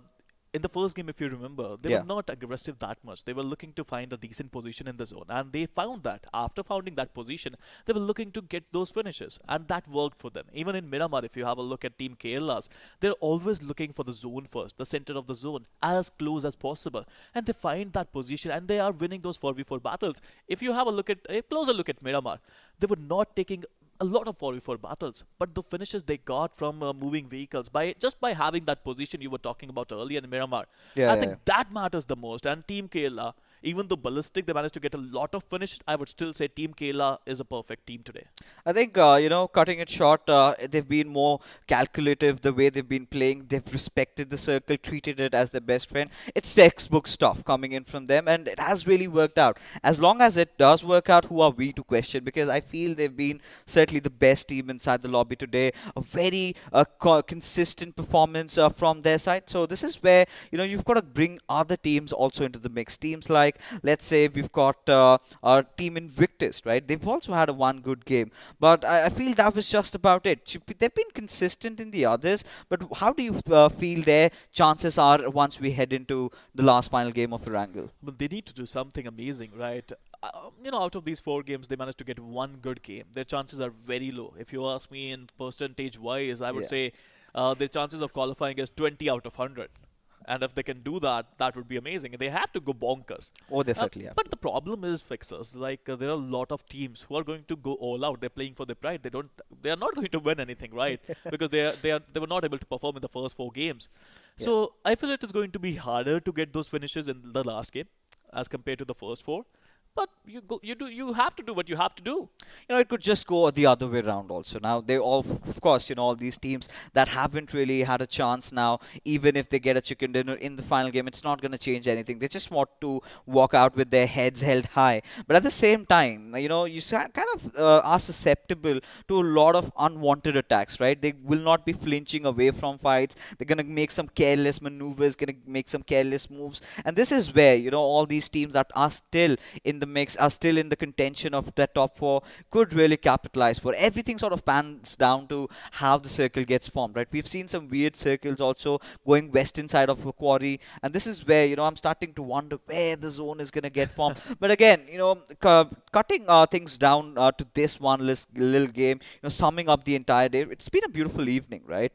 So many teams have come in, and it was always another team getting a chicken dinner. It was not getting repetitive. It was being very competitive in terms of how they were approaching. We saw a lot of 1v4s, and I was hearing this conversation. The teams that are getting the 1v4s, they certainly are having trouble into qualifying into the next round. Spiro, what is your take on that? I agree with you on that, because if you're doing a 1v4, that looks so amazing, right? Oh my God, I did a 1v4. I'm a superstar now. But the problem is, you are doing a 1v4 mostly because you're the last one standing for your team. Helpless. And I have said it before. I will say it again. One solo player can win you matches, but you can't win tournaments with that single performance. And you've got to pay heed to what he has said, because I completely agree with what he just said right now. Because again, you might pull off those flashier plays. You might be, the one player who's been doing it all for your team. But hey, BGMI is a team game. You've got 3 other teammates. Now, you are in that position of a 1v4. You clutch it out. Applause. Kudos to you. But then again, the mere fact that you still have lost out on 3 of your teammates, and then you have to play the remainder of the games with just being the lonesome survivor, having that pressure constantly bugging you. That really hurts. But that being said, ladies and gentlemen, for one last time for this evening, we're going to enter into Erangel, of course, taking a look at this abandoned church. Now, we've seen a couple of circles sort of panning around ruins. We've got that little glimmer of hope that, the circle might go towards ruins, and then there's this northern shift. I think that is something that really happened yesterday, but the players of walkouts, man, the way they played, getting that chicken dinner, and Abrar with that AWN. And do you expect someone of, inside this lobby is going to go for the big green cannon, if at all? I'm really sorry. I was just thinking about that. That was beautiful, right? The way he used that AWM to perfection. But if I want to see that, the answer is yes. Are we going to see that? The answer is, I don't know. we've seen a lot of special military drops just coming in, the airdrop packages, and I've really been loving MG3 lately. Now, if I'm gonna ask you your favorite, which one has that to be? Well, I'm an old schooler. I still love Groza. If you can use that weapon to perfection, you're going to get a lot of value. But you know what? My personal favorite, when I used to play the game really well, I don't play. There was a time. Yeah, you there was a played time. really well. Yeah, there was a time I played really well. Even in BGS, I used to, finish Ocean a lot in TDMs. But that is. He's a newbie. You can just keep him out. But Yeah. MK is a weapon that I love and adore. Oh, the Marker 14, right? In fact, before MG3 was really introduced into the game, I used to love that weapon so much. The very fact that, it's one of the weapons that has been forged by the devil, ladies and gentlemen, whoever gets their hands on it suddenly kind of defends the entire environment when he shoots that one bullet, because you never hear the others. But right now, ladies and gentlemen, for one last time, we're going to be taking it up to the skies. It's going to be a flight path trajectory all the way from hospital towards Yasnaya Pollyanna, not the kind of a flight path trajectory that the players would like. Well, absolutely. I mean, all those teams who used to go to the southern part of Erangel, they have to either glide a lot or they need to find the vehicles as soon as possible. I mean, I want to see some drop clashes fixes, and this is a perfect plane path for that. Either drop clashes or car clashes. I think it's on the menu.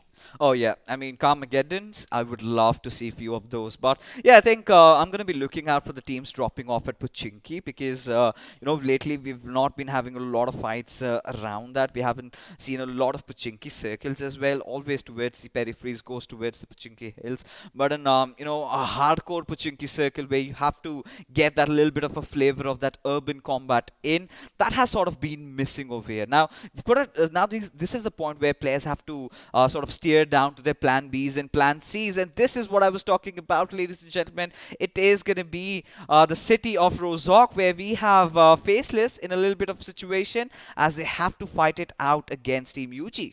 Well, absolutely. This is going to be a drop class that we were talking about, Universal Gods Esports. Certainly, they were not playing that great so far. But, in this drop class, it's all about getting a really good weapon and having that position and having that idea of where your opponents are. But right now, it's going to be a one-to-one situation. Yeah, Scarl going against DP, it seems like. Jump shot coming in. That was a really good jump shot. But in the end, Luffy getting the better of his opponent. I do not know, man. I do not know. I really felt that Luffy was not the most comfortable player, barring the fact he does not have any helmet and vest to work around with. But does not matter. Cloud is going to be tossing up that grenade. Will get that important trade as Balak is in a whole world of trouble, as Cloud needs to reload his weapon as the time arises. Ultron getting that knock as Cloud with that Uzi just shredding apart Regiltos as he's going to get finished off over here. And Team Faceless somehow, with the loss of one player, they're still doing it. And this is where, the Universal Gods have to back down, because they're bleeding profusely at that. Well, what is he trying to do? I think he wants to punch his opponent, but at the same time, Dexter is there and he is looking closely. I would love to see if Cloud is going to, found that pixel there, because he was peeking the window for a time being. It's happening, Fixers. It's happening. The last match, he was talking about pride, and by doing this, Team Faceless, they're looking to take Valak down. This is really shameful, right? Especially when Dexter has got to make a run for his life, and being the lonesome survivor, he's got nowhere to run and hide. And at a certain point, Team Faceless, they're just going to scout the entire land and find about his whereabouts, as Luffy, he's just going to be languishing to death and despair, just hiding under that bush. But Dexter, one survivor. Now, we've been talking about a lot of clutches happening. A lot of 1v3s, a lot of 1v4s. Certainly has given away his position, has taken a substantial amount of damage as Lutron. He's going to be pushing in tandem with his teammates as Dexter. He's got to make a run for his life, man. Well, as far as I am concerned, I don't think there's a laboratory in Rozhok. So Dexter, he just needs to run away, but he won't be able to do that. Cloud with a beautiful 1v3 there. I mean, that Uzi is such a great weapon in close range, especially when a really good player uses that. I used to love Uzi, but these days a lot of players, they're just using UMP a lot. Yeah, the AMP meta has been so abused by so many of those teams, as we're going to talk about that a little bit. But towards esports, now they find themselves in the mix with quite a couple of other teams also. Right beside them, I see 3 teams around Yasnaya Polyana. Now, it's going to be really interesting. Now, every single time we talk about Yasnaya, this might seem like a big city, but the biggest issue over here in this particular place is finding vehicles. I think towards have certainly found a buggy. Now, they're going to find that triple-seater bike, but I think they're going to be on for a lookout for a vehicle, maybe a Dacia or a UAZ. A coupe also might suffice. A bike was there. They just ignored that bike and went forward with it. I mean, I used to love riding those bikes there in Erangel, but yeah. I mean, when I used to play. Meanwhile, talking about BLAC Aryan 7. Yeah. I mean, he is still looking to get some decent loot there. Of course, Yasnaya Polyana, it's a beautiful spot, but you need to, spend a lot of time in these buildings to find decent amount of loot. I'm gonna get a little salty about BLAC. So lately, I've been grinding a lot of BGMI, right? I've been pushing the ranks, trying to push for Yeah, I am indeed. I've made it to Ace Master myself, but every single time I'm in the lobby, I find some or the other player from Team BLAC. Now, this was not the exact players, but they've got a big family, right? At least 100 plus members, I'm telling you, because every single time, Spiro, I get into a lobby, there's someone from BLAC who gets a knock on me. But this BLAC, they've done a really good job in Miramar. Certainly hasn't been their best day, but you never know. With one final game to go, 20 plus finishes, can get themselves into round number 3. Well, certainly you are not alone, Fixers. When I used to play, I used to find BLAC members in the classics as well. So frustrating sometimes, every single time. One BLAC member or a whole squad. It's a big family. It's a very big clan, it seems. But yeah, they are looking to make sure that their clan gets competitive recognition as well, Fixers. Meanwhile, talking about ballistics. Now, this is the team that you have to look out for. Meanwhile, BLAC gets cheesed by TW. That's unusual because TW is known for their defense, not for their offense. Hey, this is the last game, buddy, and this is where we're gonna see some Kamageddon, and this is exactly what we wanted. Aryan just getting chased off, and he's been picked, but now this is where they do not want to settle at. They want to go for a few more finishes over here as Jag OP. He's gonna make a run for his life. Well, he has to do that, but I think towards esports finally, I think they heard us. I think they heard us when we were casting that Erangel game together. They heard us, and they are looking to be a little aggressive, which is good. TW towards, it's just 2 words. Just 2 words. What could be the words? I don't know. I mean, you tell me. I mean, hold off. But we'll talk about that a little bit later. Another fight as the Princess is reflex on that table. He's trying to create a flank against the players of Sensei. I do not know what it is with these lads. They are apparently magnets to a lot of teams. Every single time they are caught in the fray, as Godex is going to be lobbing that grenade. We'll find Shredder as now he's not going to step out of that cover because he knows that he's going to try and venture into the uncharted territories, because now Disaster is going to be making his way, and I'm pretty sure Godex has heard that vehicle sound with that grenade being lobbed at his direction. Has Godex made its mark? No, certainly Disaster trying to push in.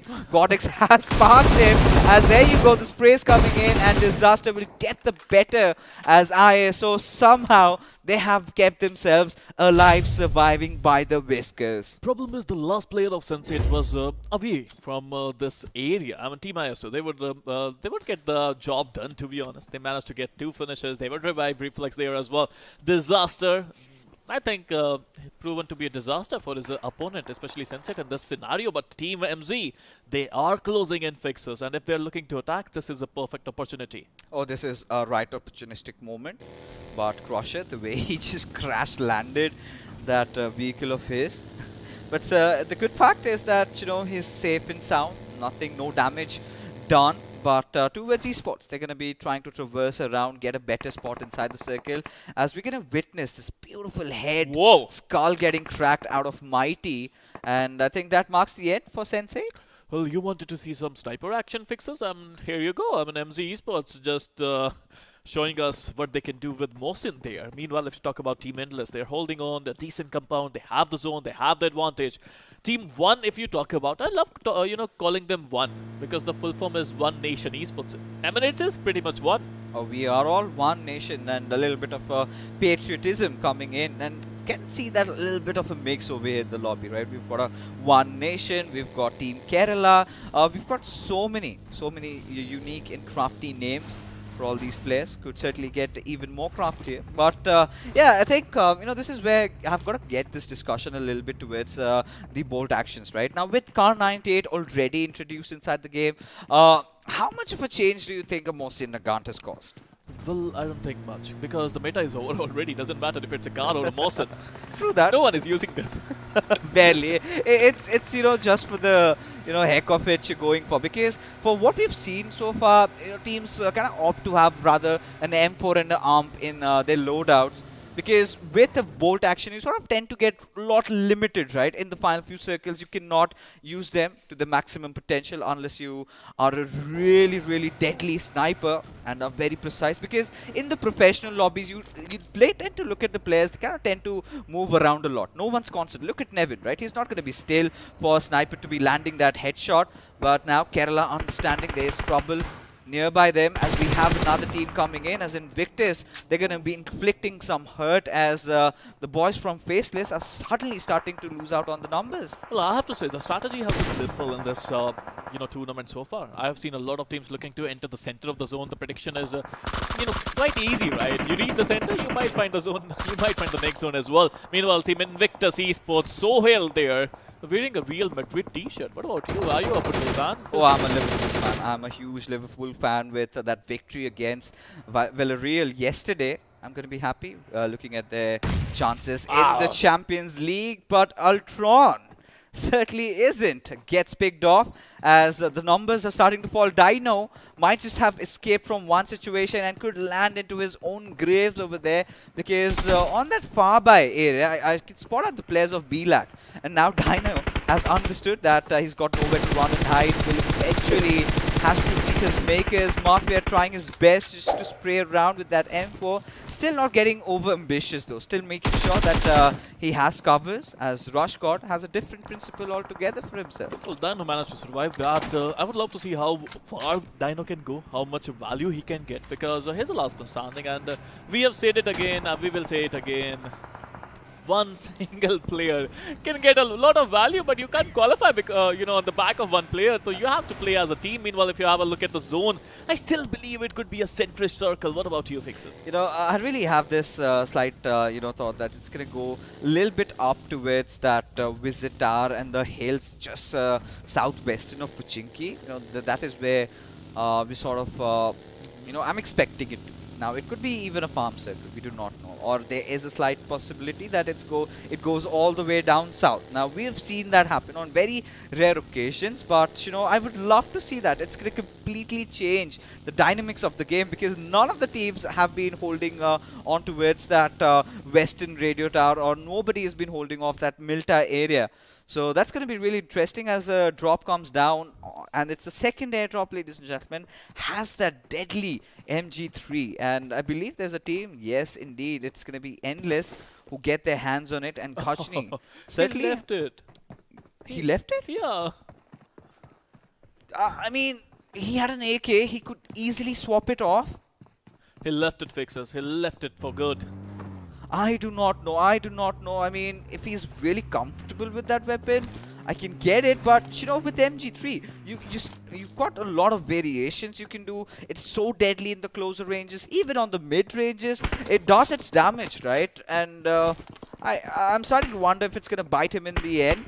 But for now, see, the players of Nexus Incognito going after the players of Ballistics, who I believe are just going to be hanging on to that cliff. They're going to be holding against one last chance, as Nick's OP is getting pushed at. Still manages to secure a knock though. Deadshot on really low HP. He needs to patch himself up before he can really try and get anything else done. But sort of trying to not do that. Instead, gets one more knock secured. The cojones on this lad, as the numbers of one last chance are suddenly starting to dwindle, with God being the lonesome survivor. Well, God is the last man standing, and he has a mission on his hand, and the mission is to revive his teammate. It's not going to be easy, to be honest, but Deadshot, I think he saw another player would bite the dust there, but Surya is going to close in. Now, it is going to be a difficult scenario, and I think Surya could easily take the whole team out. Oh, he certainly can, but God is proving to be a little fatal, right? He is making sure that his last stand matters, but not in front of that grenade. Just blast right in front of his face, shredding him into pieces as one last chance. Well, we have to beat them do, and maybe in the next tournament they make it this far, but that's going to be sparking the end of the run for that team as Ballistics. They've lost out on one of the players, Masquerade. Now, this has always been a constant problem with Ballistics, right? They do not know where to draw the line, when to leash their players. As mid-zone elite, again focusing on trying to get the center, has certainly not worked out for them well. Well, I am a little disappointed with the one last chance because they had the center of the zone, right? They had the opportunity to survive there, but they were looking to attack. We all know that it's the last game, they have to attack, but right now, Mohsin Nugget, oh my god, Bunny with the beautiful sniper shot there, and you know, we all love a good old headshot. You know, that little bit of a smirk on his face explains. Maybe they're not going to be qualifying for the next round, but if he can connect a few more, he's going to be happy about that a little. Certainly has done his training grounds practice very well, being the marksman of the team. But certainly there is again room for improvement for this particular squad, that they've made it as far. You know, mid-zone elite, they were somewhere around the middle of round number 1, right? They were not the best team inside the lobby, but they weren't the worst either. As we have seen circles like this. Now, this is where, you know, holding on to the peripheries is going to really help out, as Kerala find themselves in the mix against the players of Endless. Now, Rojo, he's the lonesome survivor, and he's going to do the job all alone. And considering he's trying to pull off a few shenanigans, would want to go on the top of the building. Are the players of Kerala aware of it, as Winter is going to be lobbing that grenade onto the first floor, but not enough? They don't have any idea that Rojo is on the top, and he's just waiting for his chance to come in. Winter is there, and Rojo just spots him, takes his shot, and he takes Winter down. Now he can easily jump up and finish Winter, but now he is looking to be patient. He has a need, and that's all he needs to finish Winter off.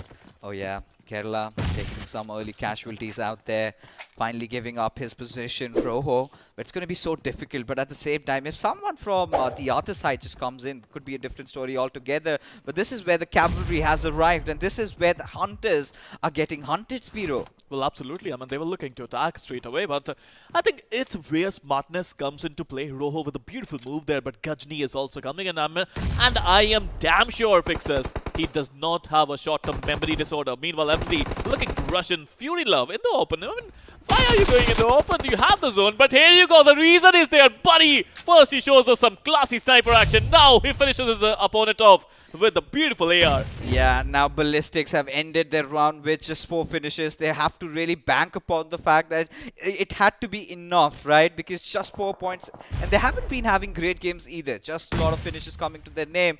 As Team Jungly, Gabru, he was in the vehicle trying to hide, trying to get that pill in seat for himself, and then maybe take a dig at the players of the lost breed. But now Jungly find themselves in a very dire situation. Husky has already made a run for his life. He does not want to be a part of this. Well, Husky wants to survive. I mean, I won't be critical of that, but meanwhile, Ashok, now he got that MG3. I think Rojo was not able to get the MG3. He was telling Ashok that you can go and you can get it, and he got it. And that's a good thing, right? That's a good thing. But for now, Jungly, they are in dire circumstances, losing out on 3 of their players now just by surviving that one last player, Husky. How deep can that lad leak, right? Because now he's just away from the fray. He's in the nearby vicinity though, but does not want to be a part of that fight, because he knows the moment he enters, he's going to get obliterated, shredded apart. And with that, you know, even the run for Jungly could end up here. Well, again, Team Kerala, I think because the BGMI gods are listening to you. MG3 coming into the occasion, getting those 2 important frags on Kerala players who are in hot red form. But I think Kerala have they have done enough to qualify. It seems like that. Meanwhile, talking about BLAC officials, they need this one single game. Invictus, they also need this one single game if they want to play well, if they want to qualify. Both teams having a decent compound. I mean, of course, BLAC having a decent compound. I can't say that for Invictus because they just got a single shack. Oh, they did. And it's going to be so difficult when you're just holding on to those little shacks, right? Because one good grenade, one little Molotov is just going to flush you out of your position and you're going to get taken down. But for BLAC, they know, they understand the gravity of the situation. And this is where, I love the positioning from Rojo initially. All he had to do was be very, very careful with every single movement he's been making. But this is where experience really comes handy. Kerala have found themselves in this situation before. And they did make sure that they had the better out of it. But up until the point, Ashok just decimating his opposition with that MG3, and Bunny, he's going to continue his onslaught with that Mohsin Nagan.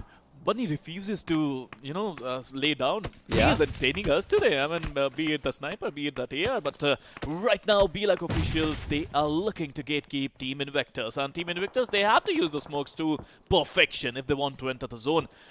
It's not going to be easy fixes. It's never easy to get into the zone using those really good smokes. But they have a vehicle, and only 2 players can sit in that vehicle. Mafia has to be the cover provider for their team. But would he be able to do that? We've got a rider, we've got a provider there.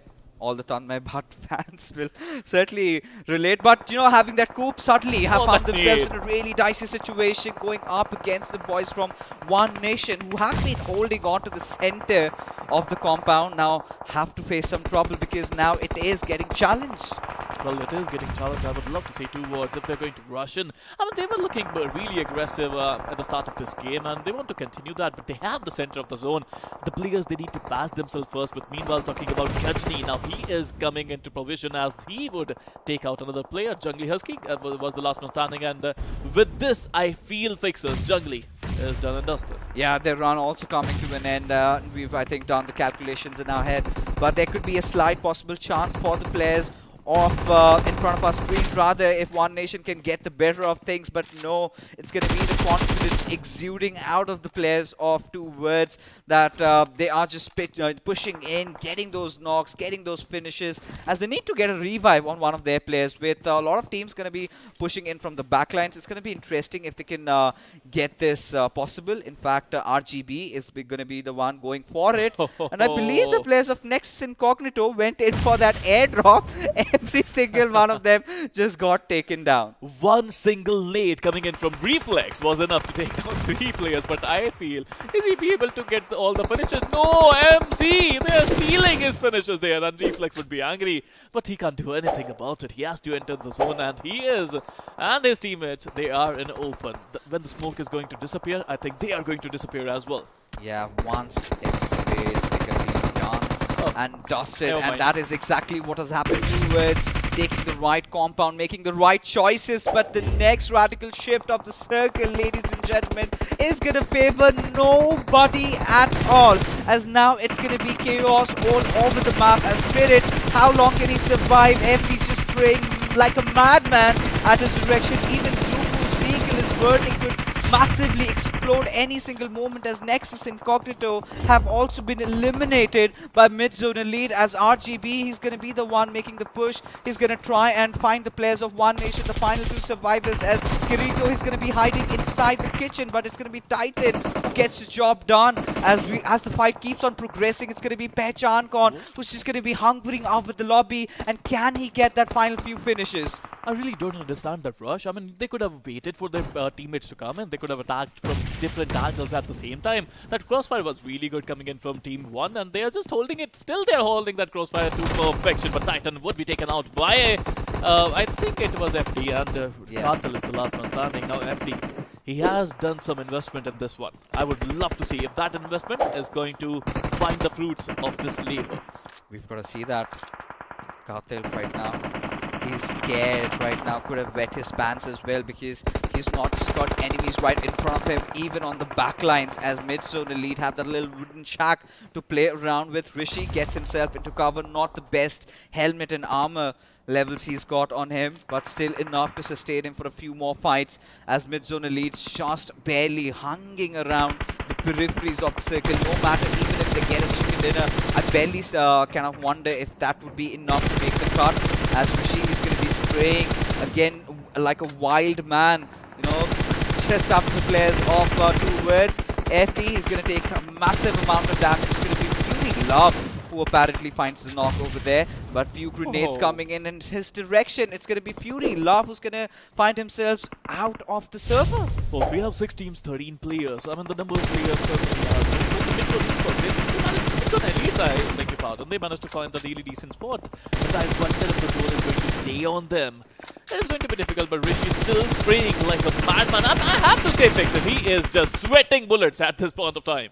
You know, at this point, she's starting to ponder if he does have a lot of ammunition, though. And there's the answer. If he's not, he's going to collect it from his teammates' crate, as you could clearly see a Dread going after the players of the Lost Breed, and we've got the players of Endless somewhere hunkering down the center of the zone with two words just around the edges. Now, the biggest question is Izuku going to let them pass by, as FD gets knocked out, as the Lost Breed somehow still survive in this fight, as Gachni, he's been picked off. Now, with Mafia really far off from him, is it really going to go for the revive? With 40 seconds is a stark possibility, but is that going to happen as another grenade comes in, and it all comes down to Izuku?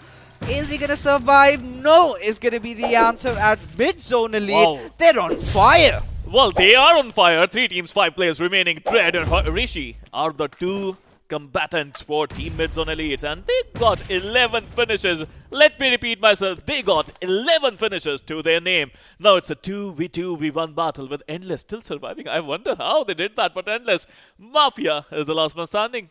You know, but this is where, you know, the question really comes down. BLAC, they've got 2 back-to-back consecutive games. The big green cannon finally coming down in the 5th airdrop. Not the ideal weapon of choice, but a certain team can go for that level 3 helmet and vest. And I believe Mafia has done exactly that. And I think Endless have managed to get 2 airdrop loots this time. But at the same time, with, you know, Mango sort of revealing his position over there with that smoke down, Mafia has a slight idea as to where Team BLAC is, because you've got 1 vehicle and smoke. You know there are 2 players in that nearby vicinity, but now he's got to keep his attention, rather shift his attention even to the players of mid-zone. Now he just cannot step out like this, right? He just cannot stand, because the moment he does that, he's going to get shredded by the players of mid-zone. Now, Mafia, the strategy for him would be simple. He would love for BLAC to attack Mid-Zone Elites. Meanwhile, let's have a look at instant replay where that single nade from Reflex took out 3 players of NE.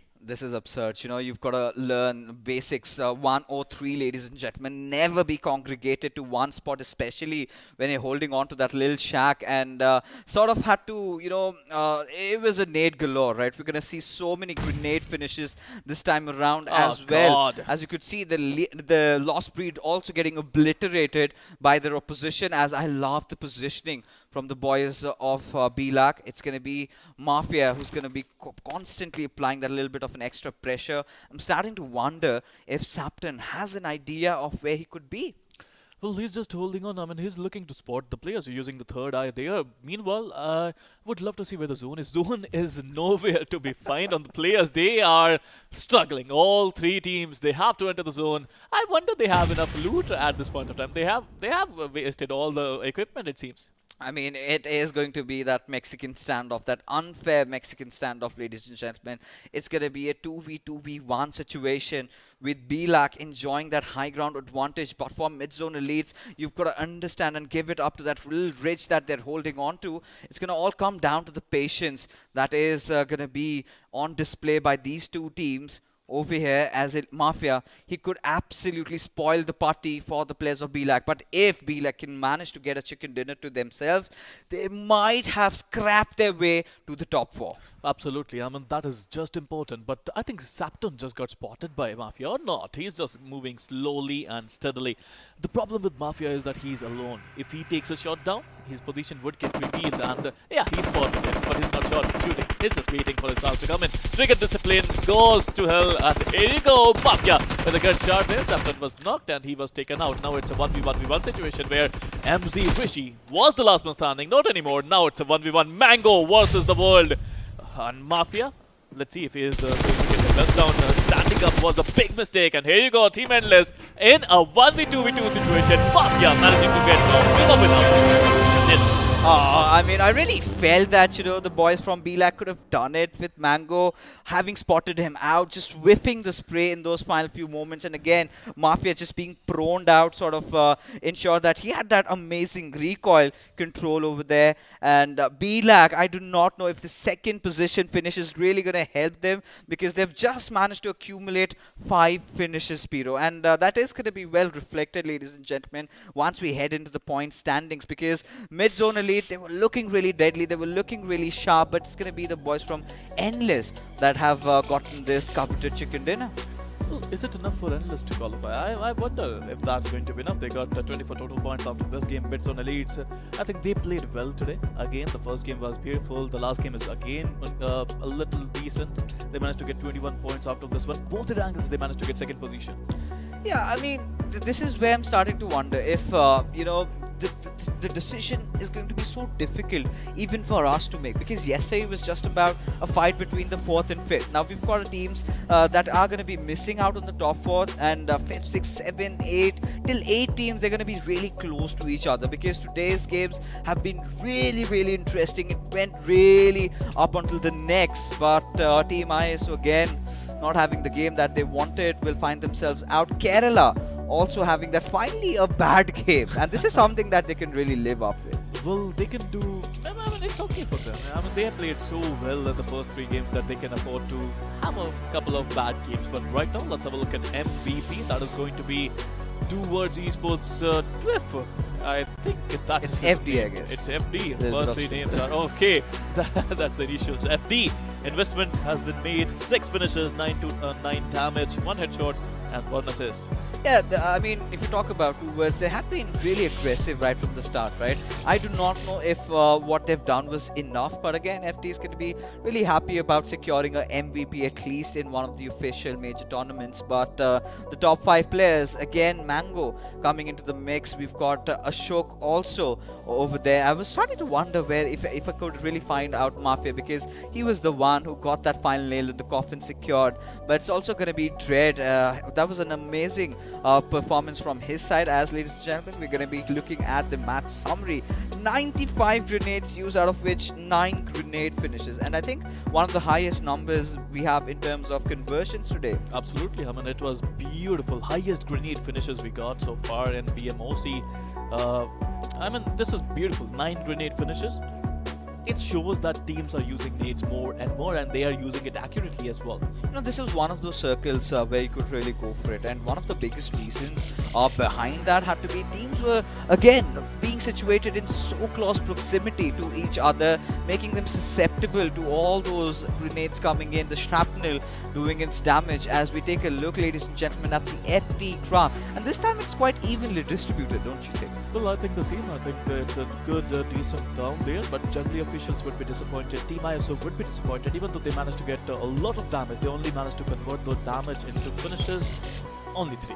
That's not enough, right? Yeah, the conviction was kind of missing from a few teams out there, and even for the boys from Jungli, I really thought they've had a very sound start inside the game, but this is where pressure really pummeled them down, right? It was the pressure starting to haunt them, and sometimes it just got beyond their control eventually for them getting wiped out. Now this is where I have to again bring in the team of Ballistics, right? They were looking really good. They had a squad wiped, but right after that, they got wiped themselves. Well, absolutely. I mean, this is the name of the game, right? Fixes. Third parties are a part of the game, and you have to be ready for them. You have to make sure that I mean, I know you can't have a couple of eyes behind your back, but to be honest, you should.